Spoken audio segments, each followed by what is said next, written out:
Okay, we will call the meeting back to order. Welcome to day 3. Happy to see everybody was able to make it in today in lieu of some potential challenging weather. So we'll now consider item CM 25-19, 2026-2027 budget deliberations report. And I will ask Jim Nicol, acting city manager, to introduce the report. Good morning, members of council, members of the public watching in person or online this morning, media and administration. As the mayor mentioned, today is day 3 of budget deliberations for the 2026-2027 budget. With the debate to begin this morning on the operating and capital budgets, I would like to take a moment to remind everyone of this year's budget report, which is culminated with this week's deliberations. This year, Council adopted a different methodology to provide more transparency to members and residents with respect to developing the next budget. Administration has put in hundreds of hours preparing numerous budget-related documents. The numerous pages of charts, tables, and financial details that have been publicly shared, beginning in September with the first of 5 special council meetings, provided the detail and transparency that Council and the public were seeking. And these documents have demonstrated the magnitude of civic services and operations. Taking care of roads and alleys, collecting garbage, managing rainfall, floods, and snowstorms, ensuring that toilets flush and water is safe to drink, offering enriching cultural programs and taking care of thousands of square feet of parks, clearing snow and getting people moving across the city, and that is just a few. This new process has provided the opportunity to illustrate the City of Regina's commitment to service in greater detail than ever before. Council and the public have had over 3 weeks to read and digest the budget forecasts that were released on November 20th, and Council is now faced with decision day. In response to Council's motions outlining potential mill rate adjustments and any consequential shortfall that would require program or service cuts, administration provided fulsome answers, complete with implications, all of which are outlined in Appendix M13. Administration has received both compliments and criticism about this approach that was taken to illustrate the decisions needed to reconcile any projected mill rate with the associated expenditure reductions required to produce a legislatively mandated balanced budget. I will respectfully remind everyone that the work done by administration was done at the specific direction of City Council. I want to ensure everyone, including various community members and organizations who appeared before Council on Monday and Tuesday of this week, as well as City staff, that any potential reductions that were brought forward were not done so lightly or without reservation. And we acknowledge the concern and anxiety that this may have caused residents, stakeholders, community groups, and staff. Administration's objective was to ensure that Council and the public were provided with a fulsome understanding of everything that goes into running the city and what it costs to provide them on an annual basis. I'm sincerely grateful to administration and my colleagues on the executive leadership team for their professionalism, dedication, and tireless efforts in addressing Council's direction.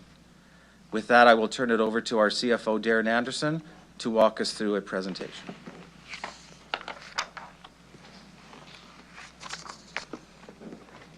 Go ahead. Good morning, Your Honor and councillors. Today starts the final step in our budgeting process. All of us around and in this room, council and administration, are in a unique position and have been given a great opportunity. We have reached a fork in the road, and we get to shape Regina's path forward. In this presentation, I'm going to focus on where we are and where we are going. I will speak to the low tax burden on our residents. We are the most affordable city in Canada, and our low taxes are part of that. I will highlight the efficiency of city operations and give context to the never-ending questions of the size of government and is the city growing out of control. I will discuss why this is a fork in the road, our growing capital requirements, and shrinking reserves. I will speak to the cost to our residents of the council desired service levels included in the forecasted 15.69 mill rate increase.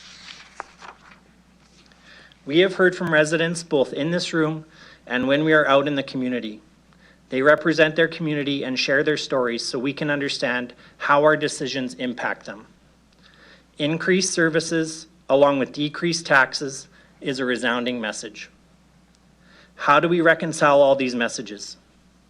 Much like what I have done in the private sector for 30 years, I hope to provide some context and analytics to assist us in assessing where we actually stand so we can make informed decisions.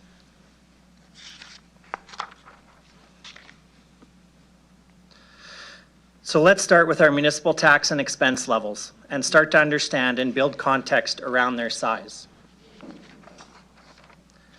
We have tirelessly worked to keep municipal taxes low, doing our part in keeping Regina the most affordable city to live in Canada. However, we must acknowledge the inherent challenges the city has. Those challenges include Regina's comparatively small population.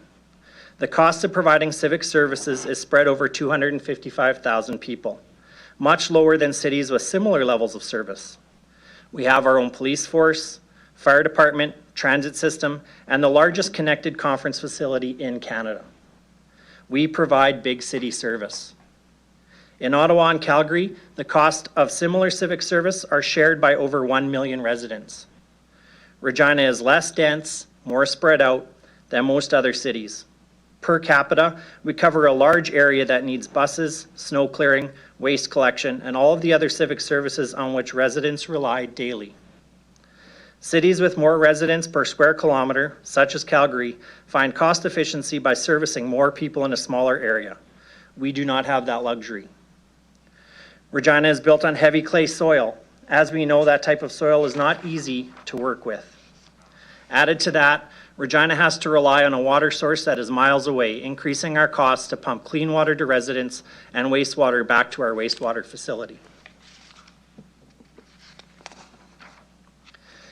Despite all of those inherent challenges, the city has been able to keep taxes and expenses low. For context, we completed an analysis of benchmarking against 5 other municipalities that provide a comparable level of service. This showed that our municipal taxes are in the bottom 20%. That is a very low value given our inherent challenges. This comparison, which you can see in the chart here, is with cities of similar stature, and most importantly, cities that offer a very high level of municipal services that are not shared within a large metro area like Toronto and Vancouver. While municipal taxes have to increase every year, the burden on our residents remain one of the lowest in the country for the services we provide. We are an affordable city.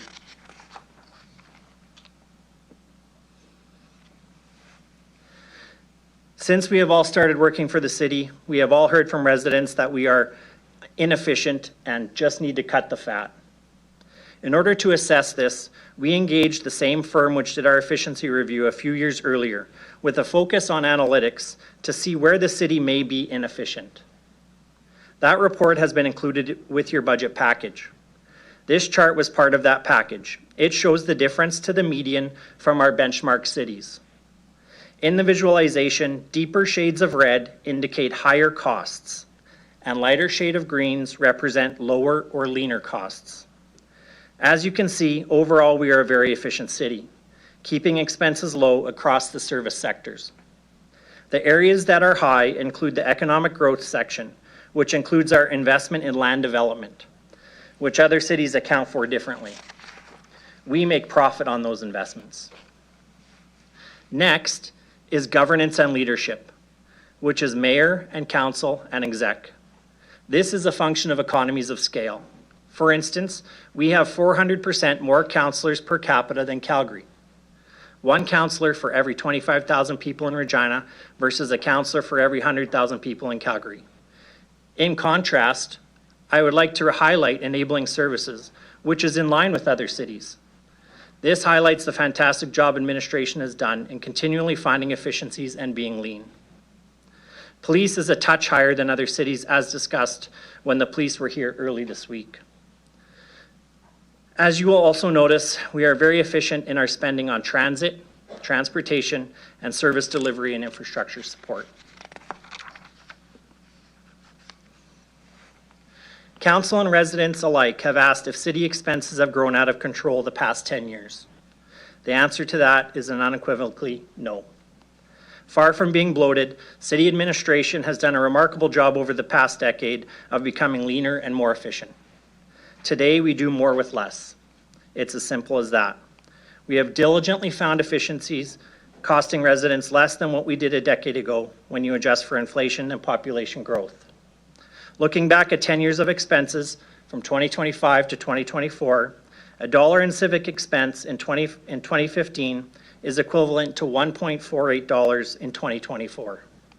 With that in mind, our general operating expenses in 2015 were $397 million. After adjusting that number for both inflation and population growth, that $397 million is equivalent to $588 million today. Our operating expenses in 2024 were budgeted at just $582 million. That is a $6 million efficiency gain.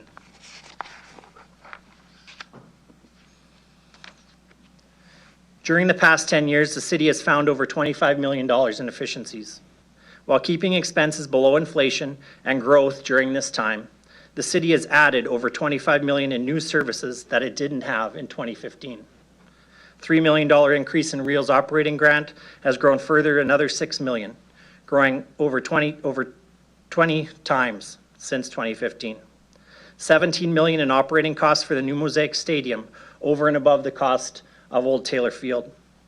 $1 million in taking in tourism, and $3 million in support of community safety and well-being, plus another $3 to $5 million annually in council-directed service enhancements in accessibility, fire service, playgrounds, etc. The city has added new services, increased the scope of our work, all while finding savings and lowering the relative cost of our operations. Efficiency relies on culture. The efficiency culture at the city is very strong, and this is evidence of that.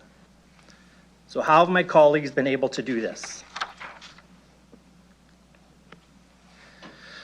The city is doing more with fewer, 15% fewer. The number of staff for every 100 residents has been steadily declining, from 1.05 10 years ago to 0.9 today. Fewer people are accomplishing more by constantly searching for and implementing efficiencies. Far from going on reckless hiring spree, the city has been trimming down while increasing the level of service we provide to residents. On top of this, we have a very efficient number of managers and out-of-scope staff. Management represents only 5.45% of total FTEs and 4% of total employees. This is a very efficient number.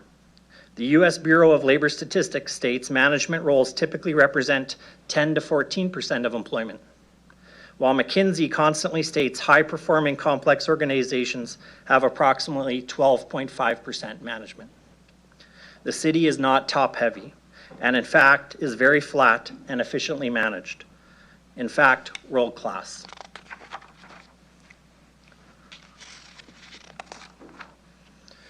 Furthermore, the salary increases of our staff have not, by and large, kept up with inflation.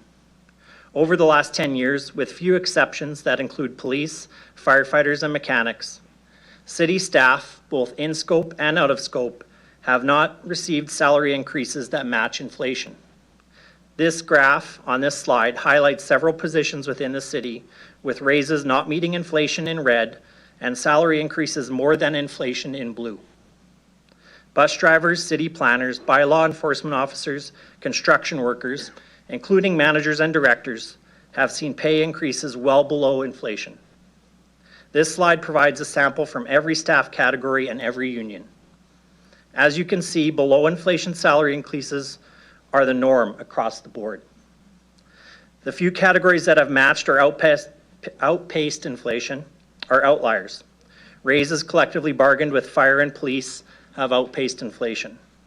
Cashiers have seen an increase in line more with recent minimum wage increases in the province, and journeyman mechanic salaries were adjusted to remain competitive with wages in the marketplace. Similarly, city councillors have received an adjustment that outpaces inflation to reflect the salary for their positions in the rest of Canada. On top of doing more with less, salaries are also providing efficiencies. Council has set a strategic imperative remaining in the lowest 25% municipal property taxes per capita among comparable cities. We can raise the mill rate by 10% while still meeting that strategic imperative. This context is very important in trying to determine what our tax levels are and where we are going. This allows us to cut through all the noise on what is a high tax rate. We need to assess our levels of service balanced with our tax rates. Being a high service city and a low tax city is not attainable over the long term. Neglecting asset maintenance and draining reserve dollars is not prudent, and finding more and more efficiencies to offset these coming capital costs is not plausible. So let's look at what is really putting upward pressure on property taxes. Regina has over $1.6 billion of facilities alone based on replacement value, not including libraries. Many were built in the 1960s and 70s and are coming to end of life. Taylor Field was replaced with a $300 million facility. The Lawson is being replaced with a $300 million facility. This is much more than replacement value. While admin has found efficiencies in core services, this slide tells us what is behind our raising taxes, and that is our aging infrastructure. The majority of the recent and forecasted growth in municipal taxes is due to capital projects, many of which are long overdue. Taylor Field, upgrades to our water network, building a much-needed new pool, capital maintenance on our roads and bridges, a new fire hall, and expanded police headquarters. We still have the Brandt Center, the Public Works Yard, the Central Library, the wastewater treatment facility, the Queensbury Center, the Stockman's Building, etc. to go.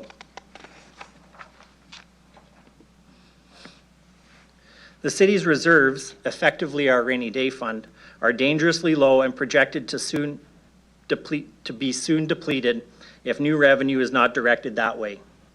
Another contributor to forecasted tax increases. We used reserves to purchase the STC building for police headquarters, pay for upgrades at the Globe, and fund repayments to CRA on behalf of REAL and EDR. Reserves are necessary for the city to respond to unforeseen expenses and plan for the future. We have now reached a point where we need to start replenishing them or find ourselves unable to respond next time some pipes freeze or a roof leaks. We definitely can't fund our growing capital requirements with what we currently have. Now let's take a closer look at the tax increases forecast and how they will impact Regina household costs. There has been a lot of conversation around ability to pay and affordability on residents. This table shows the overall tax levels for different assessed property values with the full forecasted mill rate increase of 15.69%. As has been discussed around this room on many occasions, property taxes can be an ineffective method of collecting taxes from residents. That being said, it is the tool we have been given, and therefore we have to assess the impact on households and use analytics to determine the expected tax burden for our residents. The median or average household income in Regina is estimated to be approximately $100,000. The average household is highlighted in yellow, where the forecasted tax burden is only 2.9% of their total household income. For households in the top 15%, it is estimated to be approximately 2.3% of total household expenses. On the lower end of the scale, it is harder to place, but would fall somewhere between 2.3 and 4.5%. This analysis provides important context for us in assessing affordability. These amounts are very reasonable and do not indicate we would have an issue with affordability. There are obviously some households which fall outside the expected taxes per household, but these would be exceptions to the rule.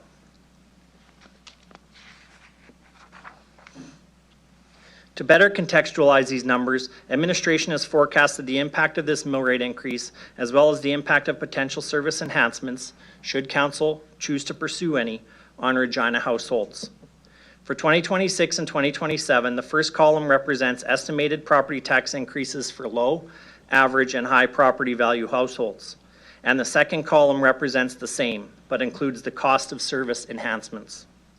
These enhancements are items that have not yet been approved but have been referred for consideration by council. In 2026, for the average assessed value of $324,000, a mill rate increase of 15.69% would correspond to property tax increase of $33 a month, or $396 a year. If council approves all the service enhancements, that would increase to about $40 a month, or $480 a year. For a lower assessed value of $250, the monthly property tax increase without service enhancements would be $25 a month, while for property values in the $500,000 range, tax increases would be $50 a month. With all the service enhancements, those numbers would increase to $30 and $61 a month, respectively.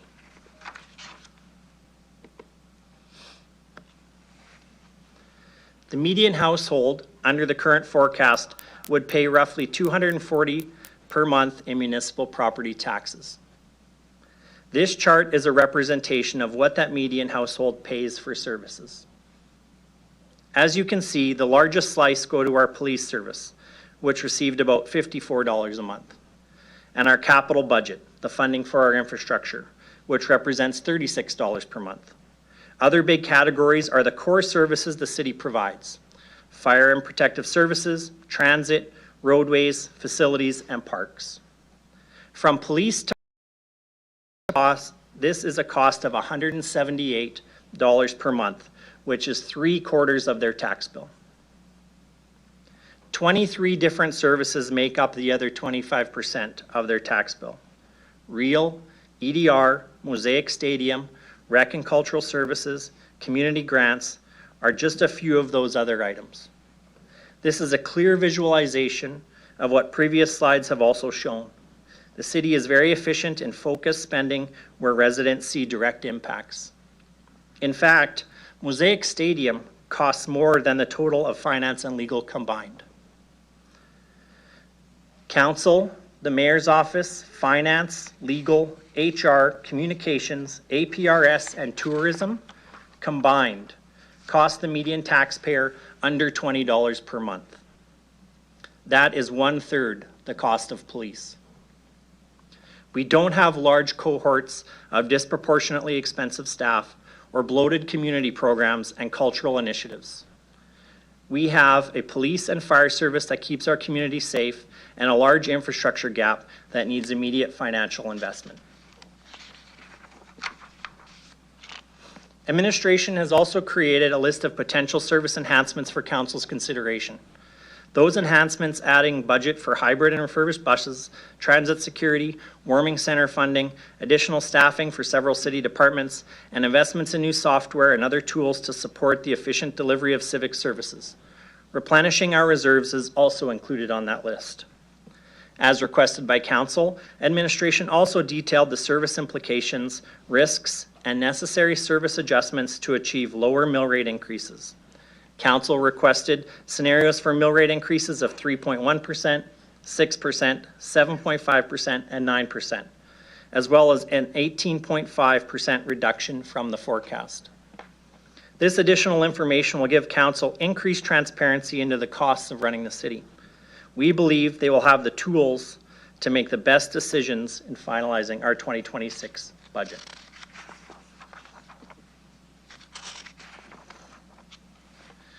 We have the absolute privilege of living in the city of Regina and being given the opportunity to make the decisions that make this city great. Council has set a strategic priority to remain in the lowest 25% of per capita taxes amongst our comparator cities. That requires us to stay below the city of Saskatoon. We can do this for 2026 with a tax increase of 10%. I would suggest that is a good starting point for our discussions today. With that, administration submits these reports for your review, and we are open for questions. Thank you for the presentation.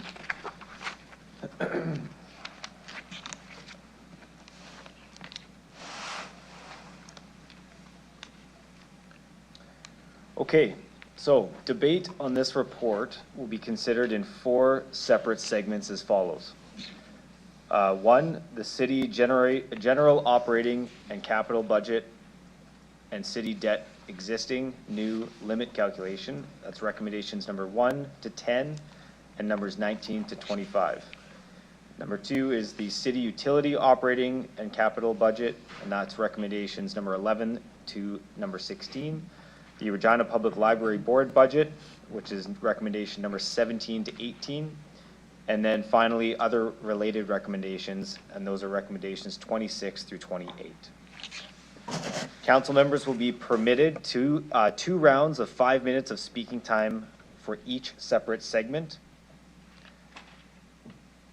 And we will now consider the first segment, the general operating capital and capital budget and city debt existing new limit calculation contained in report CM 25-19, 2026-2027 budget deliberations. City Council's consideration of this item will include recommendations number 1 to 10 and 19 to 25 of report CM 25-19, as well as any motions or amendments related to this segment that are brought forward by council members during debate.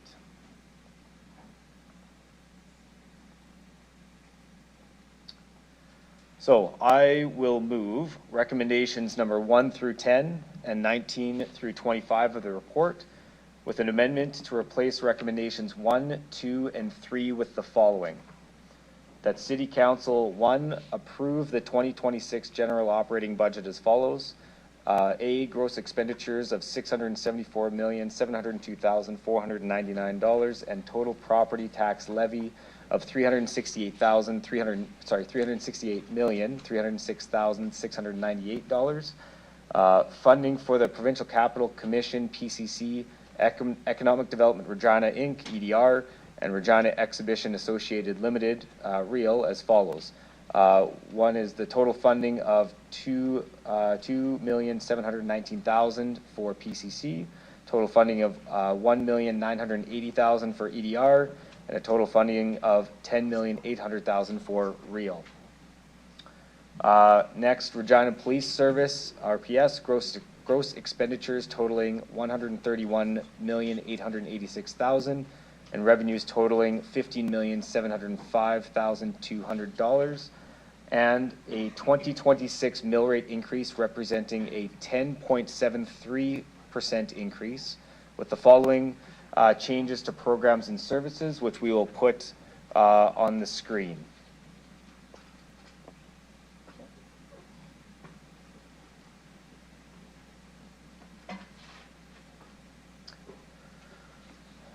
And these, I'll maybe just make a note now that, so the clerks will provide a printed copy of these items to members and the media.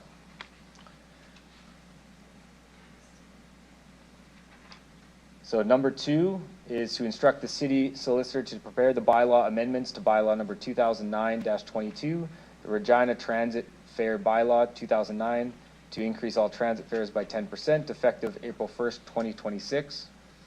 Number 3 is to amend the following recommendations with the revised wording provided in report CM 25-20 as follows. Recommendation number 9, approve the 2026 general capital budget in the 2026 to 2030 general capital plan with total gross expenditures of $223.58 million in 2026 as detailed beginning on page 1 of Appendix B 2026 to 2030 proposed general capital plan. I'm going to take a quick drink. B, recommendation number 10, approve the general capital budget as outlined on page 3 of Appendix B for multi-year projects that require future year commitments with gross expenditures of $22.6 million for 2027 projects. Number 2, replace the following appendices. Appendix B, I, K, and M13 attached to item CM 25-19, 2026 to 2027 budget deliberations with the revised appendices, Appendix A, B, C, and D attached to CM 25-20, 2026, 2027 budget deliberations, supplemental report as follows. A, Appendix B, General Capital Plan revised, Appendix A. B, Appendix I, City Benchmarking Report by Deloitte, revised Appendix B. C, Appendix K, Budget Enhancement Options, revised Appendix C.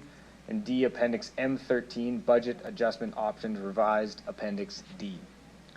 Number 3, approve the addition of a new Appendix F1, 2026 and 2027 landfill fee schedule to item CM 25-19, 2026-2027 budget deliberations that includes the information from Appendix E of item CM 25-20, 2026-2027 budget deliberations supplemental report.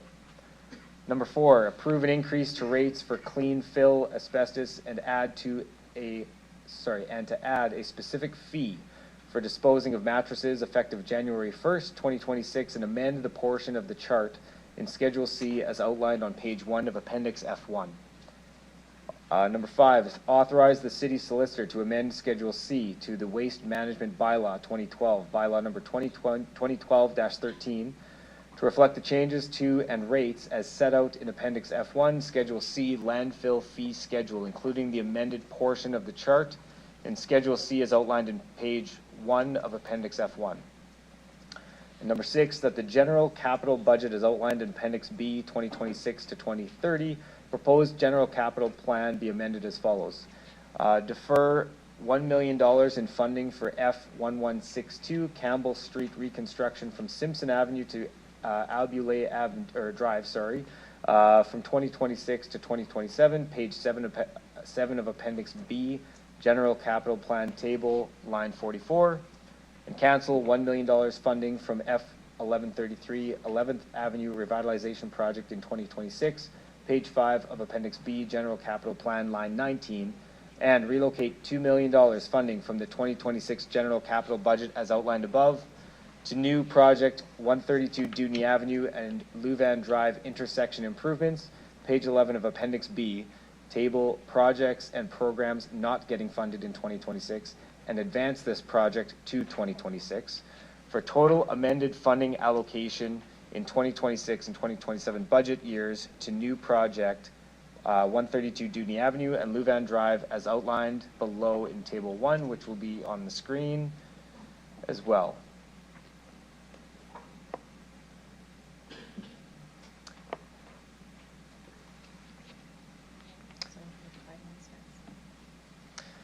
Okay. So hopefully everybody caught that, all. The majority of that would have been the same. I'll maybe just point out the main difference is I am moving the items in the table that are being provided to everybody that obviously I've been in consultation for some time with everybody. So that was to move this onto the floor to have a proposed increase as a part of the initial motion. And that increase is a starting point of 10.73 in contrast to the original 15.69, with the table outlining where those reductions would occur. So that is what I'm moving to the floor, and I would look for a seconder to move it to the floor, Councillor Mancinelli. And with that, I will start my 5 minutes, and then it will go into the rotation. Point of order or clarification? No, I think order, I guess. Okay, go ahead.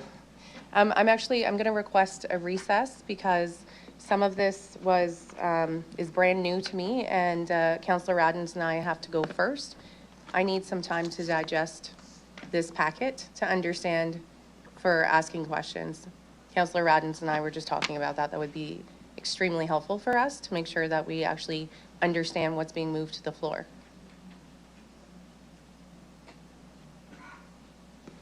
Okay, so I'll get you to move a motion to recess, and how long you'd like to recess for. Councillor Radins and I are requesting 20 minutes. Okay, so Councillor Radins is seconding. Is anyone opposed to a 20-minute recess just to review the information before we proceed? For real. I see no one opposed, so we will take a 20-minute recess, and we will be back at... Do you want it longer? 1 sec, please. I'm hearing some requests for longer than 20 minutes. Okay. Sorry. Clarification, Councillor Fro, go ahead. Sorry, through the chair, I'm certainly prepared to give folks the time they need, but maybe we could look to the clerk for some clarification on the process of how this will work. in terms of how we may seek sort of clarification from these, but I'm fine to be given whatever time it's required. I'm assuming that these rounds of questions will allow us to further digest and decide where we stand on these. Yeah, I'll let the clerk speak to that. Thanks, Councillor Fro. Through you, Mayor, that's correct, Councillor Fro. So if you need clarification on what has been put forward before you when we reconvene, you would use your 2 rounds of 5 minutes to ask those questions to seek whatever clarifications you require. And in turn, is that when we would provide amendments if we believe that was necessary? Through you, Chair, so the question was, is that also the time that we would put forward amendments? Yes, that is correct, Thank you. Councillor Fro. Okay, so Councillor Zakiniak, I'll just go back to you. You were looking for 20 minutes. Would you maybe look for 30, like a half hour? I've had a request for an hour, so I'll throw that out. Okay, yeah, we'll recess. We're gonna recess, recess for an hour. We'll be back at 10 to 11, 10:50.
Okay, we'll call the meeting back to order.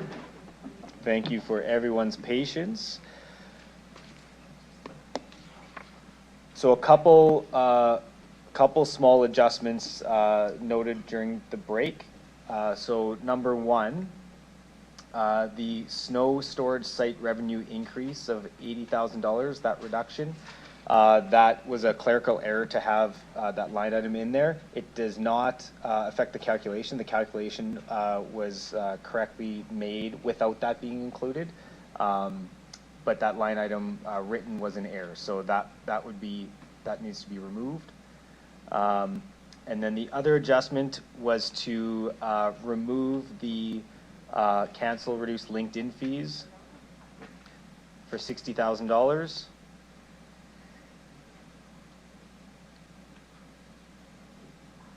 And to increase the cancel FTE request HR analyst, learning management system and safety to $120,000, so a net zero.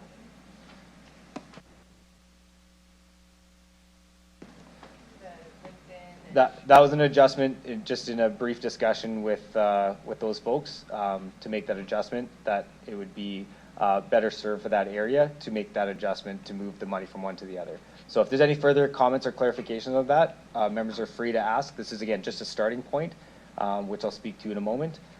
But again, this is the motion that I'm putting forward on the table, and then I will look to Councilor Mancinelli if he's okay with those adjustments. I see a thumbs up. Thank you for that. And again, any questions for any of these items, you're free to ask admin during your time.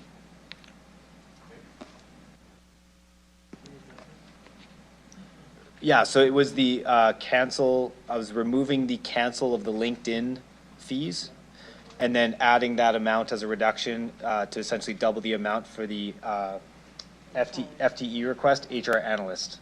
So it was 60 and it's 120 now. No problem. And all calculations stay the same. Yeah, there's no adjustment to the overall calculation. Okay, so we will we'll go through the order, speaking order as outlined originally at the start of budget deliberations, and as I move this report, I will begin. So this is a challenging budget year.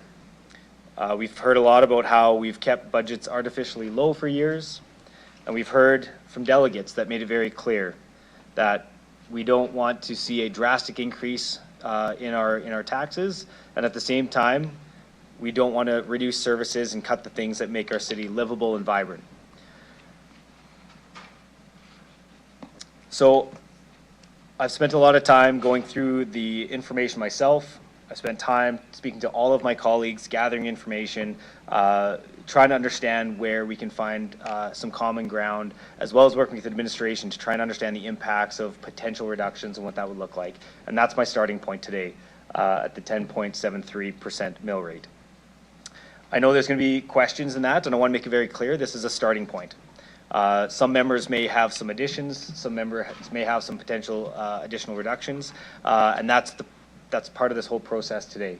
But I wanted to make sure we had a starting point that I hope will be something that everybody can kind of see where our conversations have led to this point as a reasonable starting point, and hopefully get us a part of the way to where we want to be at the end of these deliberations, keeping in mind that we should keep our focus on the long-term benefits of making for sure we fund our city properly to have all the needs of the city, as well as the things that make a city, as I said, vibrant and livable. So again, this is a starting point. This is I would say still a significant reduction as a starting point. This is a $16 million reduction from where we started. This is a 30% reduction from where we started. This is a reduction from nearly $30 a month for the average homeowner to around $18 a month for the average homeowner. So further reductions, as we start to find minor reductions, we start to get into the dollars and even the cents. And so I just hope my colleagues will recognize that as we start to make deeper cuts, if that's what council is looking at, just gauge the impact versus the gauge of the impact of that dollar versus the gauge of the impact of that service. So with that, this is the motion that I've put forward as a starting point. I respect all my colleagues for where they're at and their considerations, and everyone will have an opportunity as we go through the list to indicate what they feel is important to bring forward as a consideration as an enhancement or a consideration for reduction, and hopefully we can have some good conversation around that. And with that, I will go to the next person on the list, who is Councillor Radens. Oh, Mike, thank you. Pleasure going first for the second time. Anyways, first of all, I would like to say that I will not be supporting any cuts to staffing or to services. That's my position, and I will hold to that throughout this budget deliberations. We have hard decisions to make today. I'm not sure that doing more with less is the solution. For the past 2 days, we've heard many delegates who have said that we need to increase taxes so that we can maintain what we have. I have also spoken to residents who have shared the same sentiments. And first, I would like to go to the EDR as per the list that was put forward this morning. And I would like to make an amendment to cut EDR to 50%.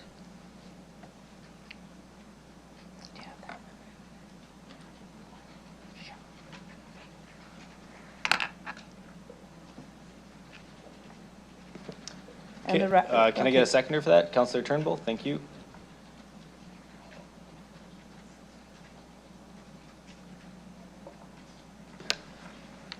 Okay, I'll just.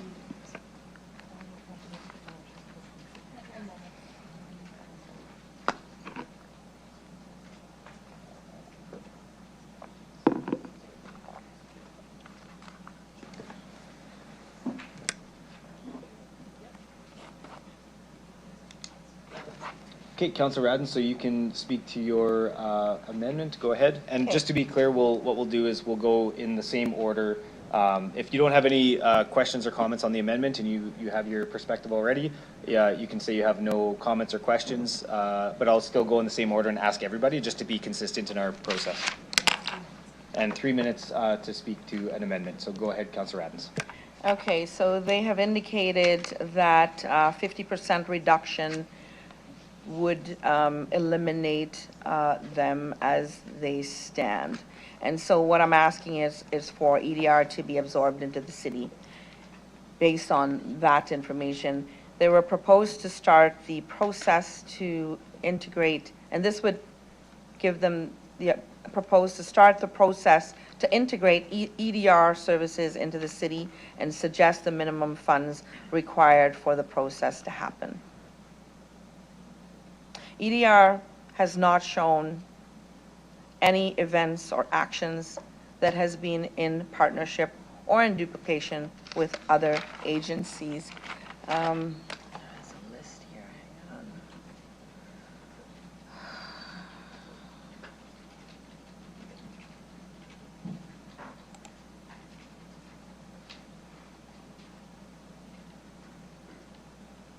Okay, so the accountability, there was questions, accountability, overhead administrative deliverables, joint deliverables with tourism or land development, etc. Streamlining services with the same goals. Streamline our KPIs and make the same and apply to our business deliveries. Have one company at events or on trips, not multiple.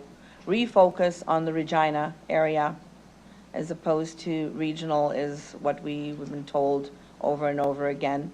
Ability to have flexibility within tourism, EDR funding, use towards events or business as needed. They noted the inability to create incentives and make deals.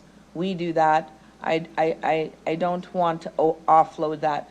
I'm wondering if administration can explain if we were to absorb EDR into the city, how that would affect going forward with business with EDR. Mr. Nicol? And then I'll turn it to you. Thank you, Mayor. I'm going to pass this to our CFO, but I would respectfully suggest, Councillor Radens, that number 2 should actually be to direct admin to report back with a report. I mean, it's very difficult for us to sit here today and tell you what the implications would be. They're a separate entity. What will that mean to a lot of things, whether it's with Tourism Regina, other players in the market? So I think we understand what you're looking for, but we should first be directed to come back with some kind of a report and recommendations of options for you. And then I'll turn it to Mr. Anderson. Go ahead. Thank you, and through the chair, I echo what the city manager has said.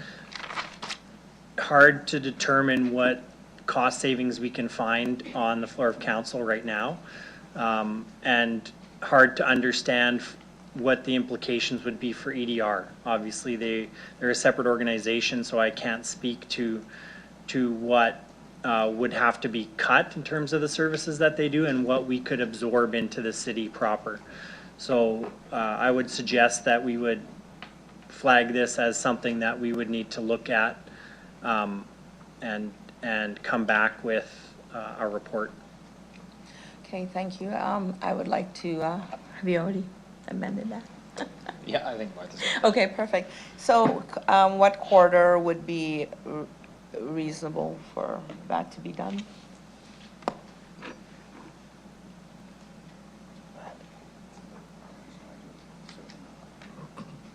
No. I would say that, Mr. Jedlick's here. Can you give me 2 minutes, Councillor? Sure. Thank you.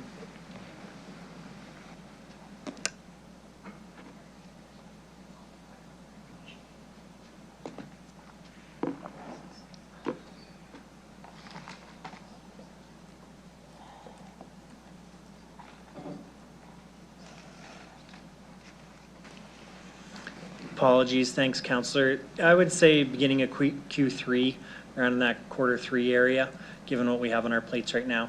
Would obviously involve legal and our communications and tourism team as well. Okay, thank you. I'm good with that.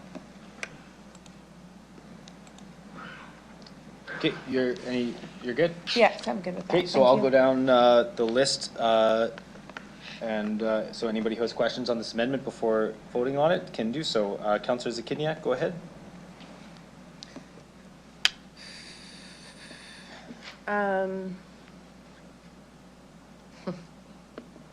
Do we have to, can we just do this part where people can put their lights on? Can we do that for this part instead of, because I think it's a disadvantage for some of us who have to go first or second. Yeah, I think that's fair. For amendments, I guess, Yeah, because I'd other people may appreciate not have a that. comment, so, okay, so do you want to wait if you have a comment or not? I can, I would like to wait, but I think that if we are discussing this, it may be fair to get someone from EDR on the line if we can. I don't think we were set up to do that, so I don't know if that's a reasonable request to do in the moment.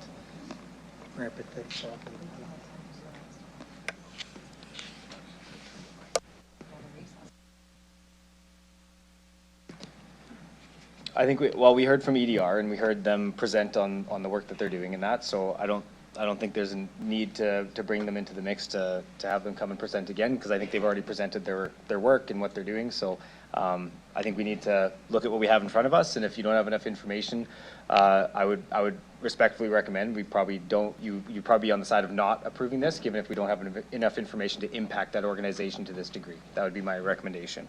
So I'll go in order of the lights for amendments. Councillor Furrow, go ahead. Yeah, thank you through the chair.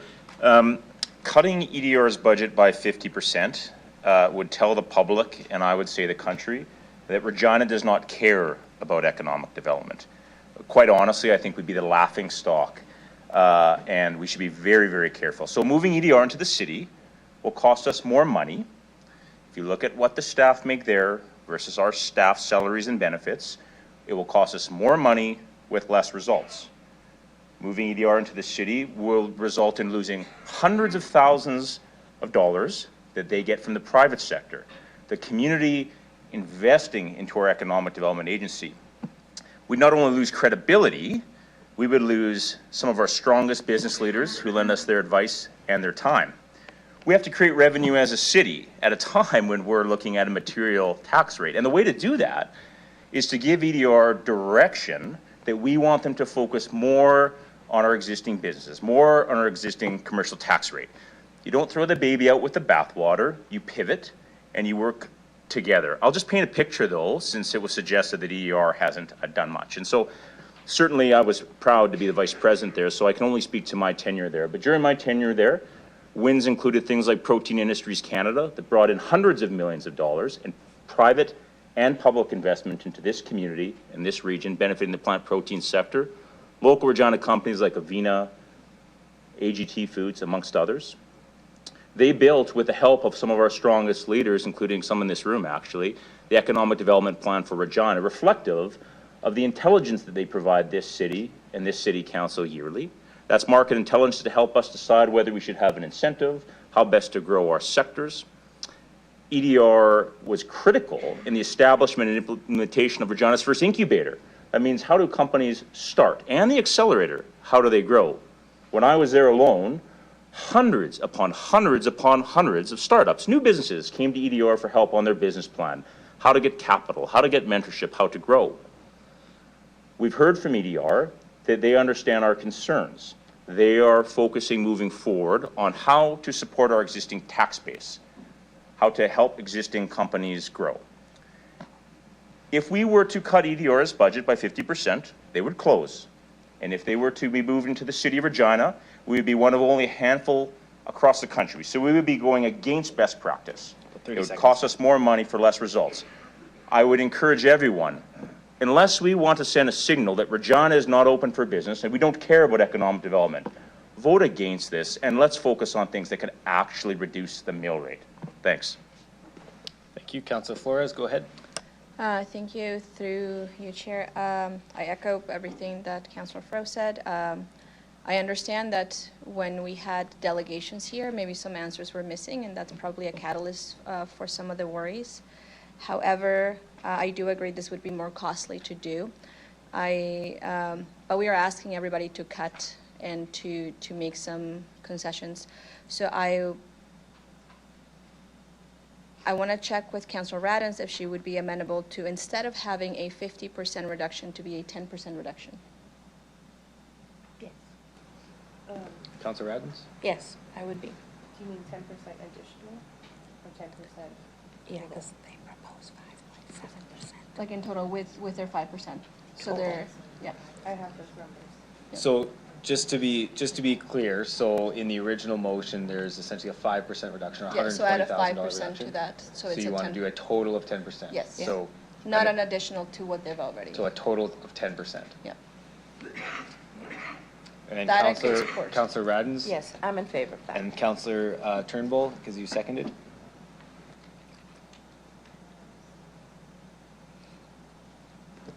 And with that, do you still want administration to report back with the implications of absorbing EDR into the city? Is No, that- we could take that out. You want to remove that? Yeah. Councillor Turnbull, are you okay with removing that? Okay. Yeah, remove number 2.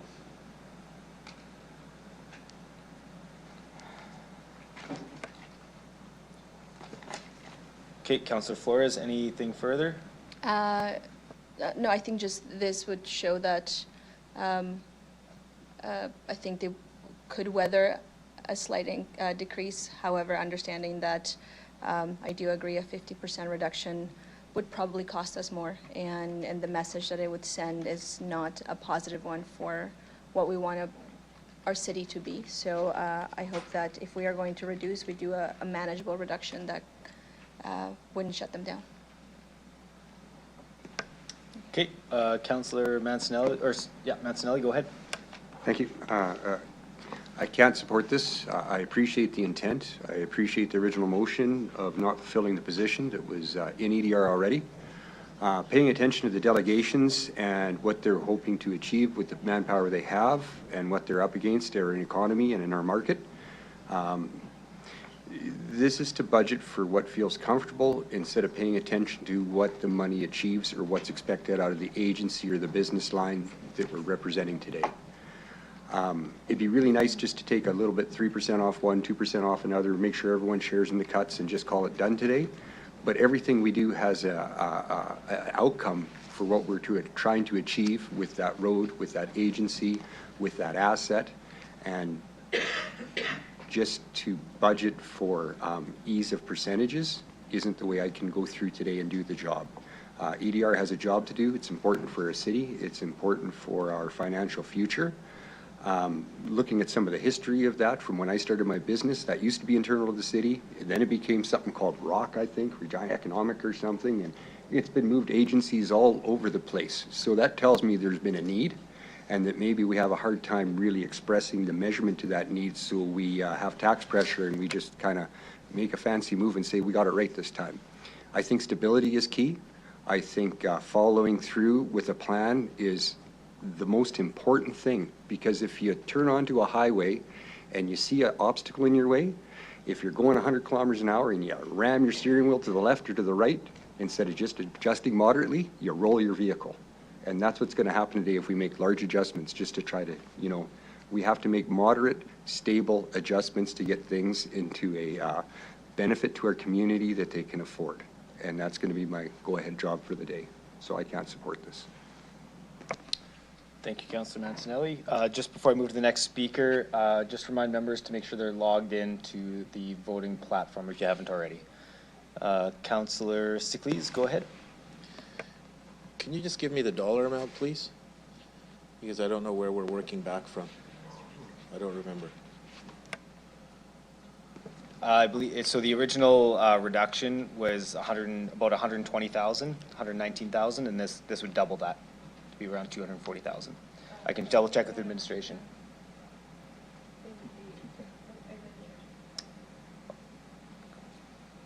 Mr. Anderson, go ahead.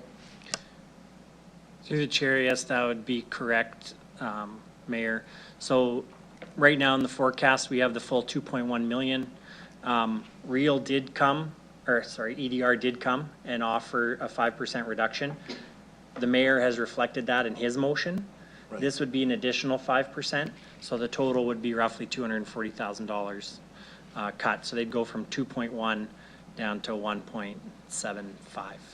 My math is correct. Yeah, 210. Sorry, say it again? Yeah. So if they're 2.1, we wanted them to go down 10%, it would be $210,000. Okay, 210,000. Easy math. Okay, Councillor Sickley. Oh, I'm good. Thank you. Okay, Councillor Zakiniak, go ahead. Okay, so I spoke with EDR this morning, and that's why I wanted to do a point of clarification. I think we now have the right number, because the original number was 120,000, which was, they said, I heard 5.7, and then I also heard 5.6. The new number is a reduction of 210,000, right? Where our math is the same now. That's 10%. What, and this question was asked of EDR. If you had, and so that's an additional $90,000. So what would be on the chopping block with that $90,000? And I confirmed that this morning with EDR, with Darren Howden. So he said that would cancel the new Regina 25 event that where we're honoring leaders across the city, and that would also cut a website content refresh, and they would not backfill one staffing vacancy. So that is the information that I got and verified this morning with Darren Howden, because I told him that I was going to be moving this motion. He confirmed that this is something that they would be able to absorb, these impacts, I think, are more minimal than some of the other cuts that are proposed in our budget. And we agreed that that was like a reasonable cut for them, and that anything more than that would be, they'd have to figure it out. So this is the motion that I was planning to move. I think it's a reasonable reduction for EDR based on my understanding of, and my conversation this morning with Darren Howden. And so I just wanted to clarify that. Who's the chair of Economic Development, Regina, just in case? No, that's what I'm saying. That's who I spoke with, the chair of Economic Development, Regina. Yes. What else do I want to say? So I support this. I think it's a reasonable reduction, verified by Economic Development Regina. The question was also asked yesterday, and they confirmed that that's what it would reduce in their budget. And so I hope for those who, initially felt like they didn't have enough information and wouldn't support it, I hope that you'll reconsider, because I think those impacts are reasonable impacts and reasonable reductions in their budget for 2026.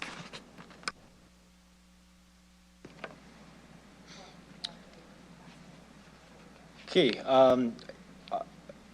yeah, I'm aware of the potential impact of those reductions. I think for me, it's not so much about the impact that obviously we can weather certain things up and down, but I agree with Councillor Fro after hearing his remarks that I think it's just it's a signal that I'm not willing to send, that we're starting to diminish our investment in not trusting that group and that organization to do their job, frankly. So with that, I will not be supporting this amendment. Councillor Turnbull, go ahead. Hello, and to the chair. I very much support the intent and what we're looking for in deliverables from EDR. I feel like it's been very frustrating seeing what is happening with it.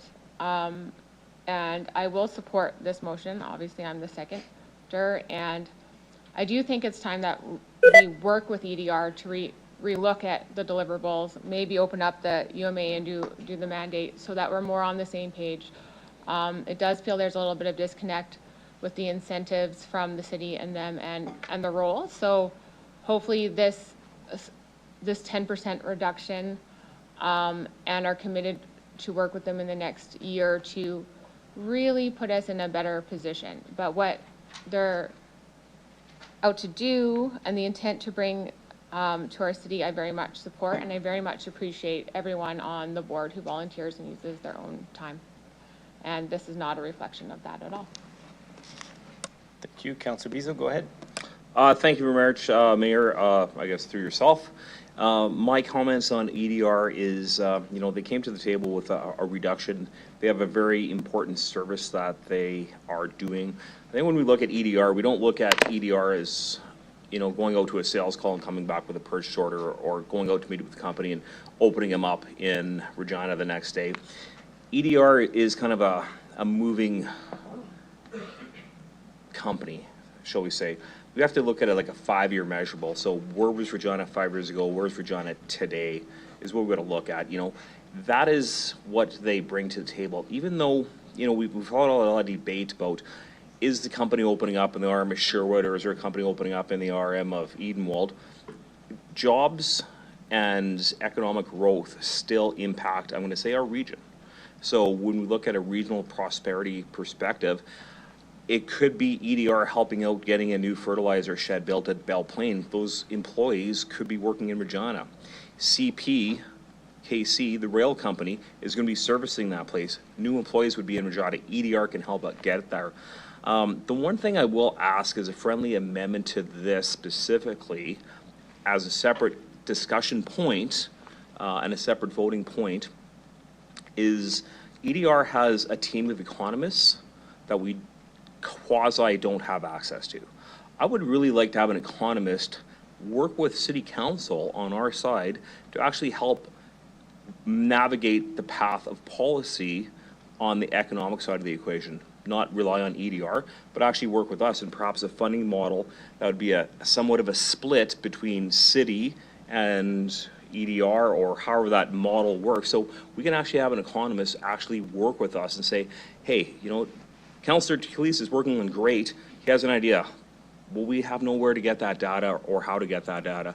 This provides a solid footprint for someone to help us out. So I like where you're going with that, Councillor Bezo. The only thing I'd ask is I wonder if that's something we could work through outside of the budget cycle, like outside of the budget cycle, if we're not impacting the mill rate specifically. And then we could put something, you know, we could bring something forward to admin outside of that. I'll throw this to admin and ask them that, because these are the moving parts that we don't know the answers to. Maybe ask if you like to comment on that. Mr. Anderson, go ahead. Through the chair, and yes, Councillor, agree with your comments there. We definitely could do a better job sharing those economic resources. I know we're currently looking at creative ways of adding some economists to our staff, and this is another way of us doing that. And so we can definitely take that offline and do that so that we can leverage both of us using the same resources. Perfect. To me, that sounds like a net win. No FTE increase and a net win for the city, a net win for council, and a net win for EDR. Right on. Sounds good. That's all I got. Awesome. Thank you, Councilor Bezo. Any further questions on the amendment? Seeing none, I'll go to Councillor Radins to close debate on the amendment.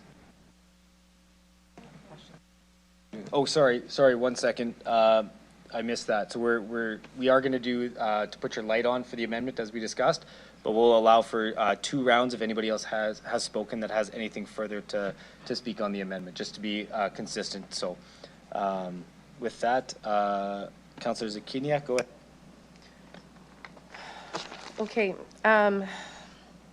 I just like, for those who are concerned about sending a negative signal to EDR by approving this amendment, as I said, I've spoken with the chair of EDR. They are prepared for this potential reduction. They realize the difficult budget process in front of us and the, you know, not moving forward for a year with a reward, like an award program, pausing a website refresh, and not backfilling a position, I think are reasonable reductions. And my conversation with Darren Howden this morning gave me assurance that this, an additional reduction of 5% was a reasonable ask for EDR. So with this difficult budget year, I just hope that we can, like, none of these are ideal, but these are reductions that I think are acceptable, not just for EDR, but for our residents. And I don't think we'll have a negative impact that some folks are fearing or send a negative signal. And this is why I called Darren to confirm that this morning. Councillor Rasevich, go ahead. I just want to concur with Councillor Zakiniak. This is going to be a tough budget, and we're just starting, and everybody's going to have to take a bite. Just like our residents are going to feel the pain. So everybody take a little bit, and let's move on. Thank you. Councillor Mancinelli, go ahead. Through the chair, the acting manager of EDR, is that Mr. Howden, or is he the chair of the committee? Just go ahead. Oh, Mr. Anderson, go ahead. Through the chair, Darren Howden is the chair of the board. Their acting CEO is Jennifer Pilsner, and so they were here earlier. Just got the position slipped there for a second. So EDR is without a actual CEO right now, they just have an interim manager? Through the chair, that is correct. So they have an acting CEO while they do a search. Okay. So once again, understood Councillor Zakini's comments, knowing that this agency is important to the city as is stated, knowing that the permanent CEO, hopefully found, will be starting up with a smaller agency as a part of the budget cuts necessary for the residents I represent. Happy to do that. But to go over and above, knowing the necessity and what that agency's tried to achieve with what they've had is why I can't support this. I think as explained, it sounds reasonable that it's just an award that might be given up, but knowing that they don't have a formal CEO right now and that there might be visioning and necessity in the agency, and following the history of the agency is what stopped my hand from saying yes to the entirety, not because it doesn't sound reasonable, because there's more than one explanation that might go into running an agency like this over the course of 2026 and all the things we've witnessed and the state of that agency right now. That's what's causing my pause. The need for reduction is why I'm saying yes to shaving the employee anyways. Thank you. Thank you. Okay, seeing no other questions on the second round, I'll go to Councillor Radens now to close debate. Go ahead. Okay, thank you. I do not believe that this is an unreasonable request. It is better than 50%, clearly, and I agreed to that, and not to look like we're not wanting growth for our city in the world. And I think that they are also amenable with their proposal of 5.7, and I think we're just asking them to come up just about 3.3% more. Okay, thank you. Okay, thank you. So with that, I'll ask the clerk to start the vote on the amendment.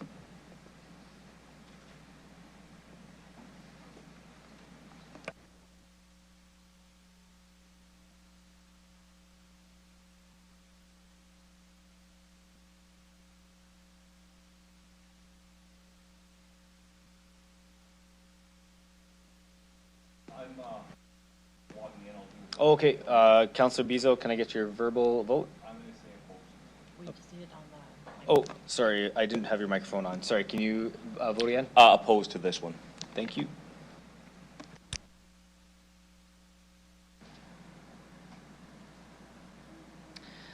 Through you, Mayor, the amendment is lost in a vote of 5 to 6. The following members voting in favor as follows were Councillors Turnbull, Radens, Zakidniak, Flores, and Rasevich. Those voting against were Councillors Fro, Sickles, Bezo, Mancinelli, Burton, and Mayor Bashinsky. Thank you. Councillor Radens, it's back to you on the main motion. Okay, same motion? What do you mean? Why are we on it? It's lost, so. Sorry.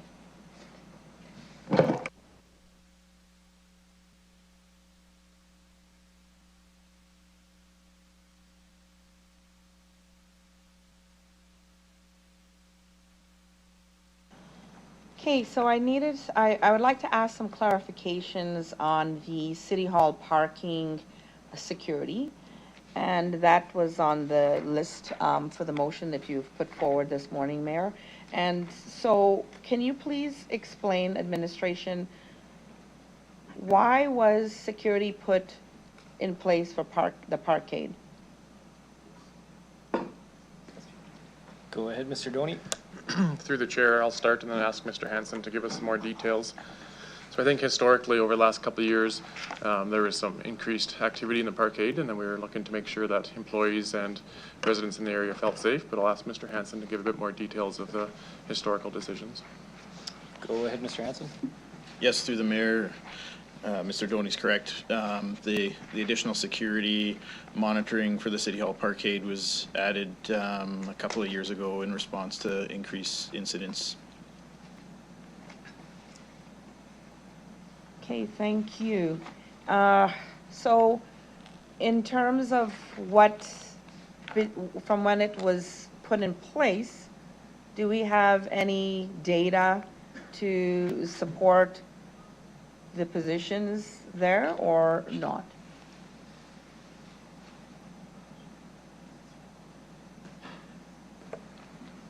Mr. Doney, go ahead.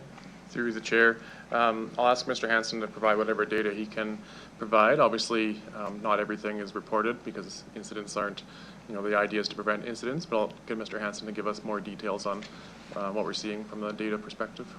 Go ahead.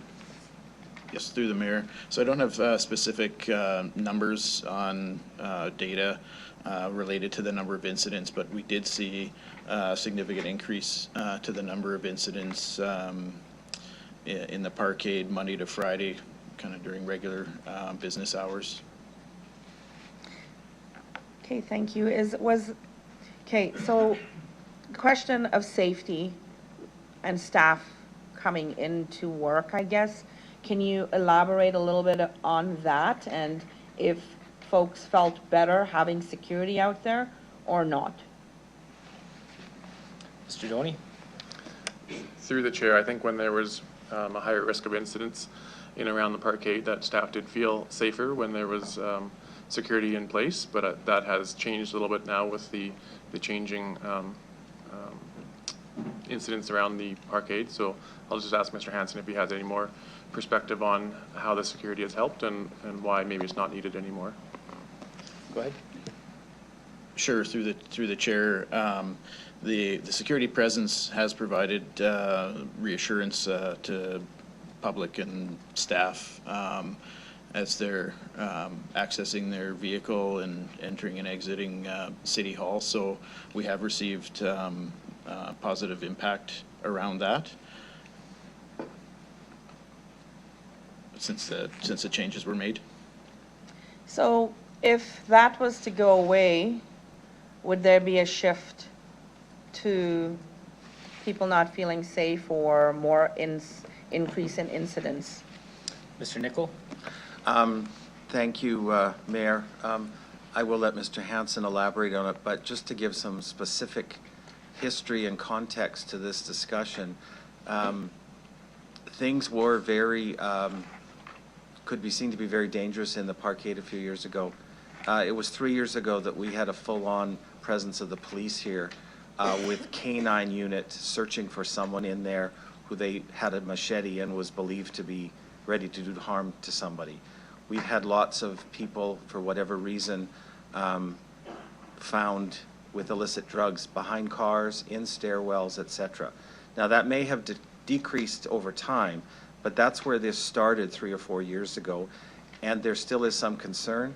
It's not that long ago that we had an incident whereby the police were here and security escorted administration and members of the previous council to their cars because of a very contentious debate that was going on. So it's very hard to predict what goes on here at times. That doesn't mean that it can't be scaled back or maybe there's other ways of doing it. But it wasn't just a nice to have. It was deemed to be critical to the safety of staff and council. Okay, well, thank you. So having heard that information, I would like to make an amendment to take that, to have that removed, or how do I frame that? I don't know.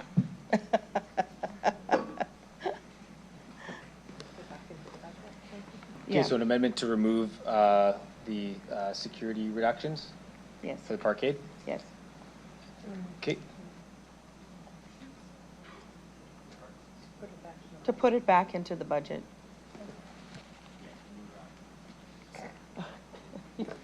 Okay, I'll look for a seconder for that. I mean, I'll second it so we can talk. Okay. Okay, Councillor Zakidniak.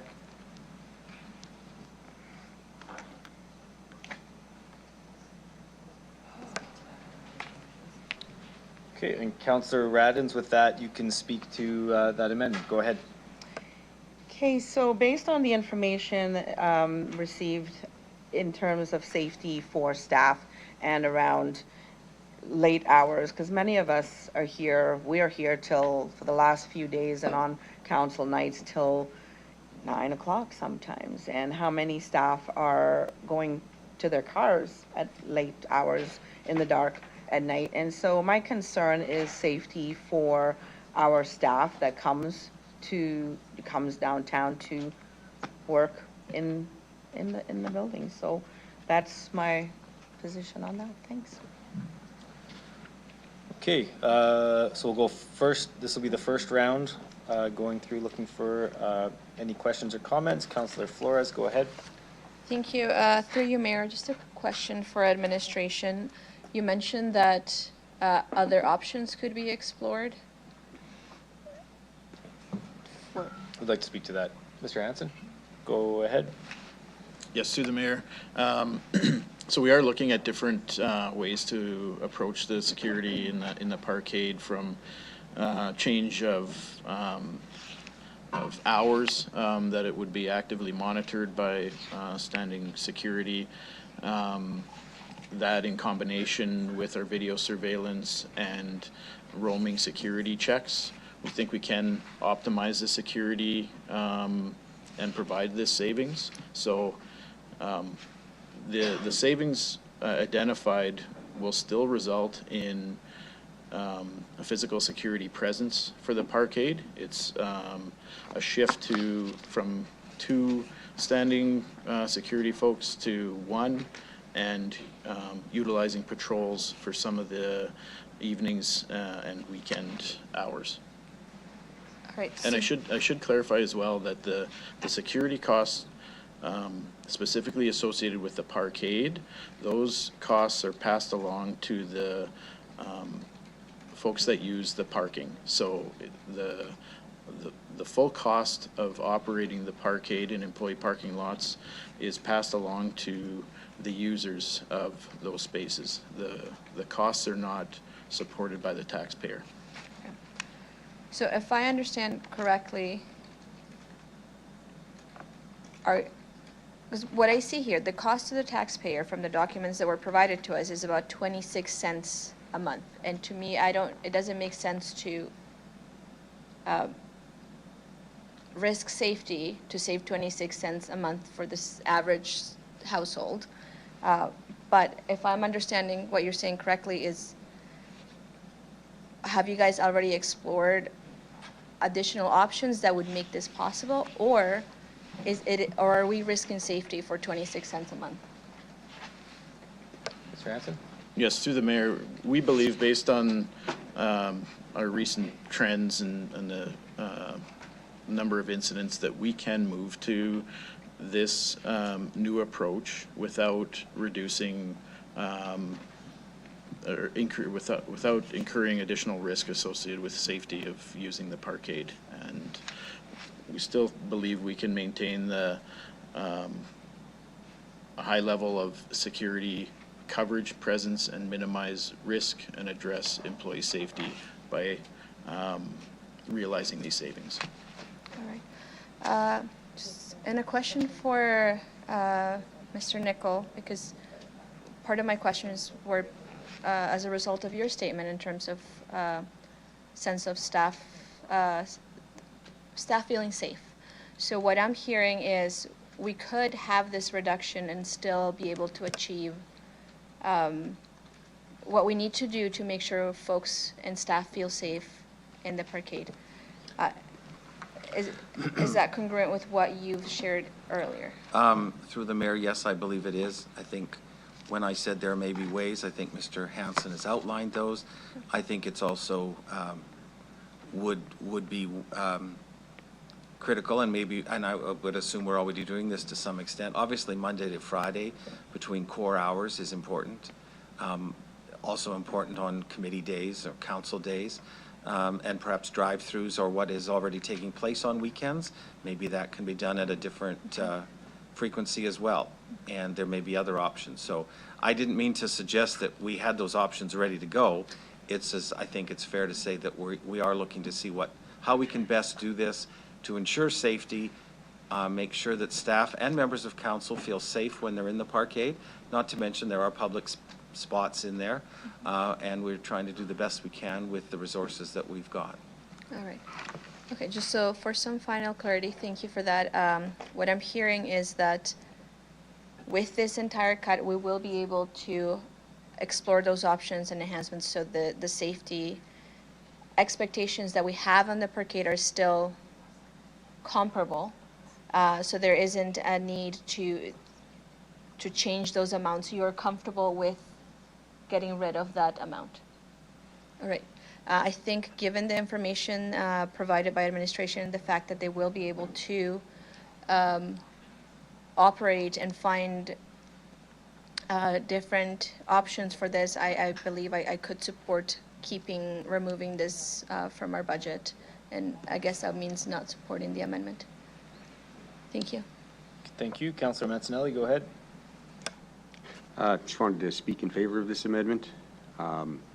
Regretfully, appreciate the security staff that have been at the parkade. Very, very nice people, out to look out for our best interest and ourselves, and I think that's really nice. On the flip side of things, as an expense reduction, I totally approve it. Many of the people I represent work downtown and have to walk out to an in-park after a hard day's work after 7 o'clock, and they don't have a security guard there. So I think when we're representing, we have to also live through what others are living through. And some of those people we're talking about needing security from are the same ones we're talking about providing assets for, and they're just people at the end of the day. I'll walk through that parkade lots. Might be down on their luck, but they're good people. I don't need security to get through them. And I think just being good Regina citizens back and forth, machete man in there, be nice to have a friend beside you when that happens, be able to get somewhere, understood. But I think this is leading by example for me, so I'll happily back this. So just to be clear, if you were in support of the reduction, it would be voting against this amendment. Yeah, so I just want to be clear that that's the case. Councillor Adams? So based on the discussion from Councillor Flores and the other options put forward, I'd like to withdraw this amendment. Okay.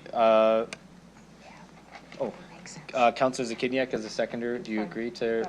Okay, so we will withdraw this amendment. Councillor Radens, back to you on the main motion. Okay. So in March, when I was up first, we talked about playgrounds. It was the first place we went to. So I'm going to go back to playgrounds. Martha? Yeah.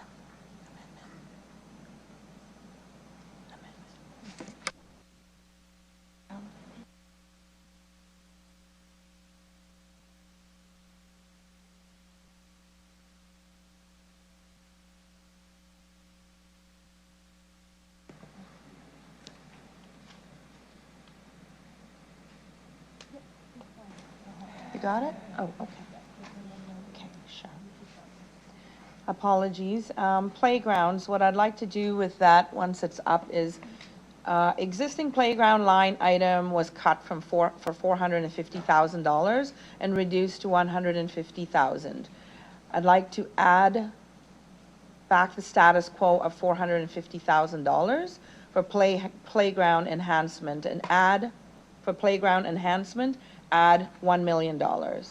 And so what I would like for consideration is to delay office renovations, that is 1.25 million, and parkade retrofits for 250,000, salt and storage facilities for 1.55 million, debris fleet of $150,000.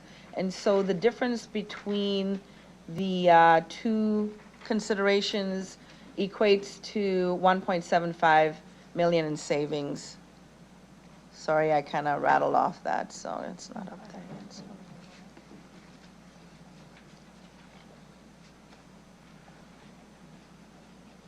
Having $1.75 million in retirement savings.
Okay, can I get administration to look at the amendment up on the screen just to ensure it's clear as to what's being asked for? Mr. Anderson? Yes, through you, the mayor, if we could get a couple minutes here just to find where it is and make sure that we understand what the councillor is asking. Clarification? A point of clarification. To Councillor Adams, the difference, do you intend to take off of the mill rate? Because there is 1,750,000. So then you also get a 1.75 reduction to the mill rate as well? I think we should Is that get, the clarification? Okay. so let's let administration do the math and come back. So do you need 5 or 10 minutes? What do you think, Mr. Anderson? 5, 10? 10 minutes, please. Okay, let's take a 10-minute recess and we'll be back at 12:03.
Okay, I'm going to call the meeting back to order. And I believe we are going to put up some new wording for this amendment.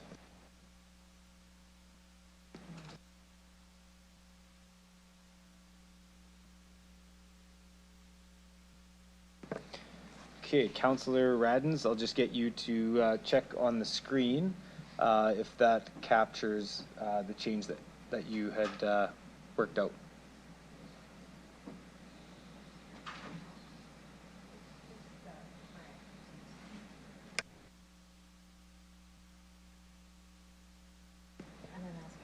Okay, Councillor Turnbull, as the seconder, are you okay with that wording?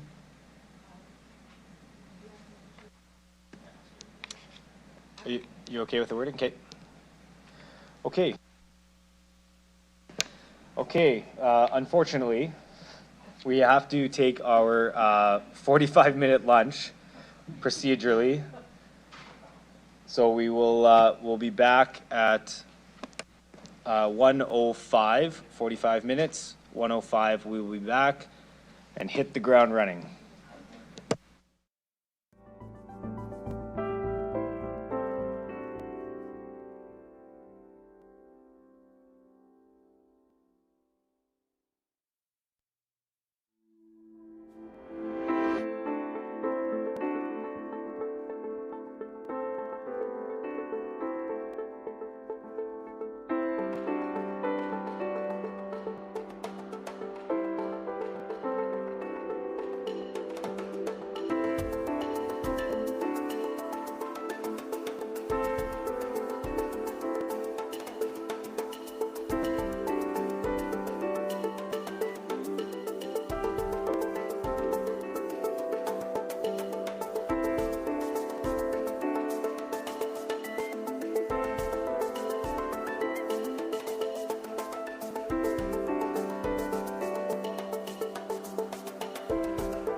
Okay, I'll call the meeting back to order.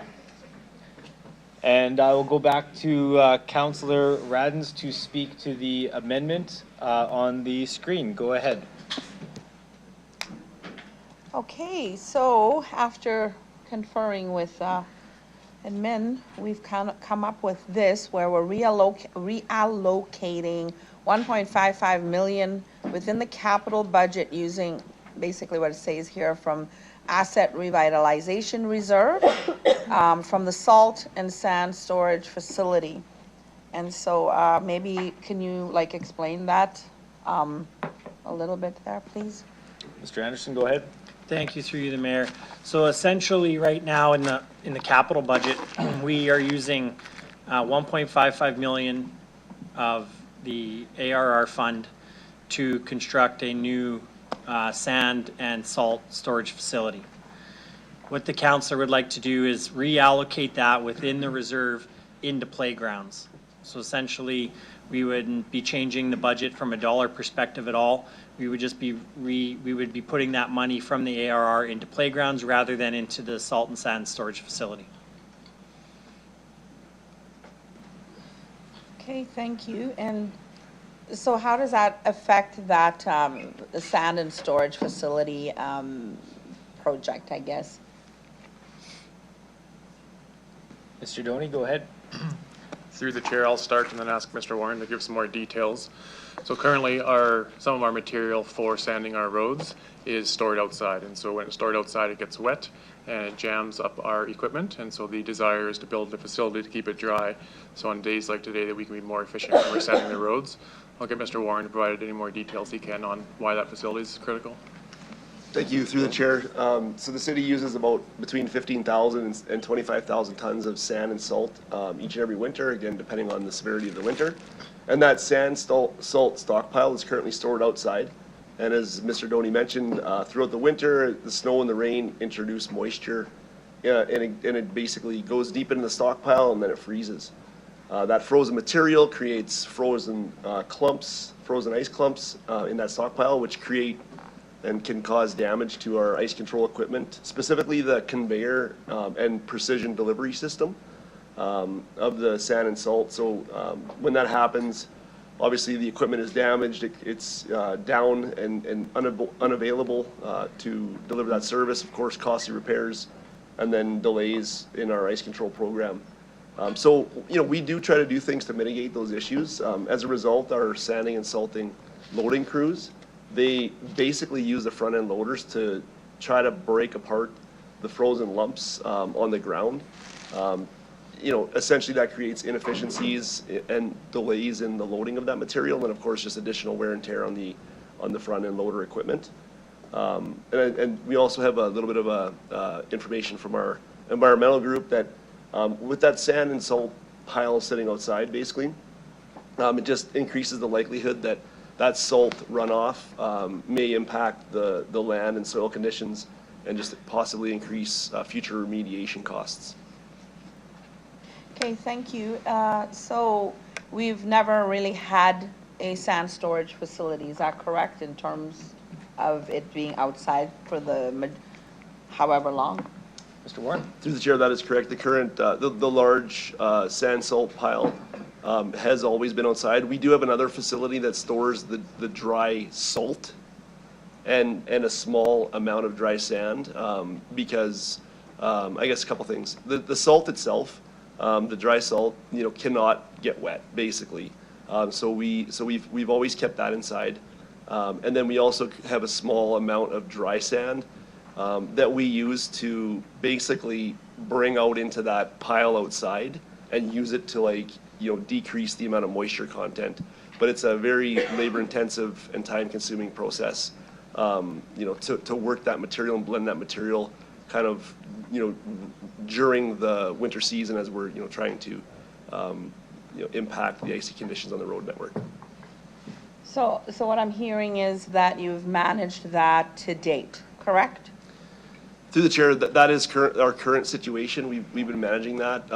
Although, as I mentioned before, as much as we try to work that material and break up that material and those frozen ice clumps, you know, there are circumstances where the ice clumps, do cause damages to the ice control equipment, which puts that equipment down and unavailable for use until those repairs are made. So that still happens, and that does happen, but, you know, we do our best to try to minimize that as much as possible.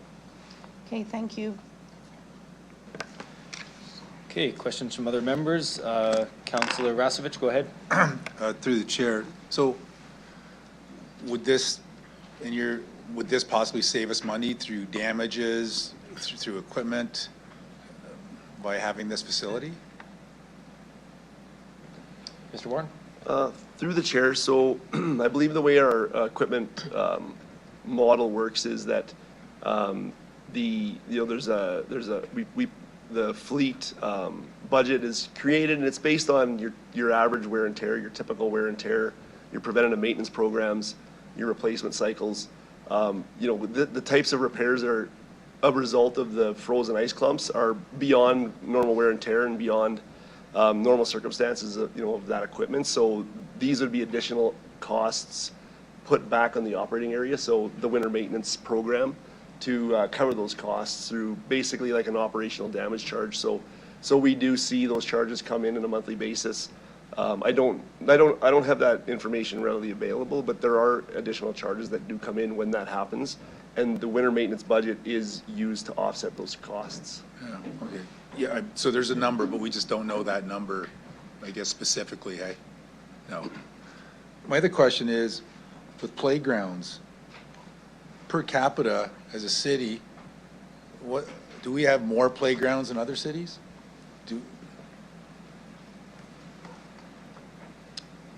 Ms. Braden, go ahead.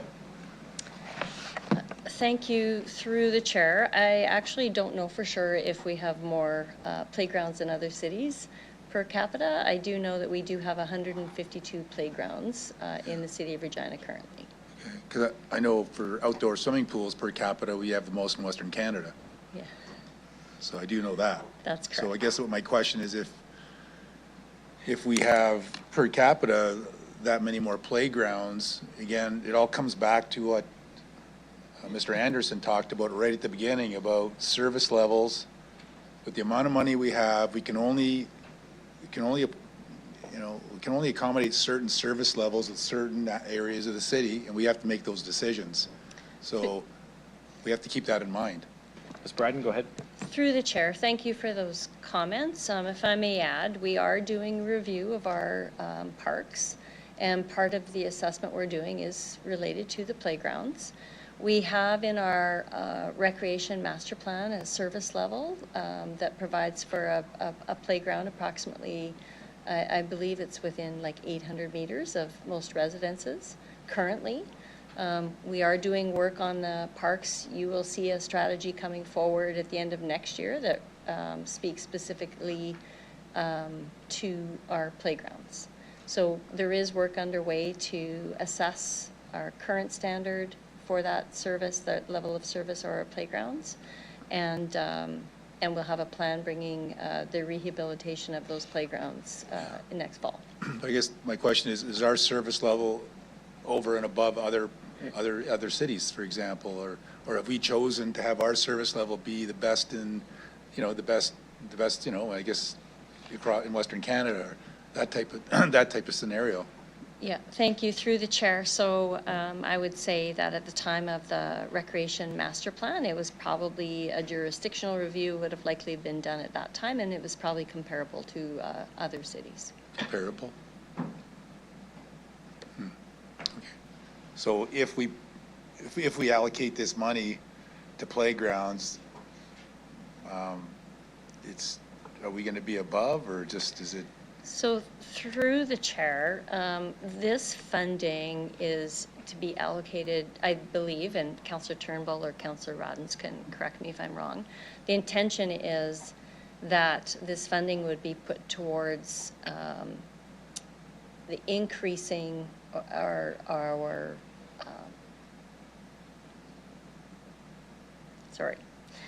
it would be put towards playground improvements. So not building new playgrounds, but bringing our existing playgrounds or some of the existing playgrounds up to our current design standards. But maybe again, my question is, maybe we have enough playgrounds or up to certain standards across the city already. Thank you. Through the chair, we actually have very, I think basically none of our playgrounds meet our neighborhood design standard. Okay. That was just approved by council. We will have a new one coming on stream next year, and a couple that will be upgraded to support that if some of this funding is approved. Okay. Yes. Shoot, I forgot my question.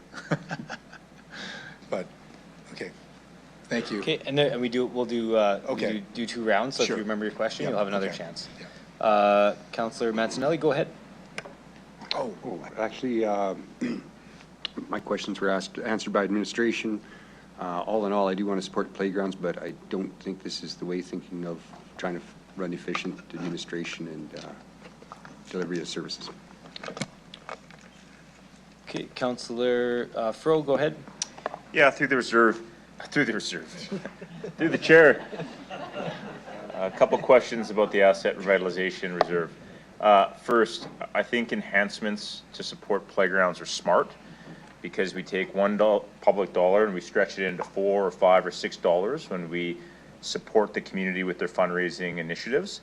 And I think at this rate, we're looking at 150 years until we rehabilitate our playgrounds. My question though is how best to do that. So the question through the chair to admin is twofold. One, this amendment as currently written, would this be annual funds into supporting playground renovations, as I think the motion this summer thought of?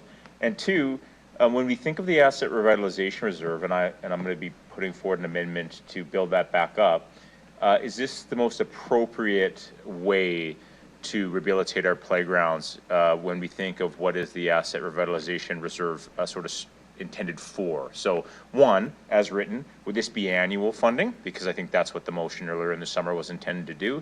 And two, is this the appropriate way to fund playgrounds through this particular reserve? Mr. Anderson. Yes, through the chair, thanks for the question, Councillor. I would say, we didn't plan on building a salt and sand storage shed every year. So the 1.55 would be just a 1-year reallocation of spending that money. The grant money, so to take out of current contributions, would be taking out of a dedicated mill rate we have for rec facilities. We'd have to do more thinking on that, whether it would stay year after year or just be a one-time item and then have to refer back. So we're getting some complexities here on where that's coming from and where it's going to come from next year. But I would say point one would just be, could only be 1 year. Okay, thank you. If I understand correctly through the chair then, I'm looking for confirmation. Earlier in the summer, council passed, subject to approval in this budget, a $1 million fund that would be used to support the refurbishments of playgrounds in part across our community.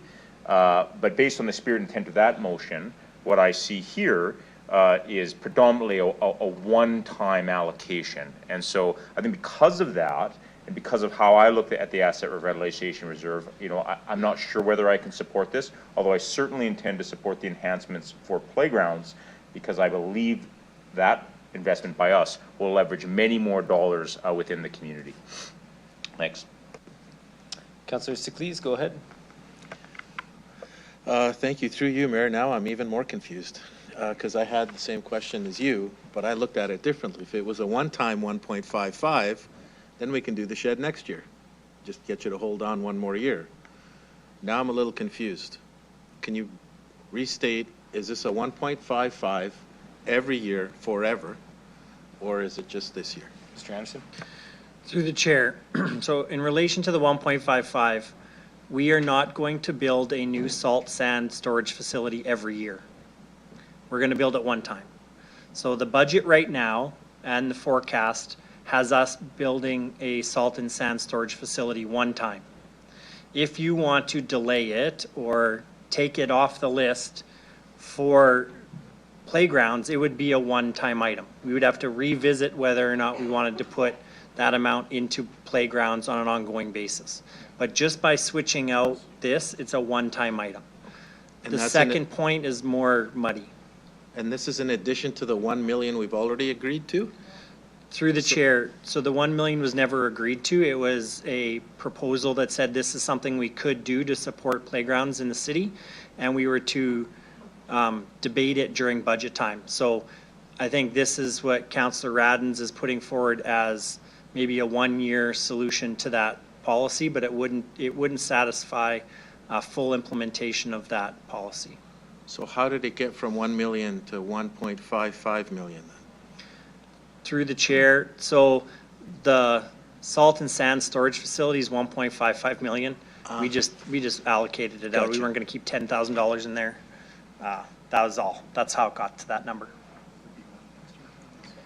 So to make this salt shed available to build, money available for it to be built in a year, we'd have to reallocate 1.55 back to do that. Through the chair, so yes, that's correct. Next year it would go back on the list as our plan to build in 2027. So the asset revitalization reserve has how much in it?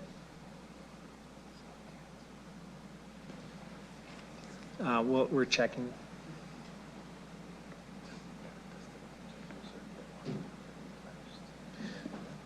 So through the chair, maybe we're good questions. How does the ARR get funded? Right now, any overage on our investment income, half goes into the ARR and half goes into the general fund reserve. So we do put money in there if our investment income is over, and there is other things suggested in the enhancements where we could dedicate mill rates to putting money in there. But I'll pass over to Ms. Callender to give details on where we're at right now. Go ahead. So the forecast for the end of 2025 is around 3.8 million. And with the 1.55 coming out, the forecast at the end of 2026 is around 2.2 million. So Okay. there'd be 2.2 million remaining. That asset revitalization reserve is designed to help pay for these types of expenses, or is there another one of our 28 reserves designed for it? Through the chair, so yes, we believe that playgrounds would qualify for the ARR as currently constructed.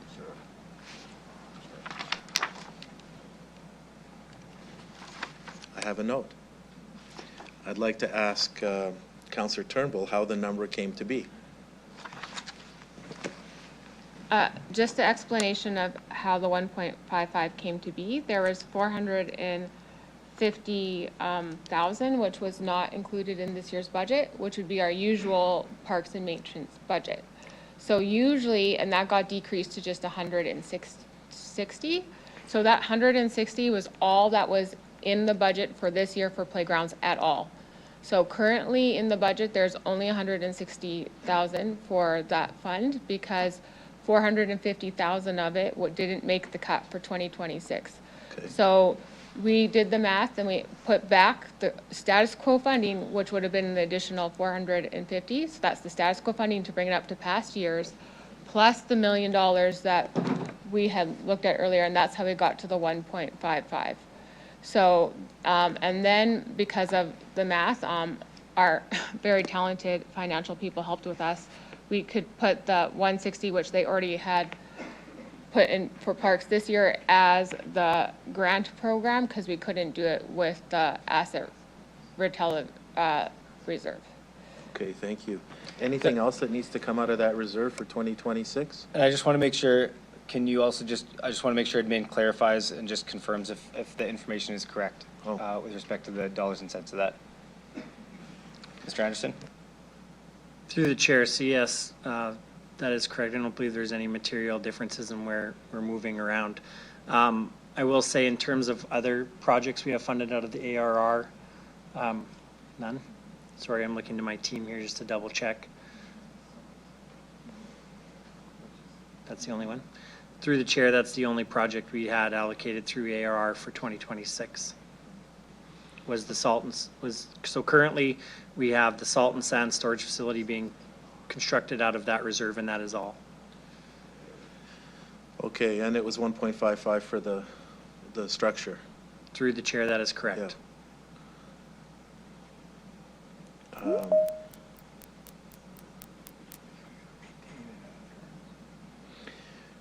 One more question about the that 1.55 reallocation. Would it have to be added to for further maintenance in future years?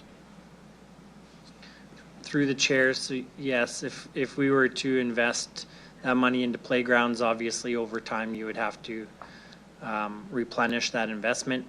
As my colleague Ms. Bryden stated, though, this would go into improving existing playgrounds is our belief, so it would actually be part of replenishing what we have right now versus building something brand new. And what would that look like in terms of a percent of assets? I mean, we know what it is for fixed buildings. I'm sure it's probably a way different number for playgrounds. Is it 3%, 5%, 10% of investment as repairs and maintenance? Through the chair, we believe we would be able to, with a 1.55 million, we'd probably be able to bring 4 to 5 playgrounds up to our standards. Out of 150. Wow. Okay. Thank you very much, everybody. Thank you. Councillor Burton, go ahead.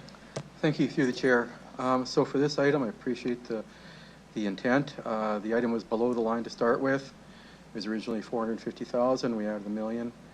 And so as currently defined right now, with a $1 million increase, it's problematic for the residents of Ward 4.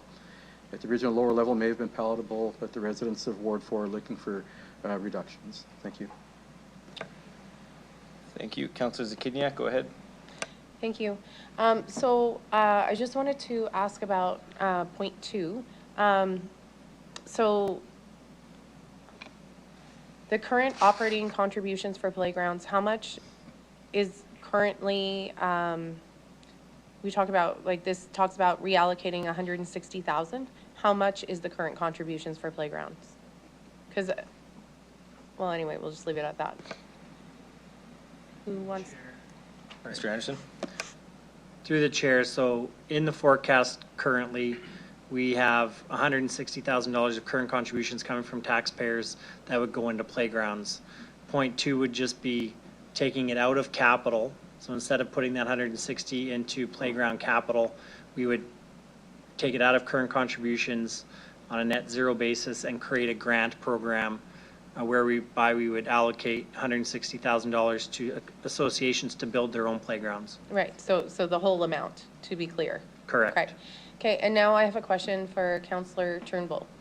In relation to point 2, so can you explain your rationale taking that money and then putting it into the grant program?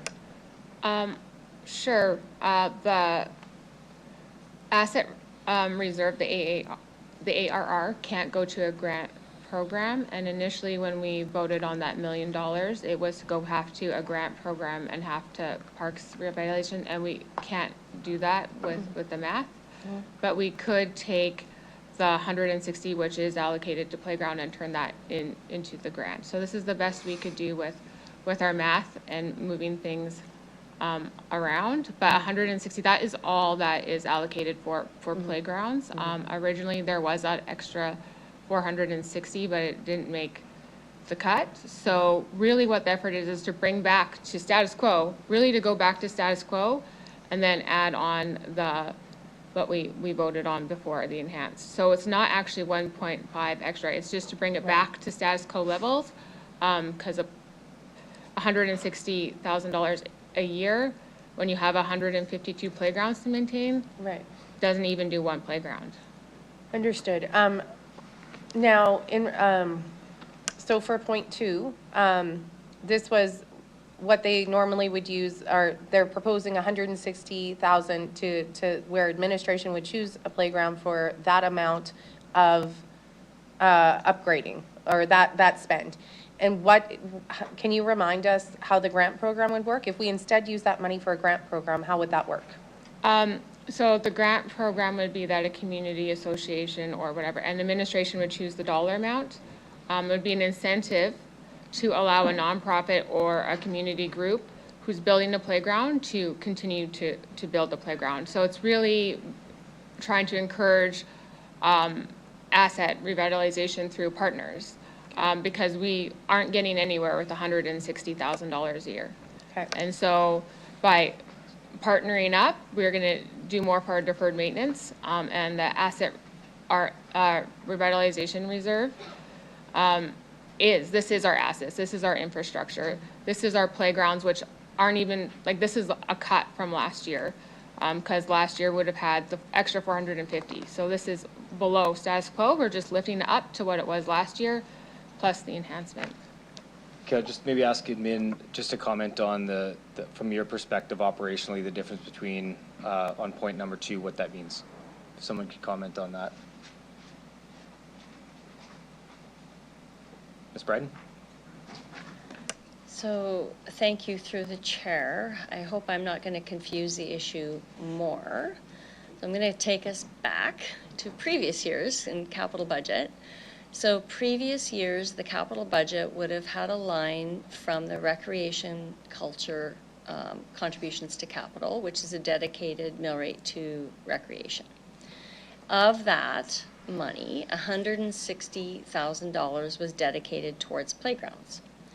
In addition to that, there was a program line in current contributions for $450,000, I believe, that was also to be attributed to playground infrastructure. This year, that $450,000 fell below the line in the analysis for capital. So this motion will see current contributions to capital reduced by $160,000 to set up a grant program within our operating area that would support playground enhancements to be awarded in the community, and we would establish what that looks like. The $1.55 million would be a one-time capital contribution that could be used towards playground infrastructure. We believe we would be able to bring 4 to 5 playgrounds to meet our current standards with that funding. Next year, there would need to be another conversation about where contributions towards playground redevelopment would come from. Okay. So from what I heard, in relation to point 2, it sounds like that proposal might allow for more to be done because we're partnering with, these groups, community associations, parent councils, so it'll allow for us to do more than if the city itself is just investing that money. Through the chair, that's correct. Okay. So I would like to vote on it separately. And also, I think that we are going to need to, for me personally, I don't want to put the investment in playground revitalization at the expense of the sand storage facility. That sounds important too. I think we can either take additional money from the asset revitalization reserve separately for playgrounds, or we might see what happens if there's additional money that is freed up as we're going through these amendments and be able to earmark some of that money for what you're looking for point 1. So I think we can still accomplish it. I don't think that, I don't want to pit the sand and storage facility against playgrounds. So I think we can potentially still do both. So I want to vote on it separately. I think number 2 makes good sense. Number 1, I think I hope we can find another way to accomplish what you're looking for in point 1. That's all I have. Okay, Councillor, oh, sorry. I should say it to you.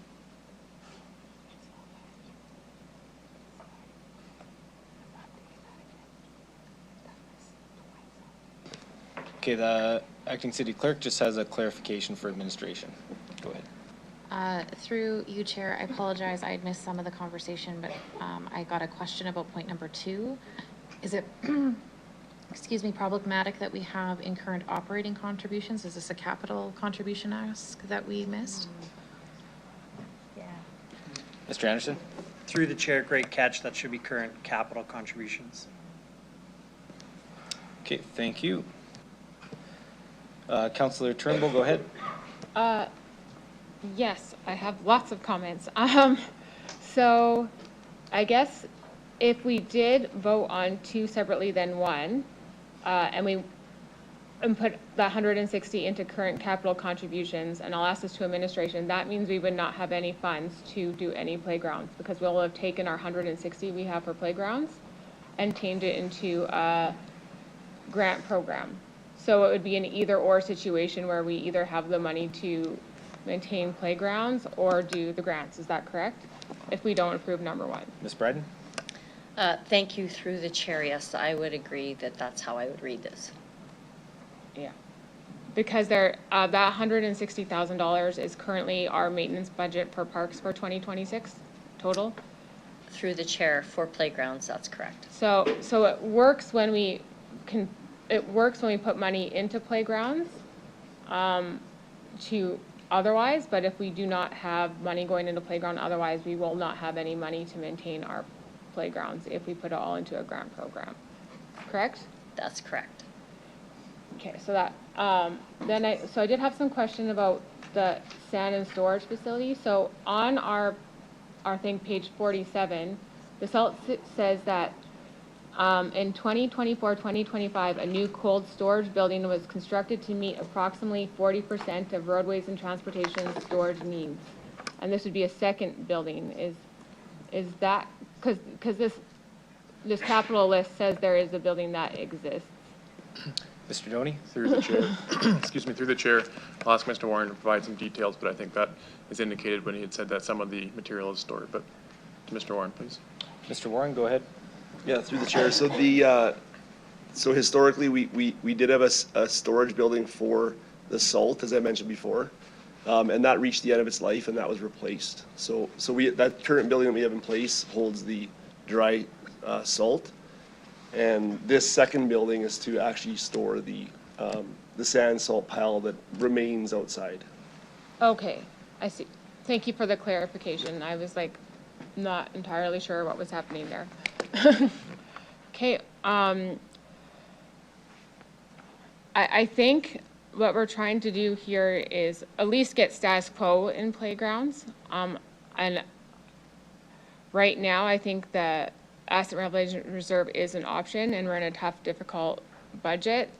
If I had to choose between 4 to 5 playgrounds and salt and sand, I would choose 4 to 5 playgrounds, but I'm open to looking at other possibilities. I do believe a playground grant enhancement program is worthwhile, and maybe that is more worthwhile than doing maintenance on playgrounds this year. I'd like to ask administration about that, but do you think it'd be more worthwhile for us to start up the grant program than doing maintenance this year, to just, because if more people can do, if there's not a lot that can be done with $160,000, so if we can enhance other organizations to do it. Ms. Bryden? Thank you. Through the chair, I just want to provide a little bit of clarification. I probably used some wrong language. We would still have some funding available within our operating budget for maintenance. So if a swing breaks or if that type of thing occurs in a playground, we would still have some funding there. We wouldn't have any funding that would be allocated towards upgrading our playgrounds to meet our new standards.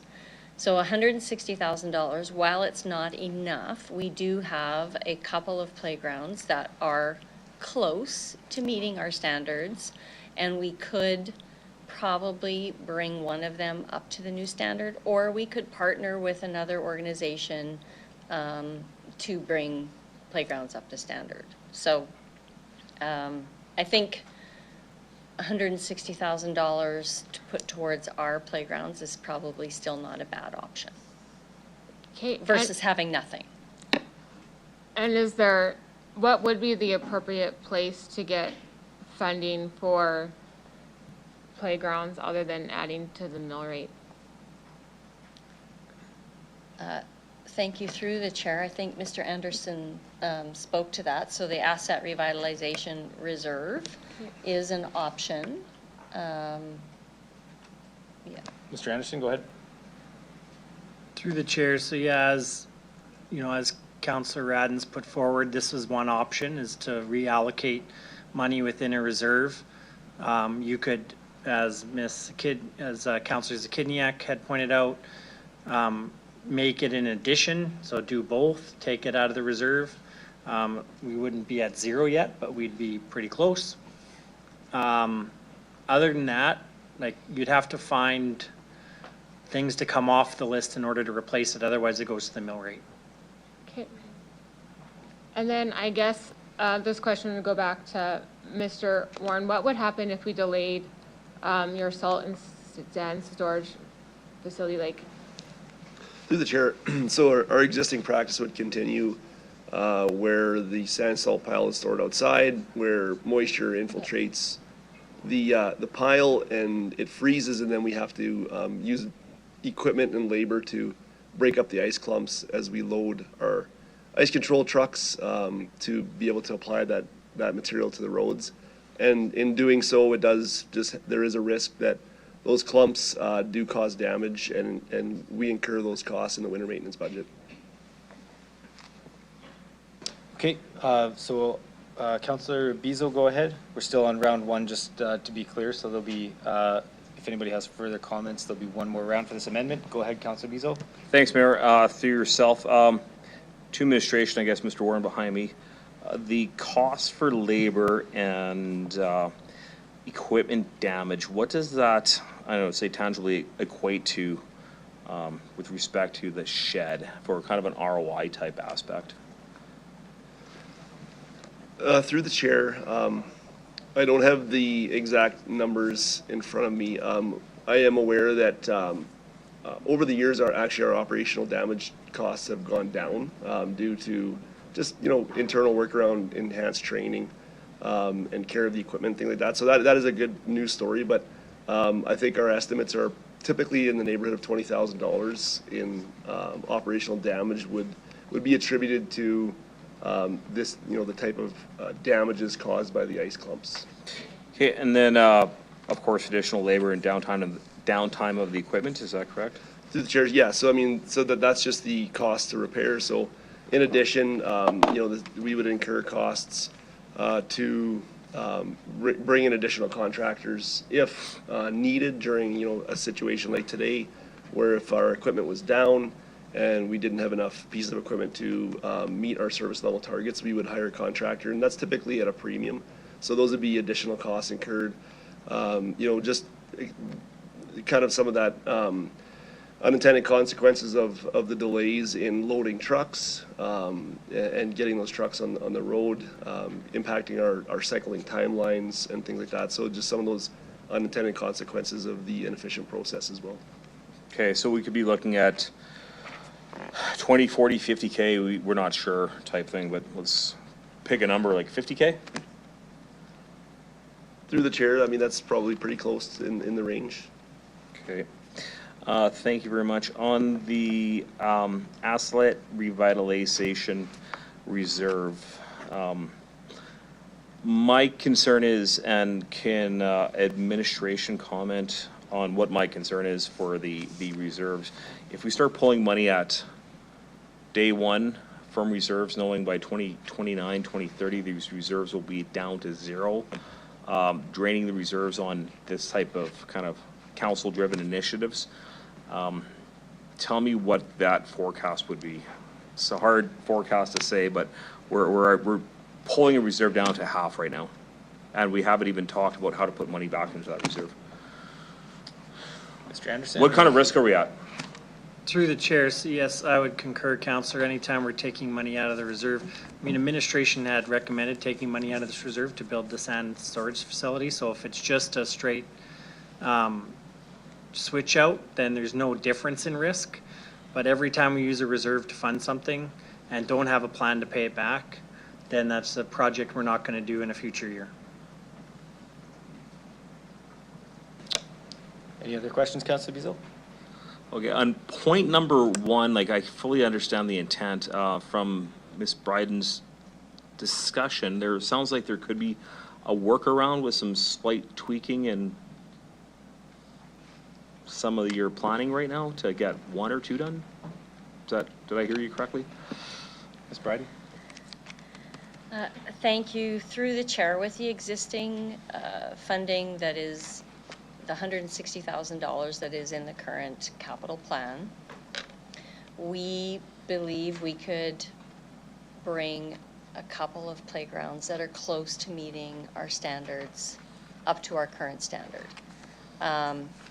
Okay, I'm getting corrected, not 2, possibly 1. That's close right now.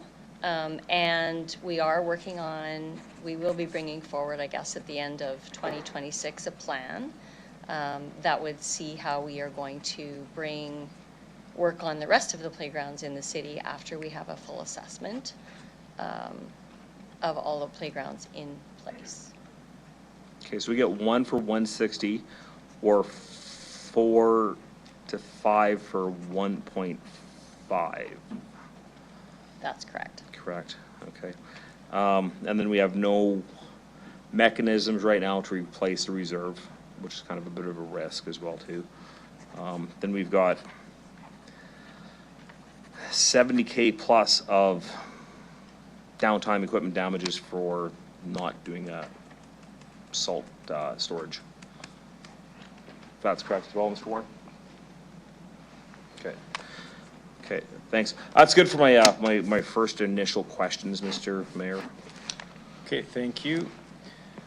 Yeah, on my round, I won't have anything for the second round. I appreciate playgrounds. I have young kids. I absolutely agree with we need them in our community.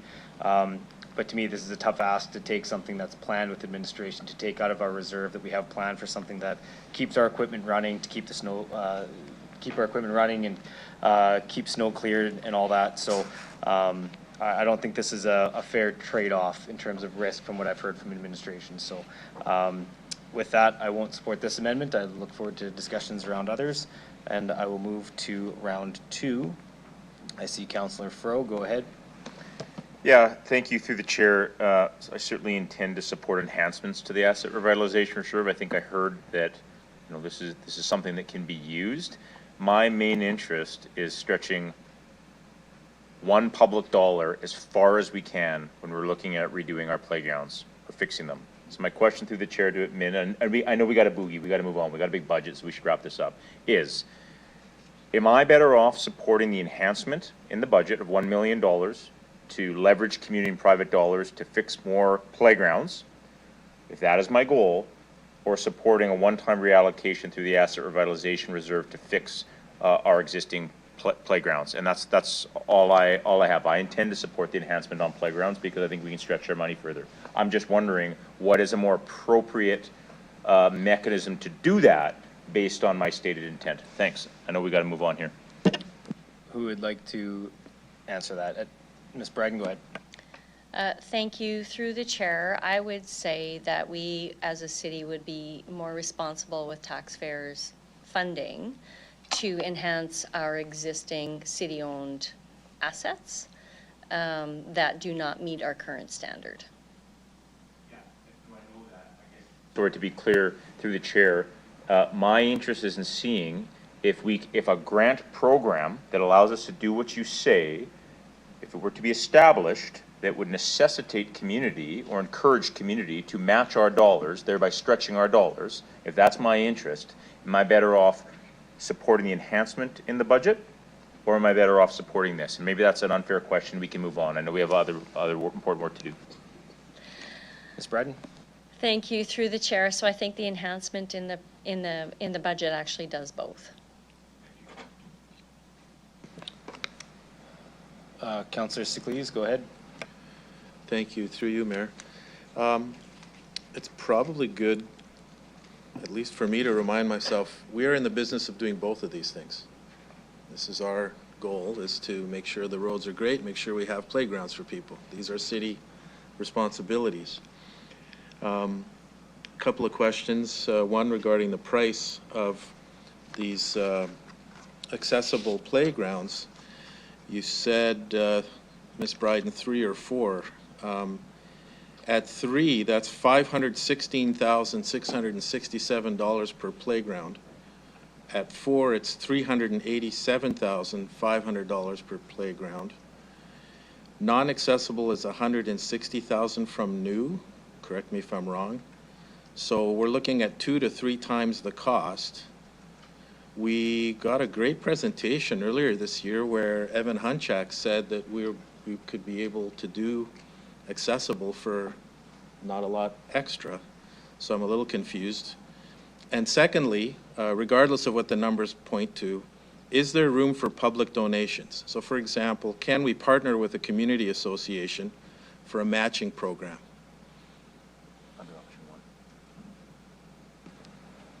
Who'd like to answer that? Ms. Bryden? Thank you. Through the chair, yes, we can partner. I would say in terms of the cost of the playgrounds and individual upgrades, each playground, depending at what level they're at right now, would require a different level of funding. So some are maybe newer and are closer to meeting our standard, and some are quite old and not close to meeting standards. So that would have a play on how many playgrounds we would be able to actually improve. Yeah. In answer to the question, there's always room for public donations. And we've seen that where community groups have fundraised to help establish improvements within certain parks and areas of the city. I kind of knew the answer to that one. I just wanted the 90 folks watching online to know that. I do have a third piece, and that's the timing. Even if we were to allocate the money for a protection for our salt and sand, was that going to be built this winter? Mr. Doney? Through the chair, no, it won't be built for this winter. So if approved today, our facilities team would start the process and try to have it installed and ready for next fall. So is it possible, you probably know my next question, why don't we do the playgrounds in the spring and find the money for this shed in next fall? Through the chair, the next budget will be for 2027, so it would limit us from putting any tenders out or spending any money until 2027, which would then mean it's not ready until the fall of 2027 for the next 2 winters from now. I tried. I got nothing else to add to this. I'm in favor of both of these, so this is really, stuck between a rock and a hard place. But I thought the timing piece would have worked. And I think there's some motions coming up, we haven't gotten to them yet, where we could free up some money when we hear from some of the others who have motions. So I guess we have to vote now. Well, we still have people to hear from. Any further questions? Okay. Councillor Turnbull, go ahead. To the chair, I might be doing an amendment. So for number 1, is there a dollar amount that we would be comfortable allocating from the the reserve, which isn't necessarily 1.55 million, maybe it's less, that we could put towards playgrounds, even if it is like another 200, or like, is there a number we could take from there for this year and not touch the salt and sand, and maybe it's not 1.5? Mr. Anderson? Through the chair, and I'll defer to Ms. Callender for the exact number here, but yes, we do have room in the ARR to do both. And if you're not going to just swap out like the current amendment, then we could do as planned, the salt and sand, and then put X number of dollars up to how much we have in the reserve. And maybe I'll pass that to Ms. Callender. Go ahead. The balance expected at the end of this 2026 is 2.2 million. So if the 1.55 was taken out for the shed, there's still 2.2 million remaining in that reserve. That's what the forecast is. So I would like to propose an amendment for number 1 to change it to that 450 or whatever it is, to bring it back to status quo, to bring it back to the playgrounds budget we've had previous years. So if we reallocate that 450 from AAR, we will at least get back to a status quo budget on our playground maintenance. So when we are doing our maintenance, we are at least doing the same as we've done every other year for the 152. Plus, we get to start this new grant program, and then maybe later on in our budget deliberations, if we do find funding, we can add on. But at least that gets us to where we used to our status quo, and it gets this grant started. And it leaves the salt sand storage facility alone. Ms. Bryden, do you have a comment? Go ahead. Thank you, through the chair. Just for clarification, the status quo or previous year's capital funding towards playground infrastructure would include the 160. So. Oh, so this is still less. This is still less. This is still less. So what would have been status quo number? The status quo number would require the 160 as well as 450,000. Oh yeah, no, so that's what I'm doing. I would like to retain the number 2 as is, and then take the 450 from the ARR reserve.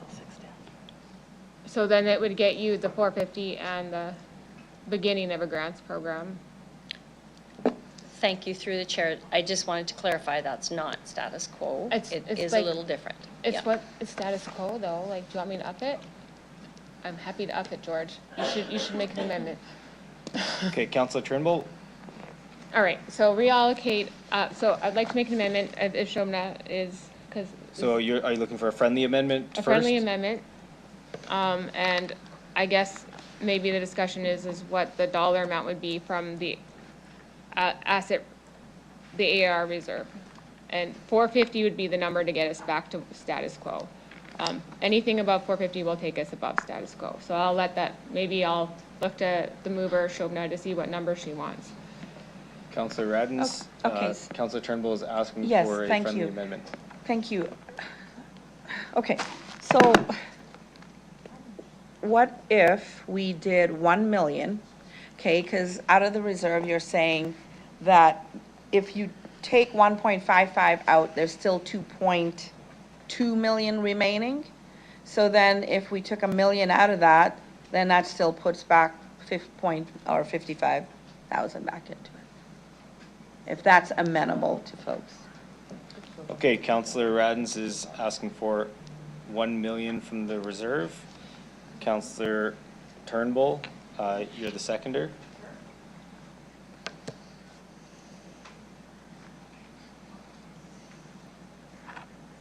Okay, so with that being a friendly amendment, that would be, we'll just continue through the second round of questions. Councillor Turnbull, anything final to add on your round there? Obviously, I'm very passionate about this. I do support the 160 going into the new grant program. I think we heard a lot from delegates yesterday showing how if you put $1 into community grants, it brings out more. It also leverages our community. So I do think it's really important to at least start the program, even if it's not quite at the dollar amount we want. And maybe we can get more as we go on in this budget process. But taking care of our playgrounds is super important. We have 152 playgrounds. We're doing strategic work on it. And $160,000 to maintain and do playgrounds when it's our number one, is one of our top complaints. It was one of council's top priorities when we met for strategic planning. It's one of the 4 Ps. It's one of the things we hear most about, and it's one of the things that everyone in the community can participate in, no matter the age or ability or cost. And it's something we can do for our community this year, and I don't think this is, having only $160,000 in our playground budget for a year doesn't seem acceptable to me. 10 seconds. And at least this helps bring it back to what it was in previous years and start something new. Okay, I just have one question for my second round. What is our minimum recommended balance for the asset revitalization reserve? Go ahead. The minimum balance for the ARR is 18 million. And sorry, what was the balance right now again? The balance at the end of this year is 3.7, forecasted to be 2.2. With this, it would be 1.2 million at the end of 2026. And 18 million is the recommended balance. That's right. Okay, thank you. Councillor Bezo, go ahead. Well, thank you, Mayor. You took the window to my sails here. But that was part of the question. When they're done, I'm going to ask them some questions pertaining to getting that reserve up to. So I just want to make sure we stick to this particular yeah. amendment. So 18 mil, if we take this, what's the timeline to replace the $1 million then? On projected cash flows into the investments. Mr. Anderson? Through the chair, so yeah, there would be no plan to replenish that as we budget what investment income we think we're going to get. If we happen to make more in the capital markets, then it would happen to fall in there. We're still working on a process of funding that reserve at some level and looking to best practices on how to do something like a complex reserve like this. But your point's well taken. There's no plan to replenish this $1 million coming out. Okay, thank you very much for that. Councillor Turnbull, given the fact that we don't have the money in the reserve or significantly lower than what the reserve minimum balance is, would you be okay if we allocate like what Ms. Bryden said, like that 460 back in there and reduce? So I just want to be clear, this is Councillor Radden's Councillor Radden's. Yeah. Councillor Radden's? Yes. 460. Yes. Okay, so Councillor Radden's, you are, Yes. okay, 460. Councillor Turnbull is the seconder.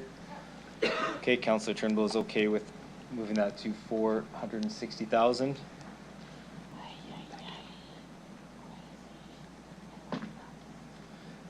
Councillor Bezo, anything further from you? No, that's it. Thank you. Okay.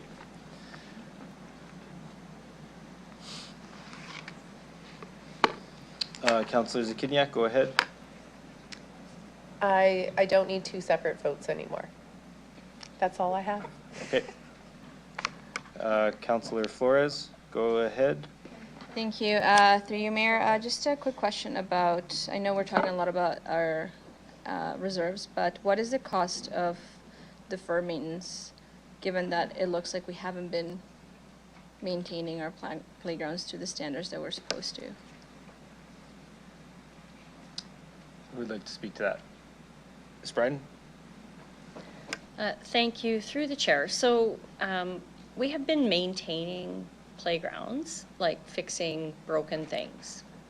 But recently, council approved new design standards for playgrounds.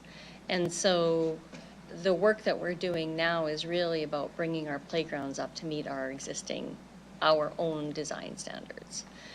So I really can't speak to the cost of deferred maintenance, except to say that, we have 152 playgrounds. We need to ensure that our own playgrounds come up to our own design standard. And this work is the start of that. Would it be fair to say that the longer we take to bring those playgrounds to our own design standards would cost us more in the future? Thank you. Through the chair, of course, costs increase throughout the year. We know construction costs, equipment costs increase every year. So in theory, yes, that would be fair to say. All right, thank you. I think this is part of this whole budget process where like being asked to do either or. We've been given a budget that gives us what we're asking, like what would make our city run. And we're going to spend a lot of hours trying to take from here to give there. I think in reality, in an ideal way, we spend in our city. We invest what we need to invest. I know that funding the reserves is part of our enhancements, and either myself or other councillors will likely bring that to the floor, which I think is a smart move. And we have plans for these things. It's not static at this point in time that nothing will change. So I think it's really important for us to bring our playgrounds to the standards that we have set up for ourselves. And I see here a plan that I can support, because I also know that we will work to maintain and bring our reserves up to the standards that we want them, but also think about the reserves are there to do the work that we need to do. They're not static. Once we draw from them, we're going to put money back onto them, and so forth and so on. We just need to make sure that we are proactive about it, which I feel like we will be doing. So I support this amendment, and I think it's going to, as Councillor Turnbull say, help bring our parks to the standards that we've set out, but also it's one of the key city priorities that is good for all residents. So that's all for me. Thank you. Councillor Rastovich, go ahead. Through the chair, what else can the ARR money be used for? Where else can we decide we want to draw from that? What are the limits? Where else can we put that money? Yeah, that might be a question for the main motion, just because this is specific to allocating, all right, so specific. you could Sure. use that one after. I'll talk about, so what was, so the 460, so the enhancement's the grant, right? That's the enhancement. Is that correct? Get administration to speak to that. Mr. Anderson, go ahead. Through the chair, so point number 2 would just be reallocating. It wouldn't move the mill rate either way. So it would be taking it out of current contributions to capital and creating a grant program. So it's taking money out of one pocket and putting into another. But it's still there is an enhancement part in our budget for grant program for playgrounds. Is there not? Through the chair, I believe so, but so this is effectively trying to find money to fund that without adding to the mill rate. I think at this time in our city, we don't need to be doing enhancements. As much as we want them, and we would like them, this isn't the time for enhancements. We're on a budget. If you're at home in your house on a budget, you stick to the budget.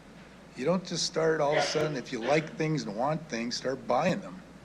So can't support number 2 for sure. Anyways, so really 300,000, take 300,000 from the ARR, keep number 1 at 460, and I could support that. Anyways. Okay, Councillor Mancinelli, go ahead. Thanks. I just wanted a clarification on a comment from administration. You guys are coming back with a report on playgrounds. Where I need the clarity is we had a delegate come by and talk about accessible playgrounds, the extra burden with the new specifications that are being implemented, as well as an idea about access to them within quadrants or areas of the city. Will that be part of the report you bring back to us? Thank you. Through the chair, yes. Perfect. I think that'd be much needed information, especially with all that's going forward. That's what I need. Thank you. Okay, thank you. I don't see any further questions on round 2, so I'll go back to Councillor Radens to close debate on this amendment. Thank you. Okay, we've heard that there are 152 playgrounds that are already mentioned in our city that are up to 60 years old.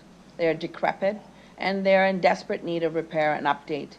There are community associations, many in each of your wards, that are currently fundraising to update and build playgrounds, and it would take them up to 20 years or more to raise the funds to do that work.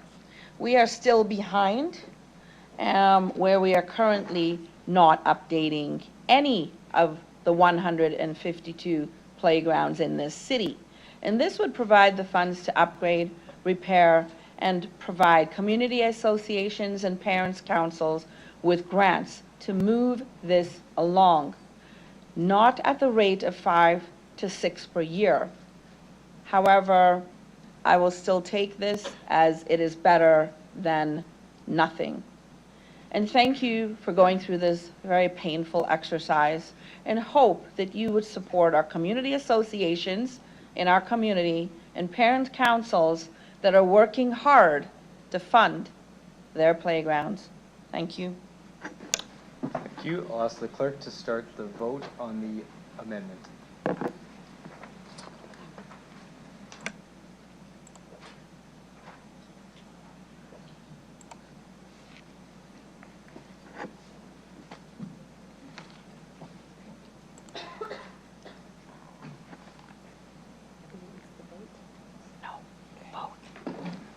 Councillor Zakiniak? Yes, we're voting now. In favor. What? Okay, in favor? Yeah, in Okay, favor. Councillor Zakiniak is in favor.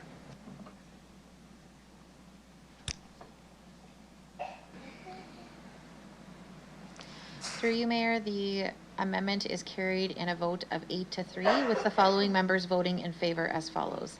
Councillor Fro, Sickles, Bezo, Mancinelli, Turnbull, Radins, Zakitniak, and Flores. And those voting against are Councillors Burton, Rasovich, and Mayor Bashinsky. Thank you. Councillor Radins, back to the main motion. Go ahead.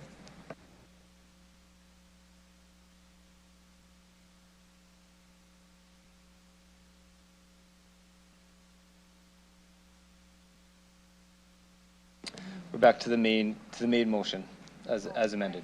Yeah.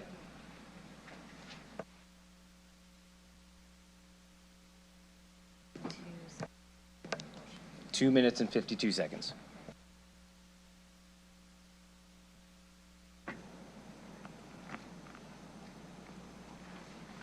Okay, so I'd like to have some clarification on the right sizing item for canceling service, Regina staff, right sizing, and Mayor proposed 50% reduction. I just want to have clarification on that, please.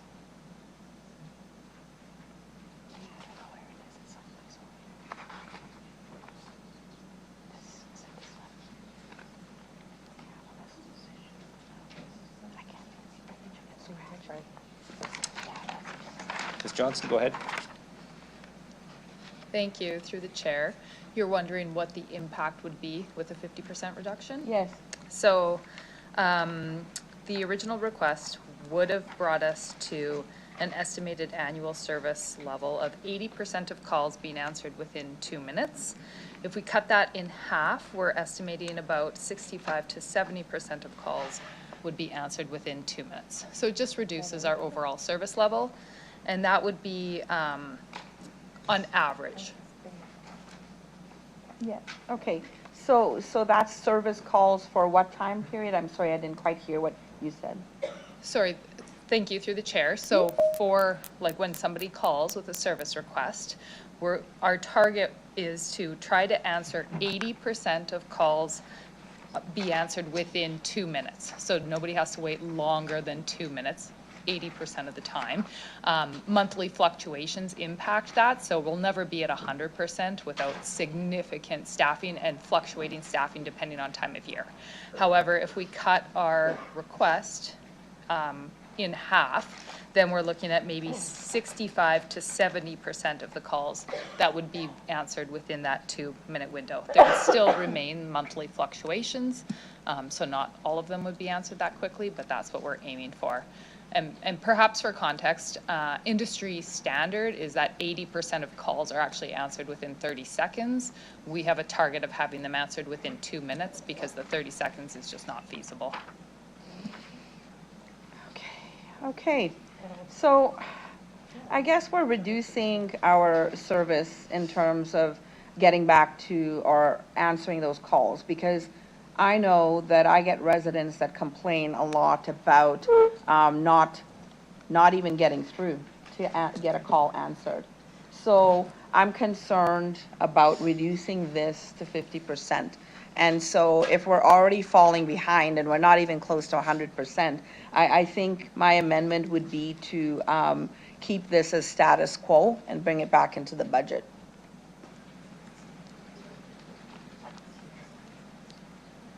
Okay, we'll get that written up.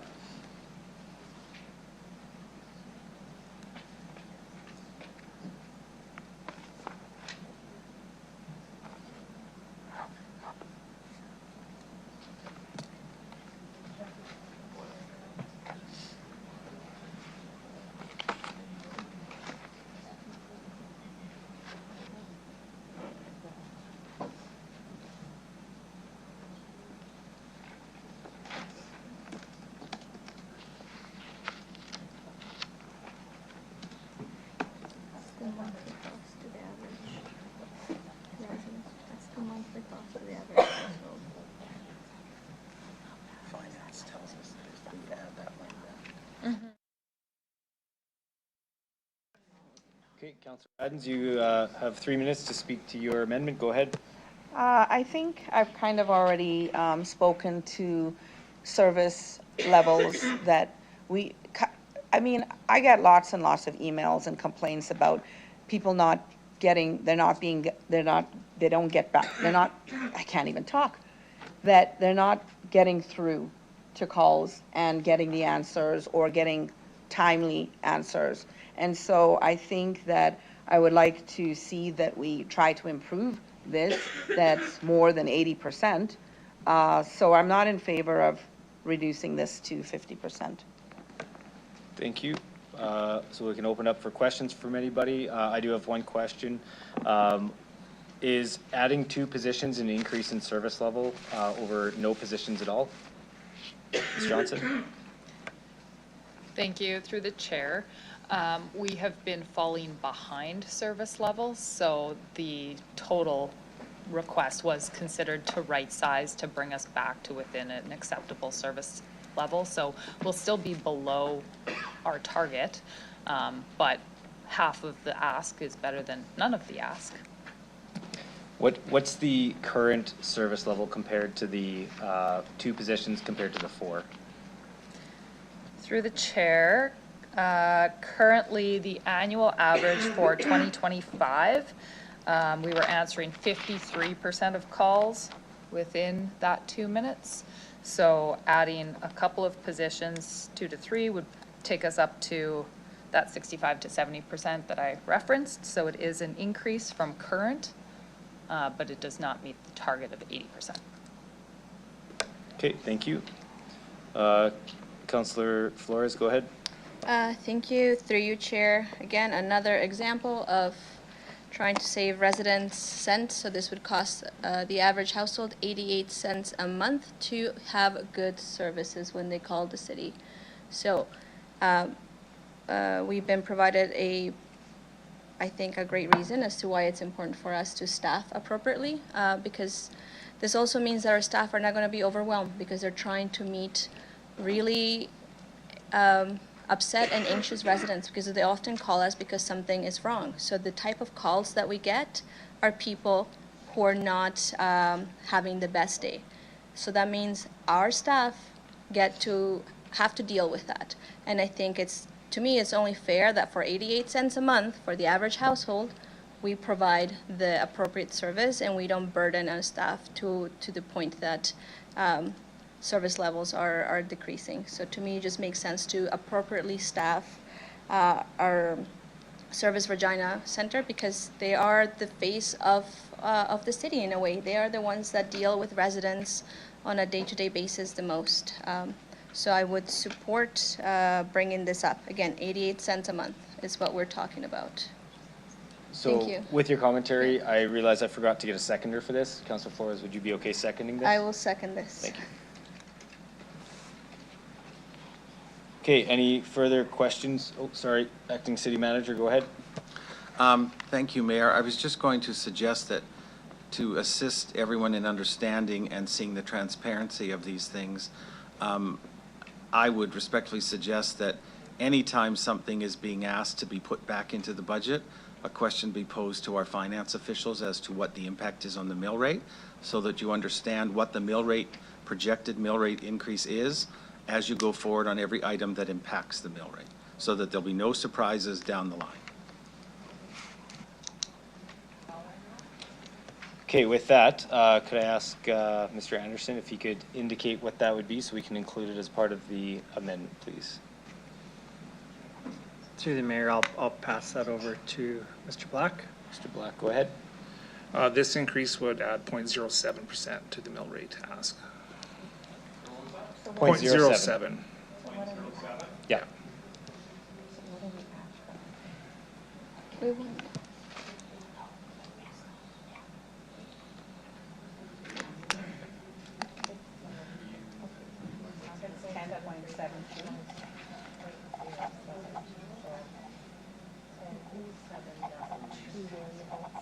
No, sorry.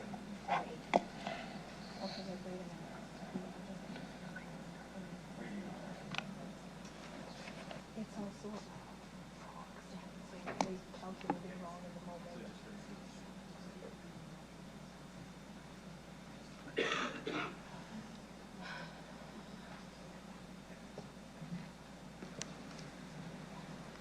Okay, so what we'll do is, we'll get that information, and then if and when amendments pass, we'll update the overall, so we keep a tally, as we move forward.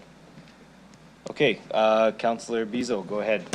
Thank you very much. Of course, everyone knows I'm very focused on that reserve and getting that up there in dollar value, but can administration comment, like my numbers are 88 cents per household, roughly 100,000 households.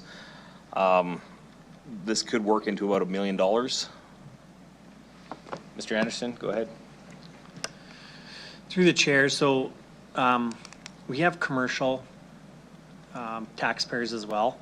So just to flag for the councillor that when we start to add up the cost on a per household, you have to, right, part of that's funded by our corporate, so you can't just take the increased cost and divide by 100,000, just to flag, because that would get funded partially by our corporate clients as well. And maybe I'll pass that. I don't know if that impacts your question. Well, I guess the question would be if you defer this and somebody's on hold for 3 minutes, 4 minutes versus 2 minutes, versus funding a reserve with that same money or not having a tax increase. What does funding a reserve for that same money look like? At 0.07. I think we got to stick to, I think it's fair comment, Councillor Bezo, in terms of the amount that we're talking about for this amendment, but when we talk about reserves, I think when we get back to the main motion, when we get into the reserves, I think that'd be a good time to have the commentary on comparing different expenses versus reserve conversation. So I just want to be very focused on each amendment, because we have a lot to get through. Yeah. Any further questions? No, that's good. Okay, thank you. Any other questions from members on this particular amendment? Seeing none. Oh, sorry, Councillor Mancinelli. Just want to make sure I heard you correctly. You would rather just deal with this in a solid singular motion and not try to offset it or anything like that, or?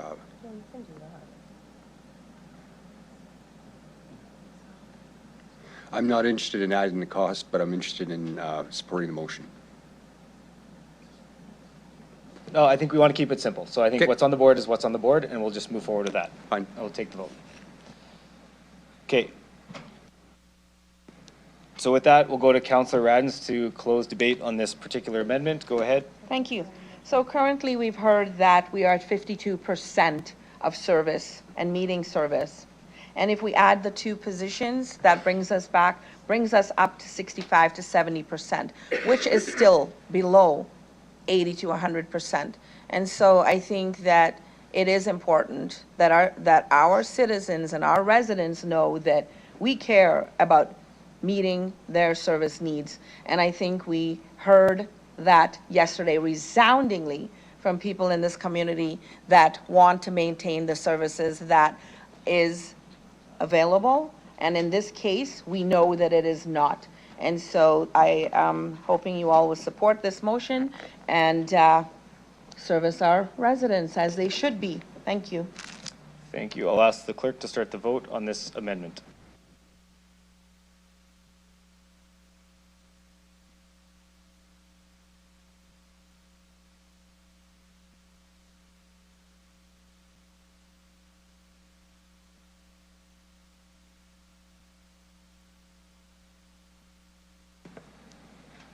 Councillor Mancinelli?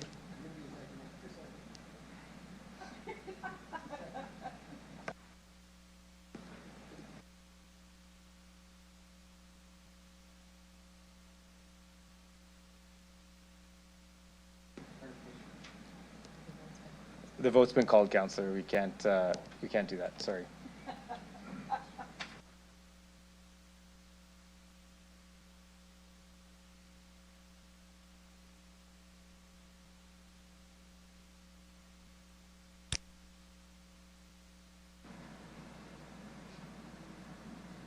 Through you, Mayor, the amendment is lost in a vote of 4 to 7.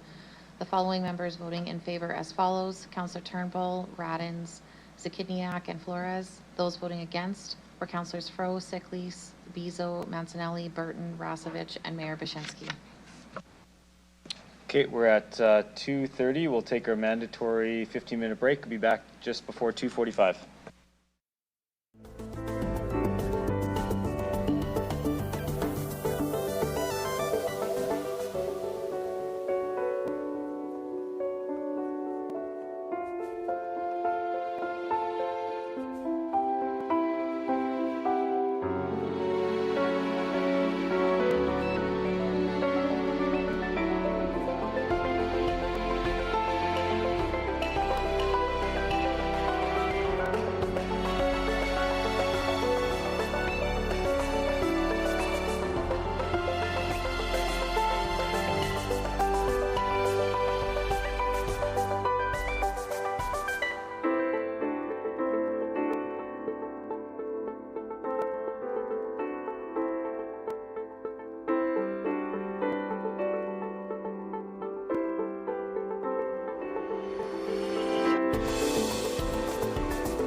Okay, if folks could take their seats, we'll get ready to get started again.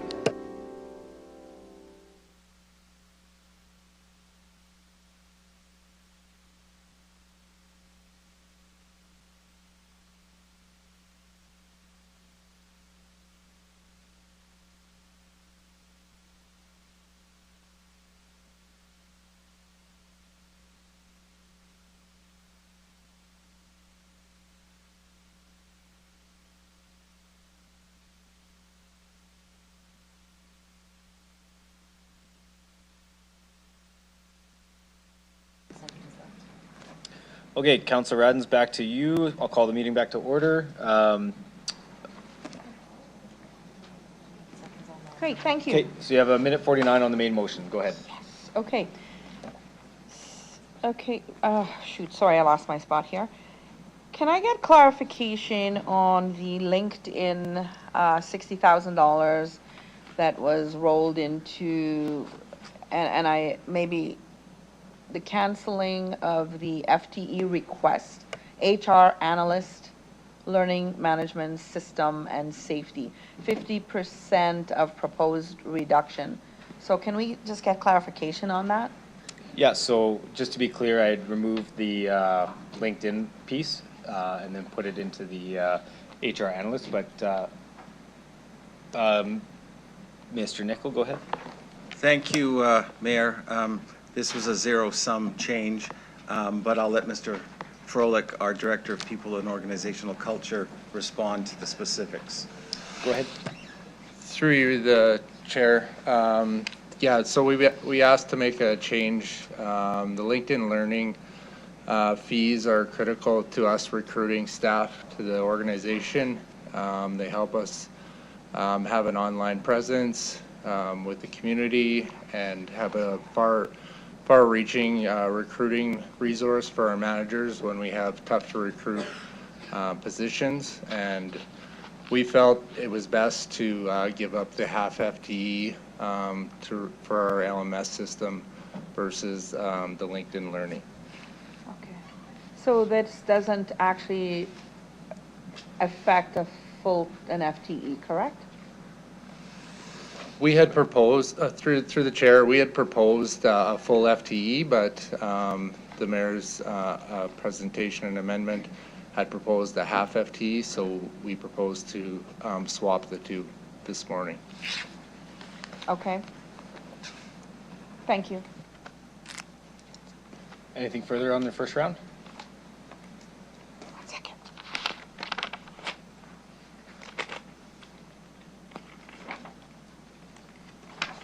No, I think that is it for me in this round. Thank you. Okay, thank you. Councillor Zakiniak, go ahead. Thank you. I want to start by referring to the main motion, essentially the table that's proposed with the various reductions. And so maybe I'll just let the mayor can speak to that a bit more about, like, how did you come up with these different proposed cost savings? And just to clarify that a bit further, please. Sure, thanks for that.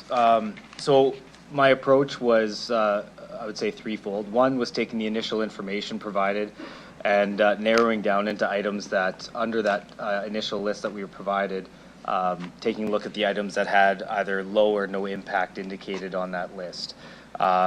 Next was consulting with all of you, my colleagues, to understand what items may be of consideration for reduction for this year, given the mill rate circumstances that we're in. So in speaking with each of you, trying to understand where there might be common ground as a starting point. Again, a starting point, not to say that that would be the ultimate outcome for those line items. And then third, I worked with administration on that list to validate, and that's where some of those tweaks and adjustments came from, is to get some feedback from administration, knowing, you know, we're trying to work collaboratively together. And a huge thank you to administration for taking the time to work with me to try and find kind of a reasonable, tenable starting point where I think we're all of the opinion we're trying to not heavily impact service levels throughout our community, while still understanding that this puts pressure on our taxpayers. So that was kind of the three-sided approach that I took in trying to come up with this,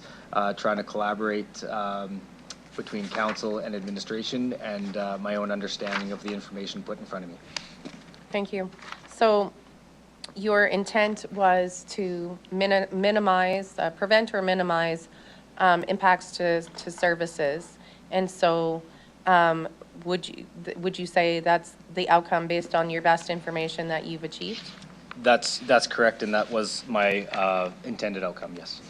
And just to make, like, in terms of our due diligence, can someone from administration just verify, yes, they're in agreement that, like, through this outcome, that's what's been achieved with these proposed reductions? Mr. Anderson, go ahead. Through the chair. So yeah, I would characterize it as a very healthy relationship of finding a balance between cost to taxpayers and service levels. And so I would say the process from our end was quite healthy, and we would have no objections to where it sits right now. Okay, thank you. Now, just as I'm looking through this, I thought I saw some sort of reduction to the Class B changeover from some sort of change with Class B park space. I'm not seeing it on this list now. I believe it's on here. Can someone help me out here?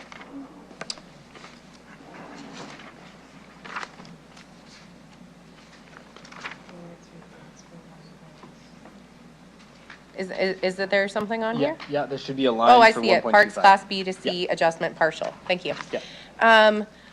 Okay, so I guess I do want to ask about some of these a bit further, though I do want to state I really appreciate that this work was done. I think it's very helpful. I mean, because we didn't have a proposed budget number, somebody had to come forward with something. I understand and believe that you did your due diligence to try and ensure that these were no impact to minimal impact things to as a starting point. But what I do want to understand, I guess the first one I want a bit more clarity on is the staff reduction for the 2S LGBTQIA+ community consultant.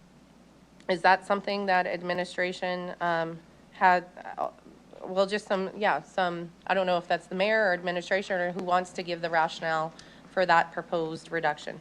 I can make my comment, and then I'll maybe pass it to admin for the impact, but my intention was this among some of the other positions. We're looking at positions that weren't currently hired.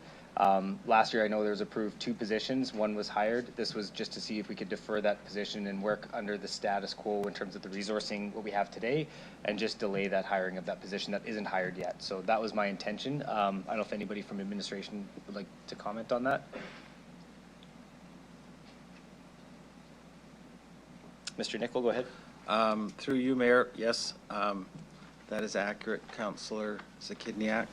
Admin was tasked with looking everywhere to see where there could be cuts or reductions or deferrals. As this was a vacant position, it was seen to, we accepted the fact that we already do have work in this area undertaken. We do have other staff that are working on this, and you got to make tough decisions along the way, and this was one of them that didn't have a direct impact on any personnel at this time. And so, as you noted, this is work that's happening. This is work that will continue. This isn't preventing that work from going ahead. We're just doing it with to the best of the ability with existing resources. That's fair. Okay. I want to ask about the material processing program, because I saw that in the Appendix M13 as a potential cut, and then I saw that on the Collier's list as not included in the budget. So is that why it's here? Can someone just help clarify that? Mr. Doney, go ahead. Through the chair, I'll start and ask Mr. Warren to give some more details on the program. But one of the reasons why admin is okay with it being on this list is because the capital portion is below the line right now. So we really need the capital and the operating portion. But I think it's important that Mr. Warren talks about what that program could do in the future for us. But, sorry, before that, but as you said, this is a delay that administration is comfortable with. Mr. Warren's just going to explain the benefits of it at a future date. Through the chair, that's correct. Okay. Mr. Warren, go ahead. Okay, thank you to the chair. So Mr. Doney is correct that that FTE was linked to that capital project, which is currently below the line. The capital component was to purchase material processing and blending equipment. As currently, we rely on the rental market, and the rental market is not strong and inconsistent. So really what that program does is we currently process our sand and salt for winter ice control, as we earlier discussed.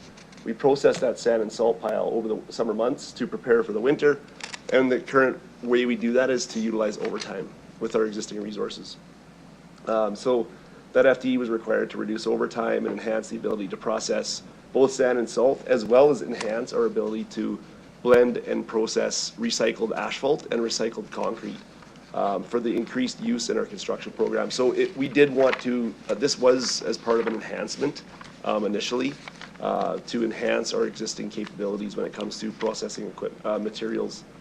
So basically, deferring or eliminating this program at this time will result in just the status quo use of overtime to process our current sand and salt material, and also just limit our ability to expand the processing of recycled material to further enhance the use in construction practices. But as you noted, since it's below the, it's been noted as a lower priority on the capital project list, it's already been recommended to be deferred. That is correct. Yeah. Okay, thank you. What about eliminating sandboxes? Why is that something that is, maybe this is for administration, why is that recommended? Through the chair, recommended is a strong word, and so sandboxes are used throughout our community. Of course, there's other potentially ways that residents can reduce slipping hazards by purchasing material at stores, and so it's just one of the hard choices that have to be made, and that is on the list, but recommended would be a strong word. Mm-hmm. Okay, well, I'm going to flag that maybe for my next round.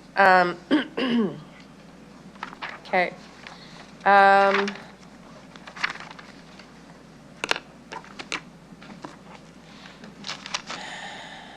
Maybe I'll start with an amendment, not start with, but before I keep asking more questions, so I don't run out of time. So I have one in relation to transit that I had sent. So hopefully that's ready. It's 2 tables. All right, so I'm going to propose some investments in transit, and then I'm going to propose taking other, I'm looking to offset what I'm proposing so that it has a net zero impact. And so while this is being pulled up, this is something that I've worked with administration to ensure that we can meet the needs of transit, that this amendment is not going, that it's something that is going to meet the needs of transit users, transit staff, and like I said, have a net zero impact on the mill rates. This is very suspenseful because it's not up yet, but can we pause my time for a second while it's getting up? Yeah, that's what we were just discussing, but we need a seconder for this first. Well, I think they might want to see it first.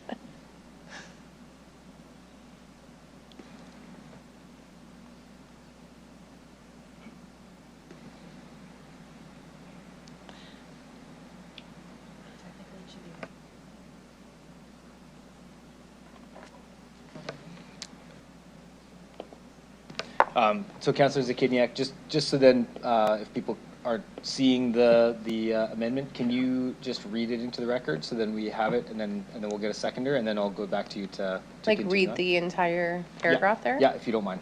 Yeah, sorry, just if you can give me 1 second, I can do that.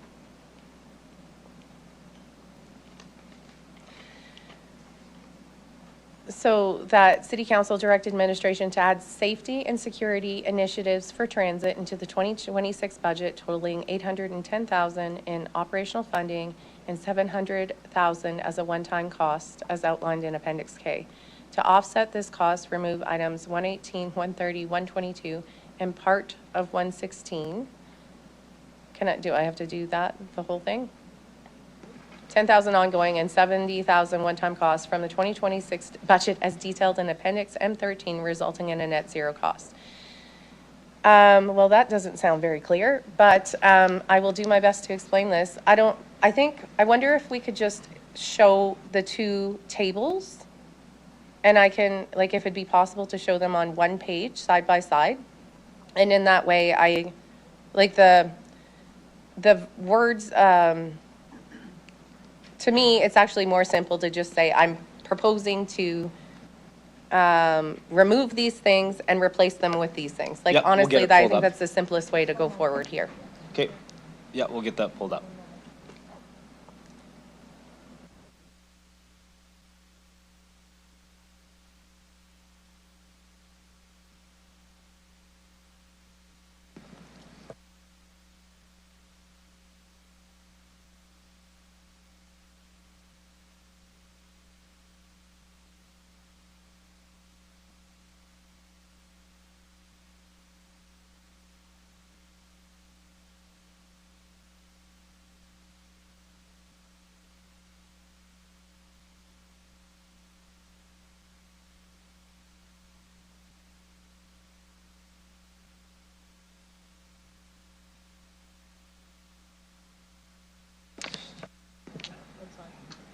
Okay, just hold on one second. I think.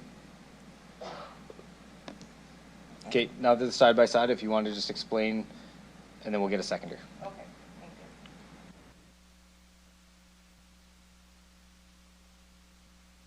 What has come up as a huge priority for bus operators and for residents is safety and security on buses. And so that's what is intended by those first 4 items. Okay, actually, yours looks different than what I had sent.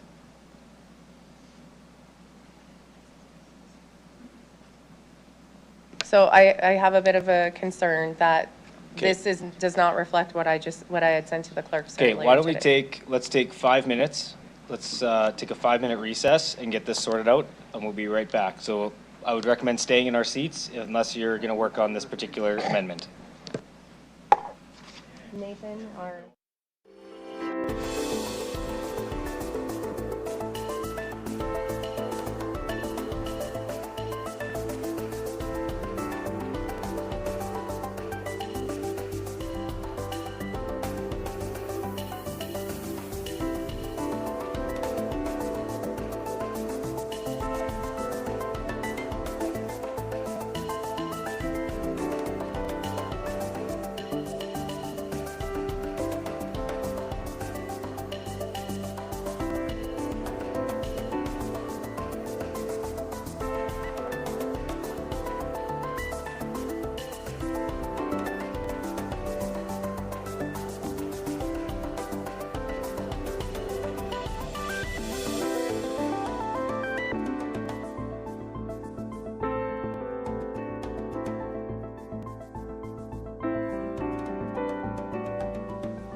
Okay, I'll get folks to take their seats, please.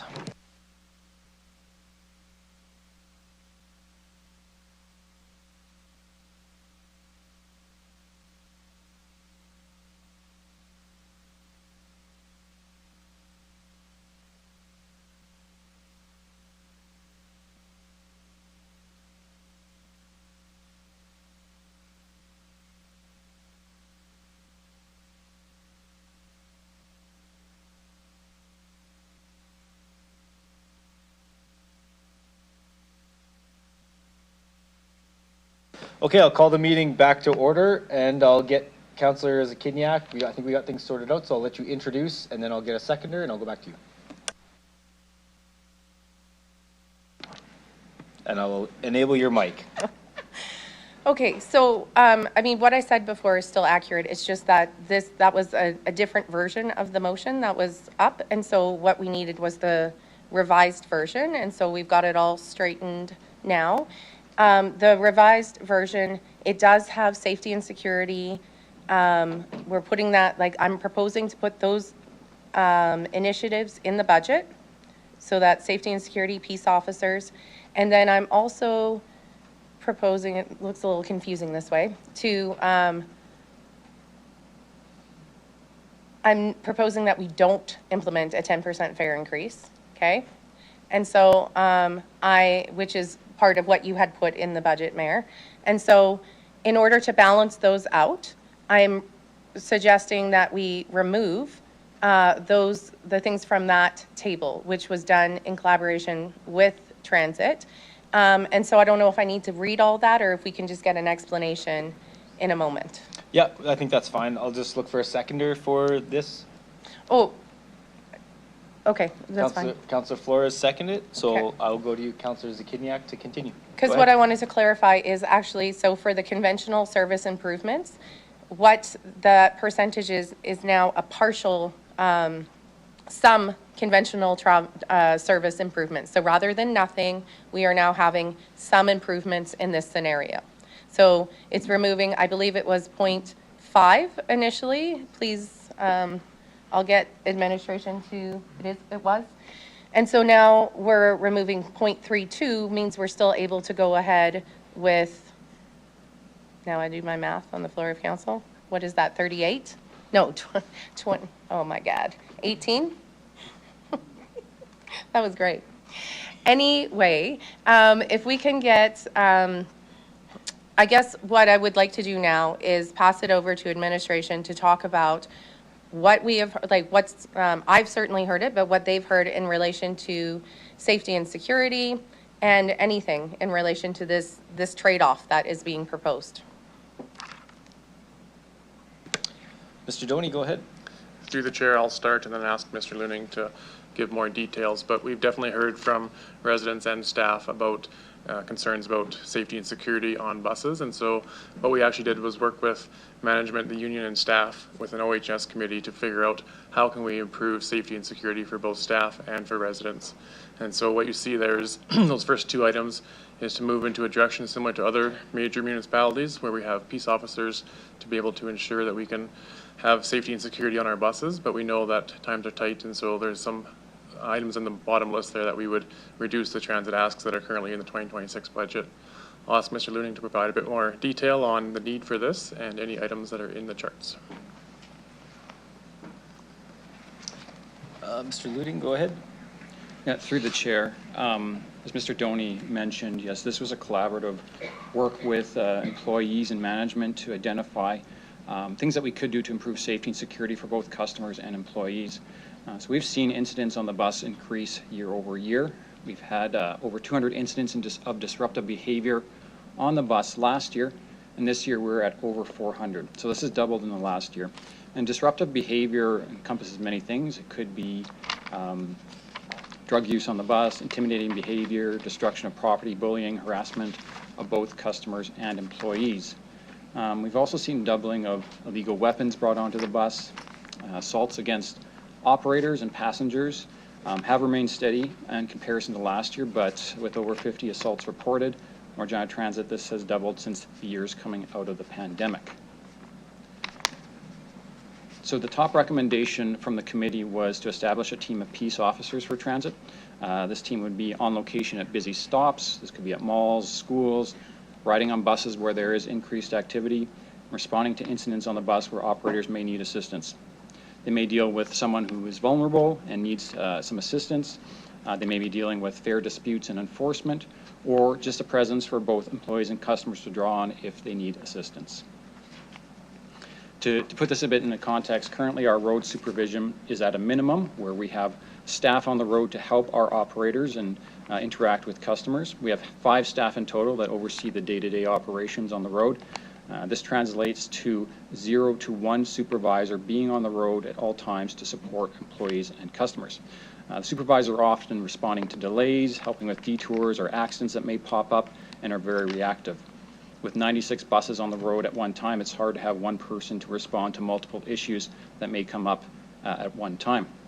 Looking at other comparators, Saskatoon has 14 supervisors, a team of 8 bylaw officers to patrol transit, and most recently in the 2026 budget, Saskatoon 8 transit police positions as well. Looking at the other components for the safety and security plan, included is a customer reporting tool.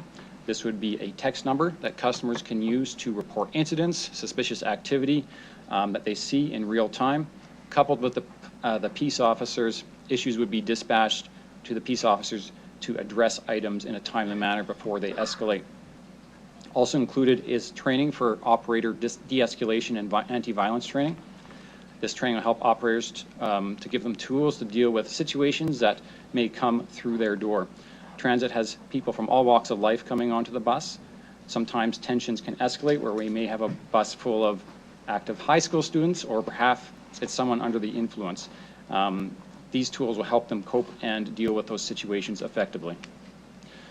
The last component that would be included here is a critical incident stress management system, otherwise known as CISM. CISM is becoming more popular with transit properties across Canada, as our operators see a lot of activities both on and off the bus. This includes pedestrian accidents, fatalities, and assaults. We have seen an increasing amount of psychological injuries with transit operators, and CISM is a system where we have an in-house employee with lived experience on hand to respond to an incident or traumatic event. This is not a new employee, but it would be an active employee that we train to help interact with those that may have seen traumatic incidents. It's peer-led, as they have lived in experience and are able to speak to the issues and coping mechanisms that they have used in past instances. Overall, this program is to ensure we support our staff through traumatic events that may happen on the road. So that's a summary of the safety and security components. I can talk through the trade-offs there if so needed.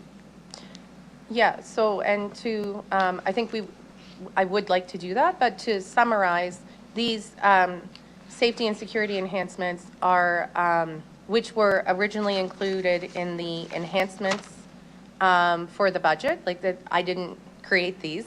These were potential enhancements we could do. But because these have been prioritized by not just staff, transit staff, residents, and also if we want to increase ridership, we need to have safe buses.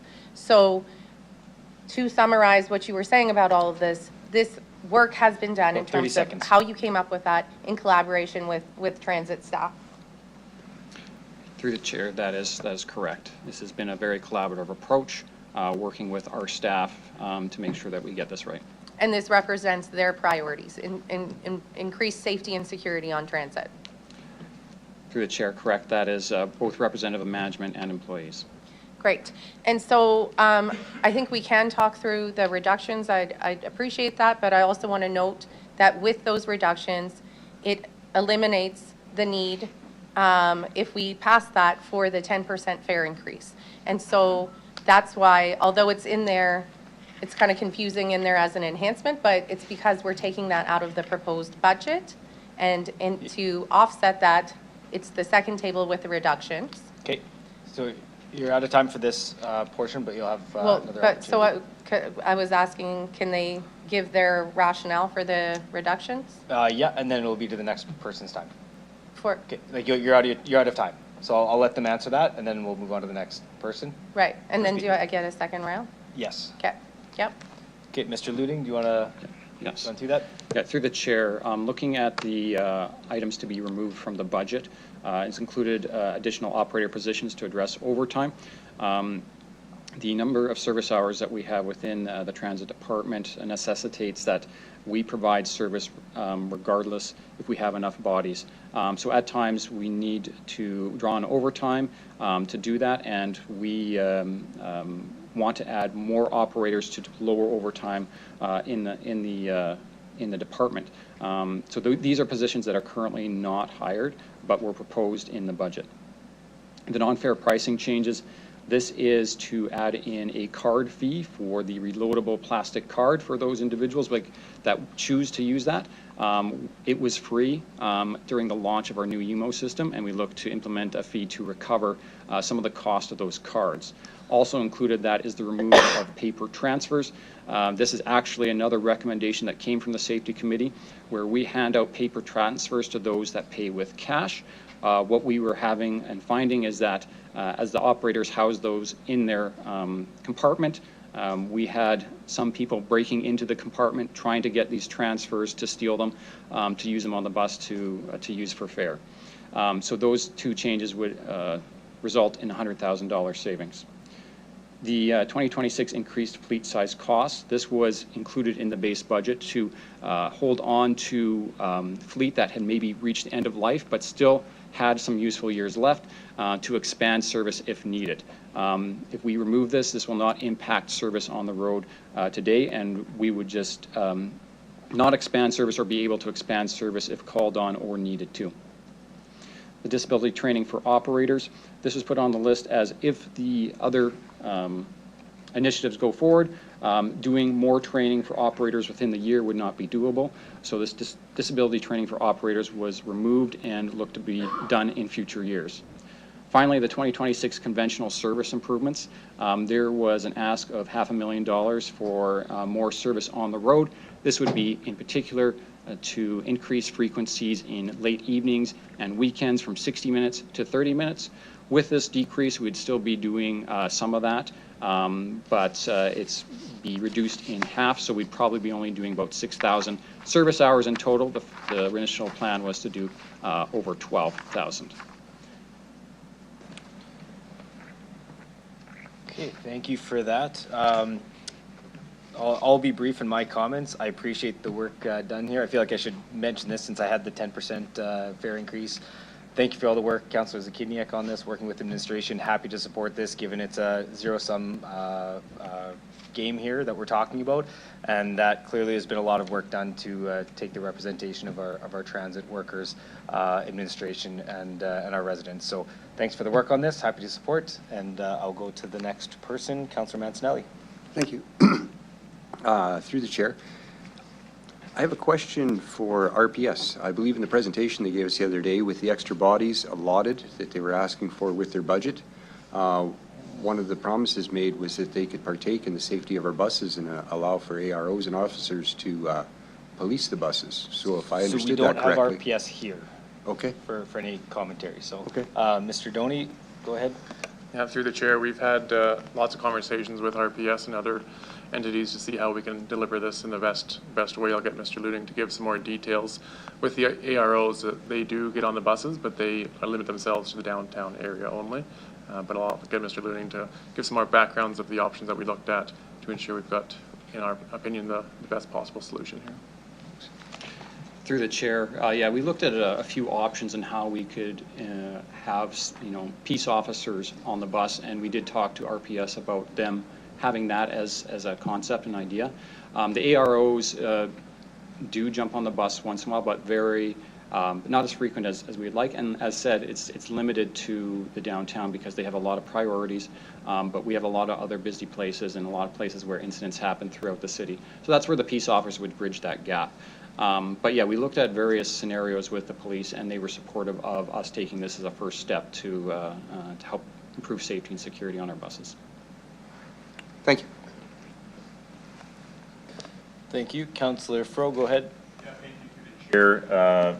Picking up on Councillor Mancinelli, we passed a $130 million police budget the other day, and I also heard them indicate an ability and capacity Well, I understand we can't direct the RPS, nor are they here today. I do think it would be appropriate through the Board of Police Commissioners to see if they can do some of this work. I would also say I have a concern around having civilian security officers on our buses for their own safety, and moreover, and perhaps through the chair to administration, do we really believe that adding several security officers on our buses infrequently will sort of address the safety risk, or is this safety risk more endemic of some broader concerns we have in our community? So we have a police service very well funded to do policing, so I'm concerned about the safety of potential security guards. It has been, I think, illustrated in other communities. This is a safety risk for folks that aren't trained, and I'm wondering if we truly feel that these 8 FTEs or 10 FTEs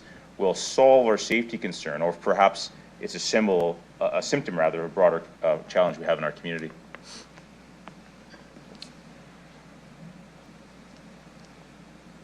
Mr. Doney, go ahead. Through the chair, I'll start and then ask Mr. Luning to give more information. So definitely we've seen an increase concern with safety and security on our buses, and through CUDA, which is kind of the best practice, Mr. Luning can give some details of what other municipalities are doing to address that, which does include peace officers. I think this is a step in the direction to see how it works for us. As mentioned, the security officers will do many different things, including helping with fare evasion and responding to issues that may happen on the road. But Mr. Luning can give some more details of where the industry is going and what we're seeing. Go ahead.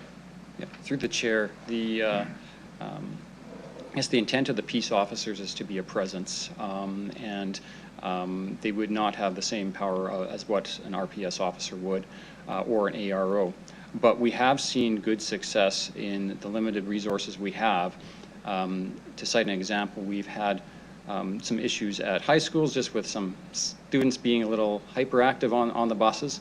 Having our supervisor there to talk to them, to say here's the acceptable rules on the bus, to answer their questions, and I must say that it's improved their performance dramatically. So we do see good success there, and pointing to someone like Saskatoon, this is kind of the first step that you go to before you look at and consider anything like a police service on the bus.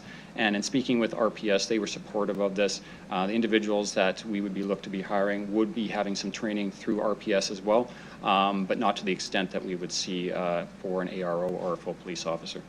Yeah, thank you for that context through the chair. Is it fair to say, though, that security in dealing with a rambunctious high schooler might be different than having a security member on the bus at midnight with a gang member or someone in a mental health sort of distress situation? And then secondly, I think to my first question, do we feel that 10 FTEs is sufficient to address our security problems, or is it a drop in the bucket? Mr. Doney? Through the chair, if this is approved, we definitely need to work through process to make sure that the employees know when they can handle something and when they can't. Police will always be a phone call away if we are dealing with a situation that you explained, midnight with a gang member with a weapon on the bus. They will be the first point of contact. I'll get Mr. Luning to kind of explain what he thinks the future could look like, and of course, trying to base this on best practice in other cities. Go ahead. Through the chair. Yeah, as indicated, there will be passengers of all kind that they will encounter. But if you look at it now and what our employees are working with right now, is that operators might be on their own dealing with those situations. Having a peace officer or supervisor there to help assist with that, have two there to help discuss, calm down the situation, works wonders, more than just having a one-on-one interaction there. Will this solve everything and all the issues that we have been seeing? No, but it's definitely a step in the right direction. As stated, we have minimal supervision on the road right now. We have minimal support for operators, and this would be a good step to help support them and make sure that they are safe on the bus. Thank you through the chair, and thank you, Councillor Zakidniak, for the work you've done. I certainly support an effort to not pass on a fare increase to transit users based on what we heard from delegates. I guess my last question through the chair, perhaps to the clerk or to administration, would be, what would be the appropriate mechanism through the police commission? Or what mechanism would the police commission have, to the best of our understanding, to direct the RPS to provide enhanced services to the buses? Understanding that I'm suspecting that would be the police commission's role, but I'd like to get some clarification on that, please. Ms. Ackerman? Through you, Chair, if that is what, if council would like to make that request, they can do that through a formal motion to request that I bring that forward to the Board of Police Commissioners to consider. And then they can appropriately consider the request and provide a response back to council. Thank you very much. I think that's all I have. There may be some merit in splitting this vote, but I think we passed a record police budget, and I would like to think that our RPS could offer this, but I also want to make sure that we're providing adequate safety to our users and certainly our staff. That's all I have. Thank you. Councillor Turnbull, go ahead. Hello, to the chair. I certainly applaud these efforts. So the 2026 conventional service improvements, to the chair, that would mean reduced hours. Is that correct? No? Mr. Doney? Through the chair, so that is not reduced hours from today. It's just not expanding the hours as much as is currently in the 2026 budget. Okay, so the number one thing I've heard from advocates and people of all ages and disabilities is that increased hours is what they require because it's such a thing. So I do not support the reduction of the conventional service improvements. That would be what I consider the number one priority of the citizens using transit who really are limited in hours. The thing I hear over and over and over again at Accessibility Committee is to increase the hours. So I do not support the conventional service improvements. I don't want to, I can leave it to transit and Councillor Zakiniak on how to do this, or if there's an amendment just to take that off the reductions and do whatever, but I understand it and I want to work with you, so I don't know if it's a 5% fare increase or if we look at doing something similar to like the recreational plan with the different levels, but I can't support reducing the 2026 conventional service improvements when that's the number one thing like I hear from the community is that they need extended hours because they can't get anywhere and they're trapped in their homes. So, Councillor Turnbull, are you asking for an amendment or what's your ask? I'm asking for an amendment to remove the 2026 conventional service improvements off the reductions. Okay, I'll check with Councillor Zakiniak. Is there any interest in that or would you like to be a separate amendment? Well, I think what I'd like, we can, yeah, maybe if we can start with an explanation about like what is being proposed here, because we're going to get partial improvements. So, and but just for the benefit of everyone, although, because it's confusing in the chart. So if we can explain that with this, with what I'm proposing, we get $180,000 of improvements, correct? And so, do you want Mr. Doney or Mr. Luding to maybe run through it? So just to explain what is currently being proposed, and then I can, you can come back to me. Mr. Doney? Yeah, through the chair, I think it's important to have some details on this and make sure they're accurate. So I'll get Mr. Luding to walk through what is proposed in the current budget and what this change would do here. Okay, go ahead. So through the chair, the improvements with this line item was in regards to increasing from 60-minute service to 30-minute service on 5 routes on Sundays and holidays, and also increasing 3 routes from 60-minute service to 30-minute service on late evenings during the weekday and Saturday. So with a partial increase here, as it's stated, we would likely only proceed with the routes increasing in frequency during late weekday evening service, and those would be on routes that have the highest ridership, that are exceeding ridership targets right now. So overall, it was an increase of 12,000 service hours, and with this, we're probably looking around, if I can do my math really quickly here, around 4,000 service hours in total, as opposed to the 12,000 that we were looking at originally. I still would request to move that from the reductions, as that is something I do feel is super important. I will also ask administration, is it possible, I realize disability training for operators on there, but within our existing staffing and our existing plan here, that we could add it onto with existing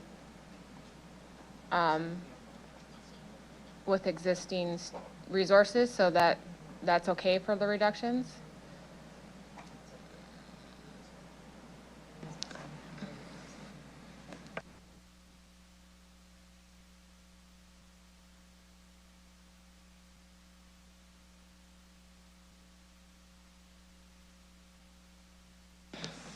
Okay, I was just conferring with the clerk to look at maybe the cleanest way to do this, and I think given that Councillor Turnbull is really just looking to remove the reduction of service improvements, I would maybe recommend that we just do that particular vote as a separate vote, and then I would just ask administration if you could indicate for the public for transparency, because now we don't have a net neutral, an offsetting balance. We would have a difference if that's the case.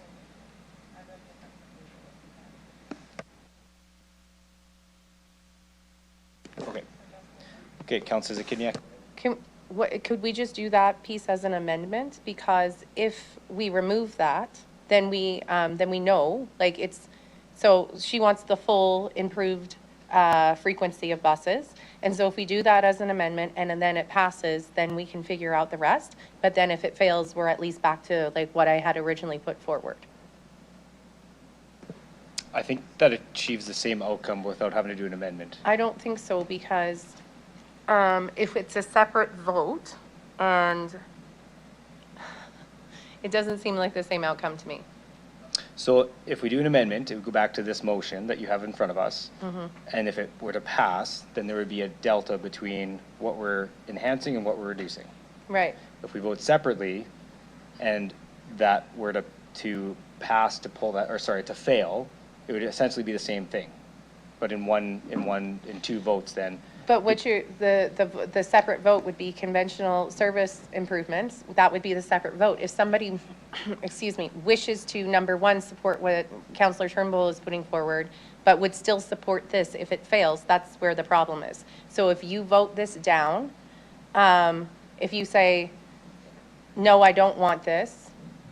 So what if we voted on that piece first? Because then you know whether or not you have the, because it would be the same as the amendment then. If we voted on the 2026 conventional service improvements partial, you vote on that first. If that passes or fails, that now indicates whether you have an equal matching number or if it's offset. It'd be the same as an amendment outcome. It would just, instead of doing it through an amendment, we're just doing a separate vote. Can you just give me 1 second?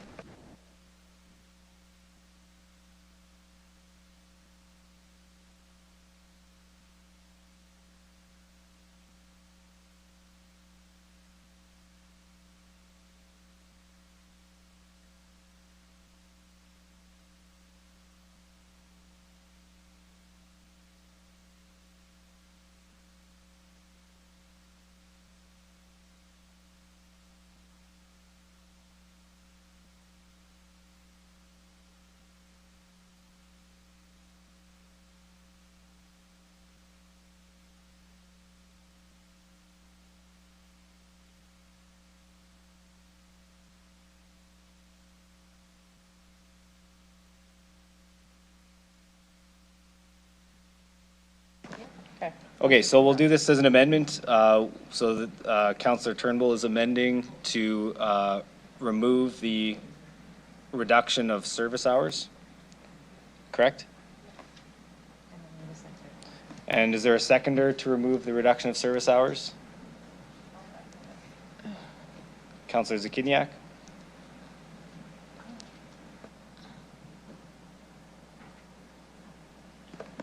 Okay, Councillor Turnbull, you have 3 minutes to speak to your amendment.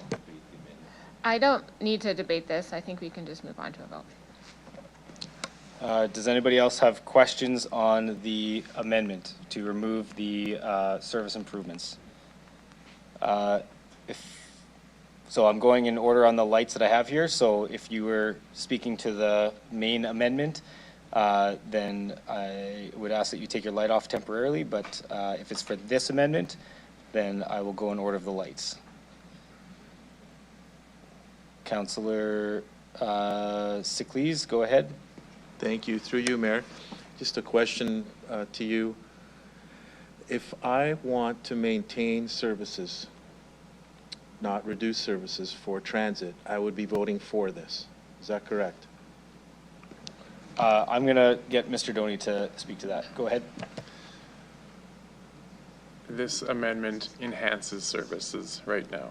So currently, we are not doing the 2026 conventional service improvements. And so if you vote to take it out, it means that we will do it and we will improve services. It doesn't sound like that made sense, but. No.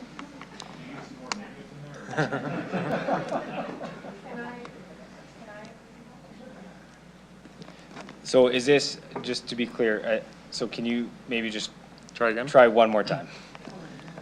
Through the chair, in our current budget, we are planning to enhance transit service through the 2026 conventional service improvements.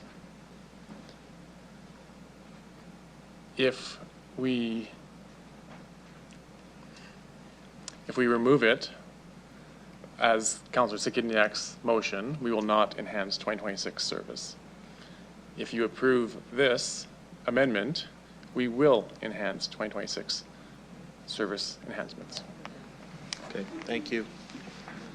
Councillor Zakiniak, can you? Something? Yes, go ahead. Actually, we were, in my amendment, we were going to enhance services, but what Sarah's proposing is more enhanced service. So what administration wanted to do in the budget, what they considered was an optimal service enhancement is what Sarah's proposing here. And the only reason that I took it out, where I said, okay, let's enhance some services, but not all services, is so that we didn't have to do a fare increase. That was my rationale to say, let's enhance some services, but not all services. And then that made it net zero. Sarah's saying, let's go ahead and do what is optimal, which would be enhancing what was administration originally wanted for service enhancement. And then the changes that doesn't make it, it's no longer net zero in what I'm proposing. So I came with something that I said, hey folks, here's the trade-offs that we can achieve for a net zero impact. Sarah says, I want more. I actually support that. But if you don't, we still have my net zero option as another one. And so I plan to support this because this is what I actually want. But if this fails, we can go back to what is net zero, like what is proposed as trade-offs, so that we don't have to increase fares and we can have some increased service. I hope that helps. Through the chair, I believe that is 100% accurate. Okay, and then just to be clear, if this amendment to the amendment passes, there would be a mill rate increase. Through the chair, that is correct. Okay. Do we know approximately what that is, Mr. Black? Through the chair, that would add 0.1% to the mill rate, or about 20 cents per average household. Thank you for that. Councillor Siklees, anything else?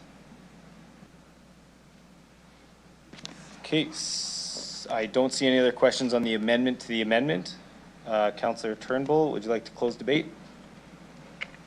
This is very confusing. I have more of a question. So if this fails and I still want the conventional service improvements, does that mean I vote against the original motion?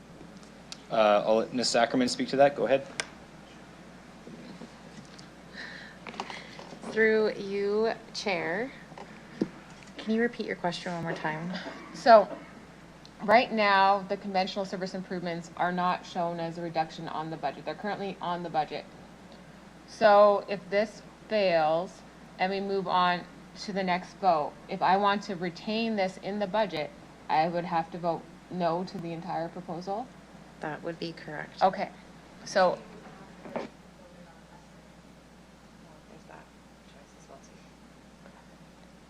okay, well, I think this is the conventional service improvements is probably the most important thing I heard about, so I'm going to be fighting for this and voting for this. Yeah. Pardon me, point of clarity? Yeah. Go ahead, clarification. Because of the craziness of votes, when it comes time for the main vote, I'd like to vote on the fare increase separately, please. Okay, noted.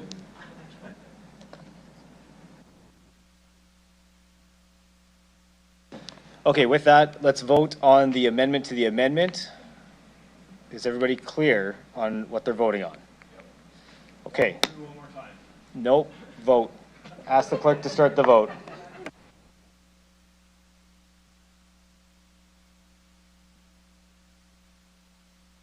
Okay, so if you agree, if you want the full service enhanced hours, vote in favor. If you want to go back to what Councillor Zakidniak said, when we go back to the main amendment, vote no. That would be still an enhancement, but less of an enhancement. Okay? Okay, I'll ask the clerk to start the vote.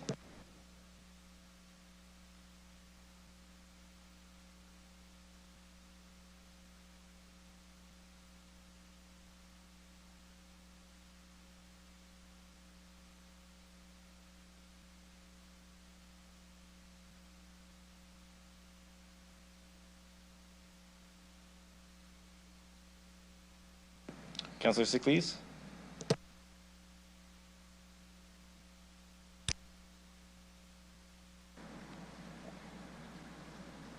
Through you, Mayor, the vote on the amendment to the amendment is lost in a vote result of 4-7, with the following members voting in favor as follows: Councillor Turnbull, Radins, Zakidniak, and Flores. Those voting against are Councillors Fro, Siklees, Bezo, Mancinelli, Burton, Rasevich, and Mayor Baczynski.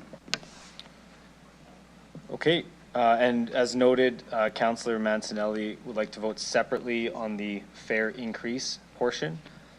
And I'll go back to see if there's any more questions on the main amendment. I'd like to vote separately on the conventional service improvements. Sorry, can you say that one more time? I'd like to vote separately on the conventional service improvements. You got that? Okay.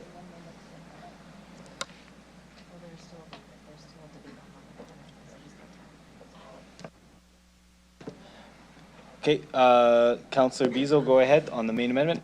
Yeah, on the main amendment, I'm just going to reiterate what Councillor Fro mentioned. We just increased that police budget substantially. The police were here and they did mention that they can provide the security services from time to time and when needed on the bus. So I don't think we need to fund two different paths to get to the same end game.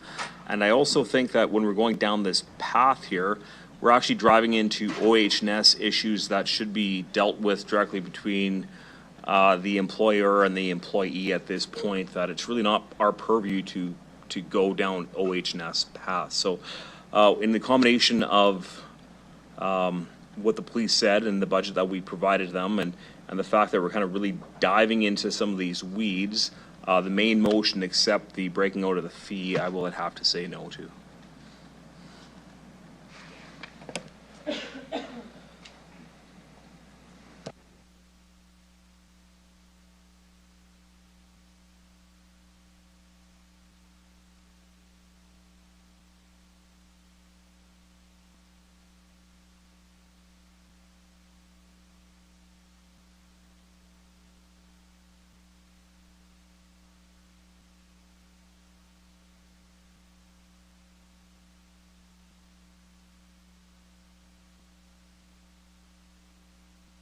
Okay, understood. Okay, Councillor Rasevich, go ahead.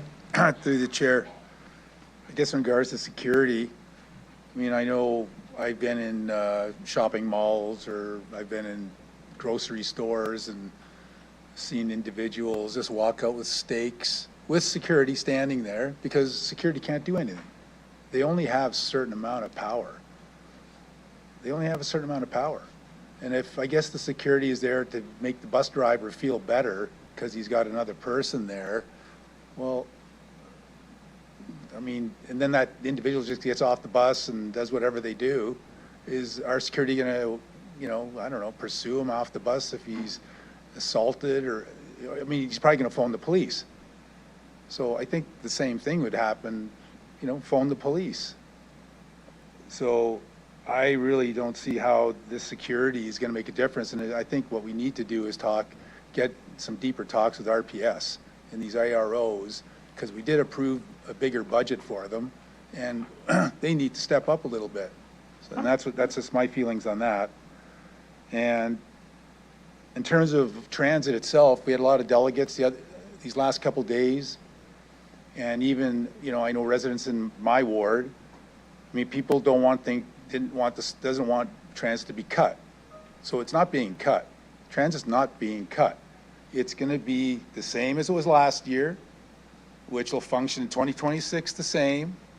And it sounds like there's some extra hours, potentially 12,000 hours, or well, I don't know what the number was thrown out. What was the extra hours for 2026?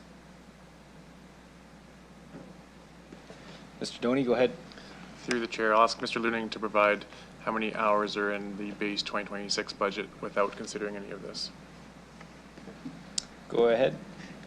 Through the chair, the 2026 increased service, if not in its original intended way, it would be 12,000 hours added to the system. Okay, so 12,000, and last year was, I think it was 25,000? Through the chair, 25,000 hours were added to the system in 2023. In 2024, we added 3,000 hours to the system. Okay. And last year, when I did budget, I remember we spent 7.7 million. That's what was in the booklet. I got a picture of it on my phone. It was 7.7 million from 2024 to 2025. That's what was, is that correct? It was in the budget book. Through the chair, we probably don't have 2024 and 2025 in front of us, so we'll just focus on 2026 budget. But anyways, I got a picture on my phone from last year's budget book. Yeah, and we're just speaking to this amendment right now. So this, if you're in agreement with any of these line items or not, that would be what we should be speaking to right now. Okay, and then we're increasing it 19% this year, which is 9.1 million. So I can't, and I'm not going to agree to 9.1 million. So maybe 3. Okay, Councillor Burton, go ahead. Thank you, through the chair. To the administration, what are the hours, days of week, and how many would be on a shift for these officers, security officers? Mr. Luding? Yeah. Through the chair, it would be intended to have 2 of these officers on all times while transit is in operation. So that would be from 5 a.m.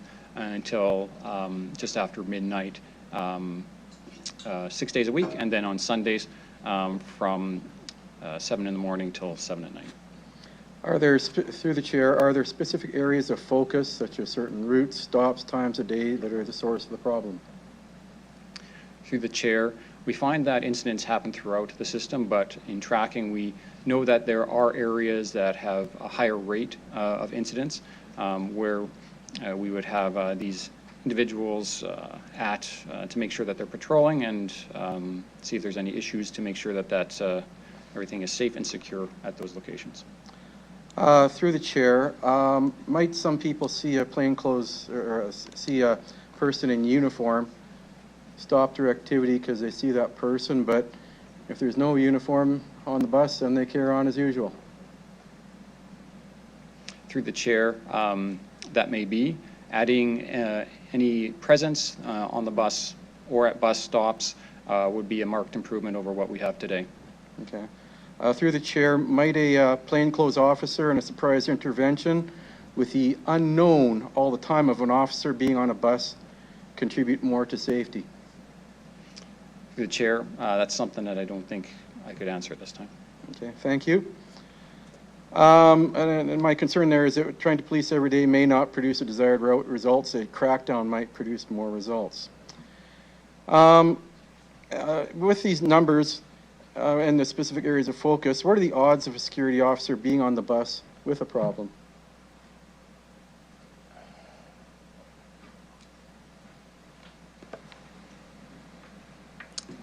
go ahead.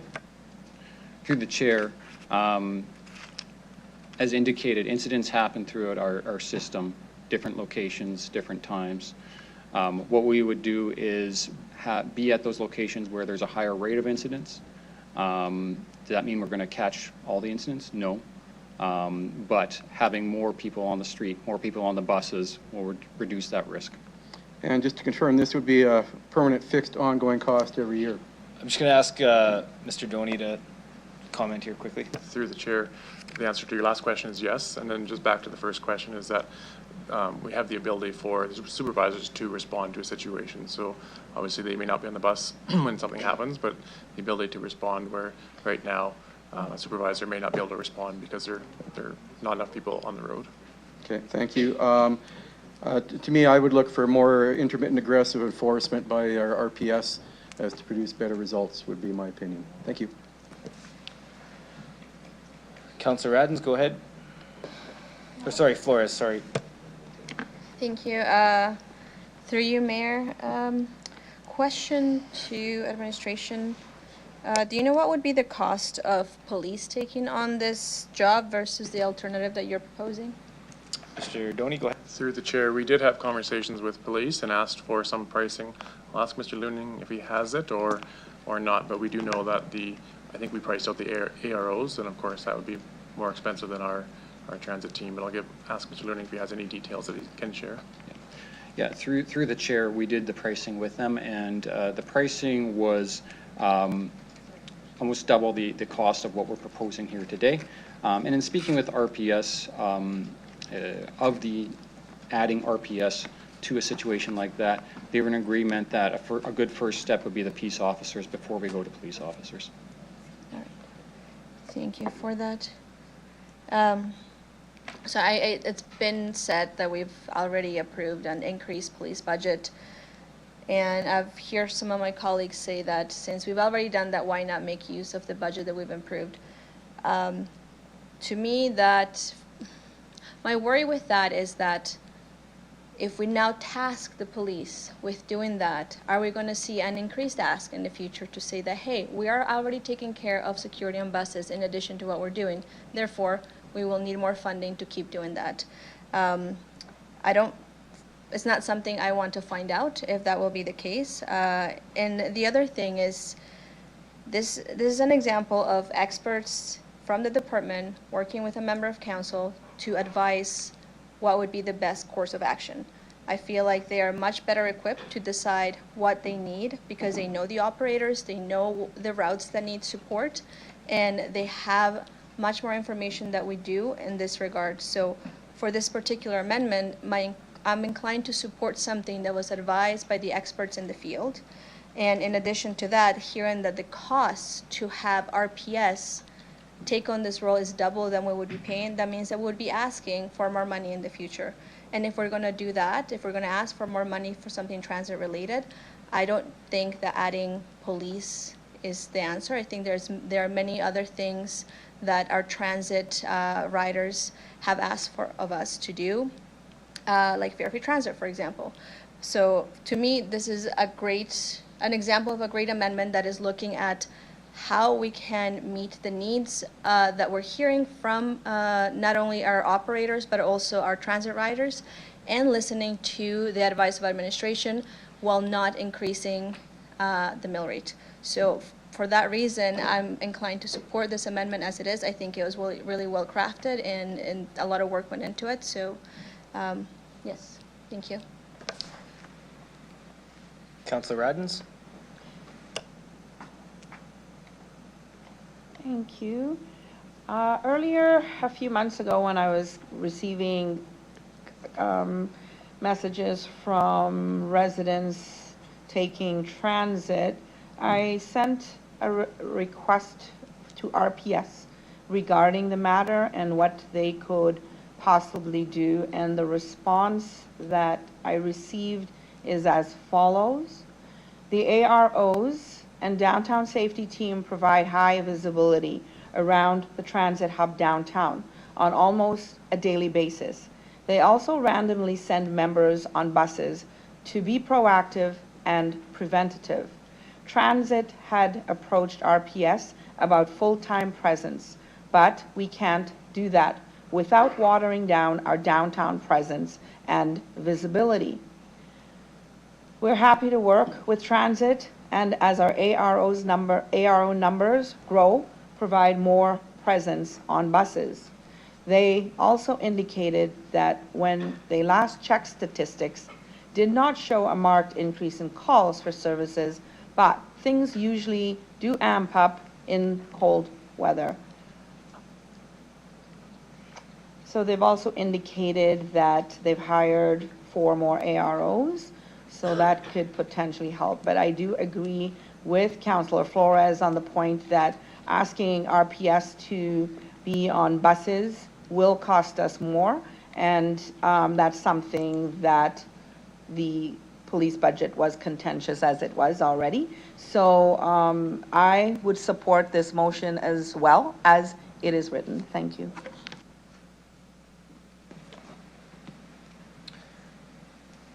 Okay, I'll go to anybody who has questions for a second round. Councillor Turnbull. Yes, I think this is a question I started to ask with the disability training for operators. Is there a way for it to be done with existing staff or through other programs so that if it gets removed here, it could happen somewhere else?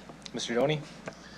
Through the chair, I'll ask Mr. Luning to give a bit more details, but just for some context is that our transit system is a little bit unique in the city where the bus never stops. And so operators come in to drive a bus.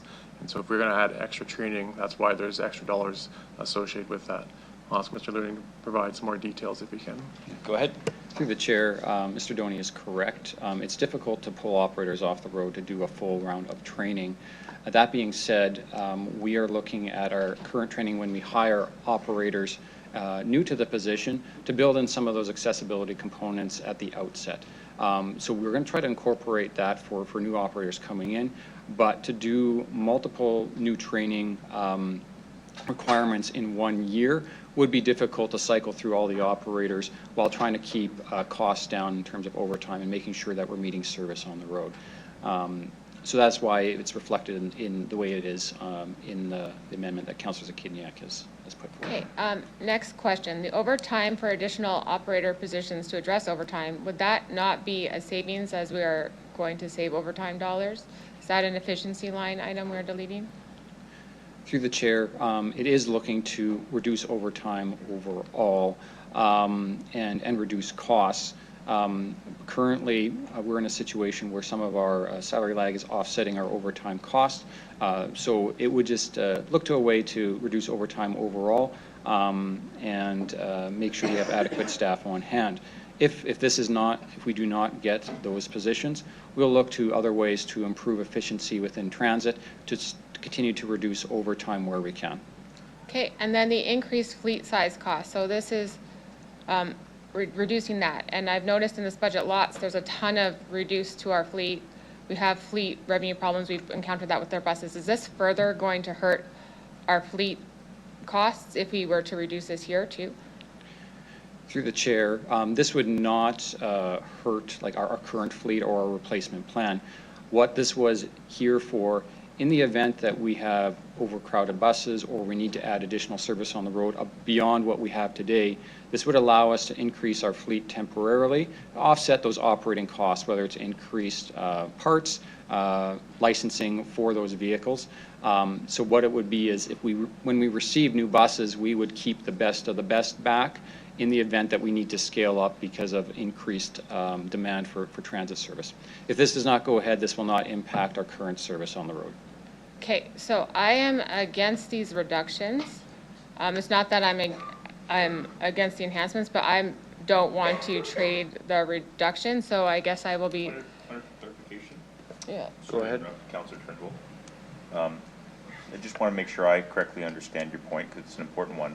Are these reductions or are these not moving forward with proposed enhancements? These aren't enhancements. Thank you. These are included in the budget already. Thank you. These were what Councillor Zakiniak was proposing trading. So the table 2 is what's in the budget and table 1 is the enhancement she wants to add and trade off. So table 2 is currently what's in the budget and I'm not willing to take those out of the budget to feed table 1.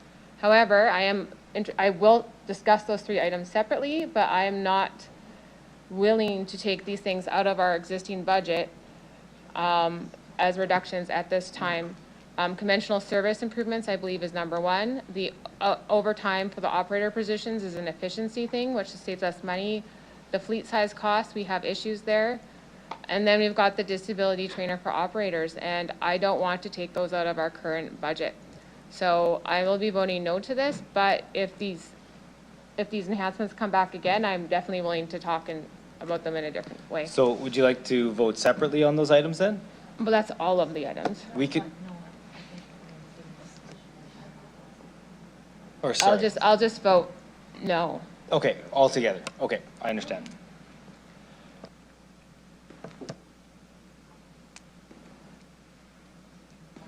Councillor Sickley's. Thank you. Through you, Mayor. Real quickly, I heard that security is half the price of an ARO. What's that number that you got?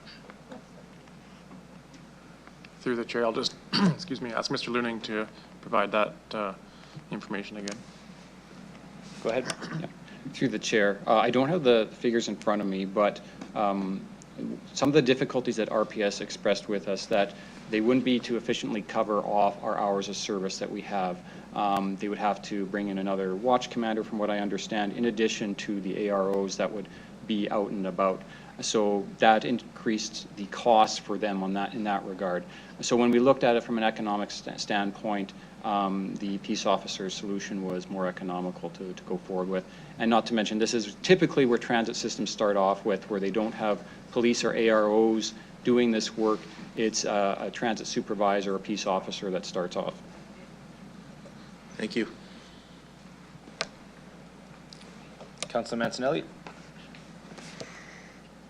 I just wanted to say that I appreciate all the work that went into this, especially trying to find a neutral point to move it forward. I know that took a lot of thought, and appreciate having that separate vote on the fare increase. I'm pretty committed to trying to get to a single-digit increase to represent my residents. So I really appreciate all the thought that went into this. I think it's really well done.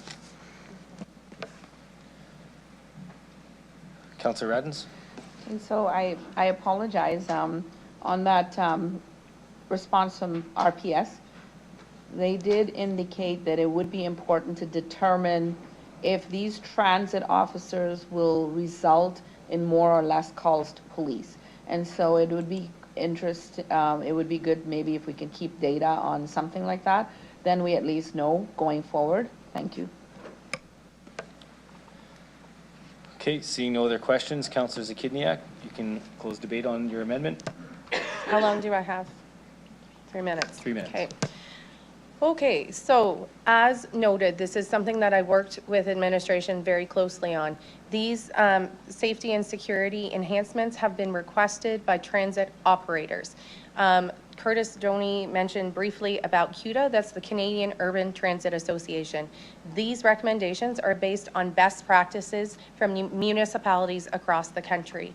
And so I want someone to expand on that in a moment, but I also want to say at the federal level, this is the priority for all parties. All parties across the entire spectrum realize that we need to focus on enhanced safety and security on our buses. We are having a growing number of problems in Regina, but actually many municipalities are struggling in a much larger way. This is so that we can get on top of it before it spirals out of control here, like it has on with many municipalities. And I've heard a lot of this firsthand being involved in that Canadian Urban Transit Association.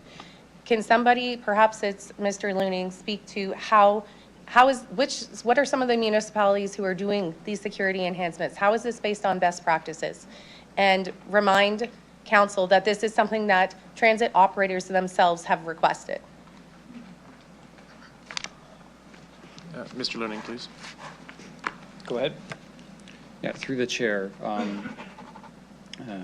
You're correct in that we have a lot of knowledge coming from CUTA in how to address these situations, and we're not alone. As stated, across Canada, other municipalities are having the same challenges.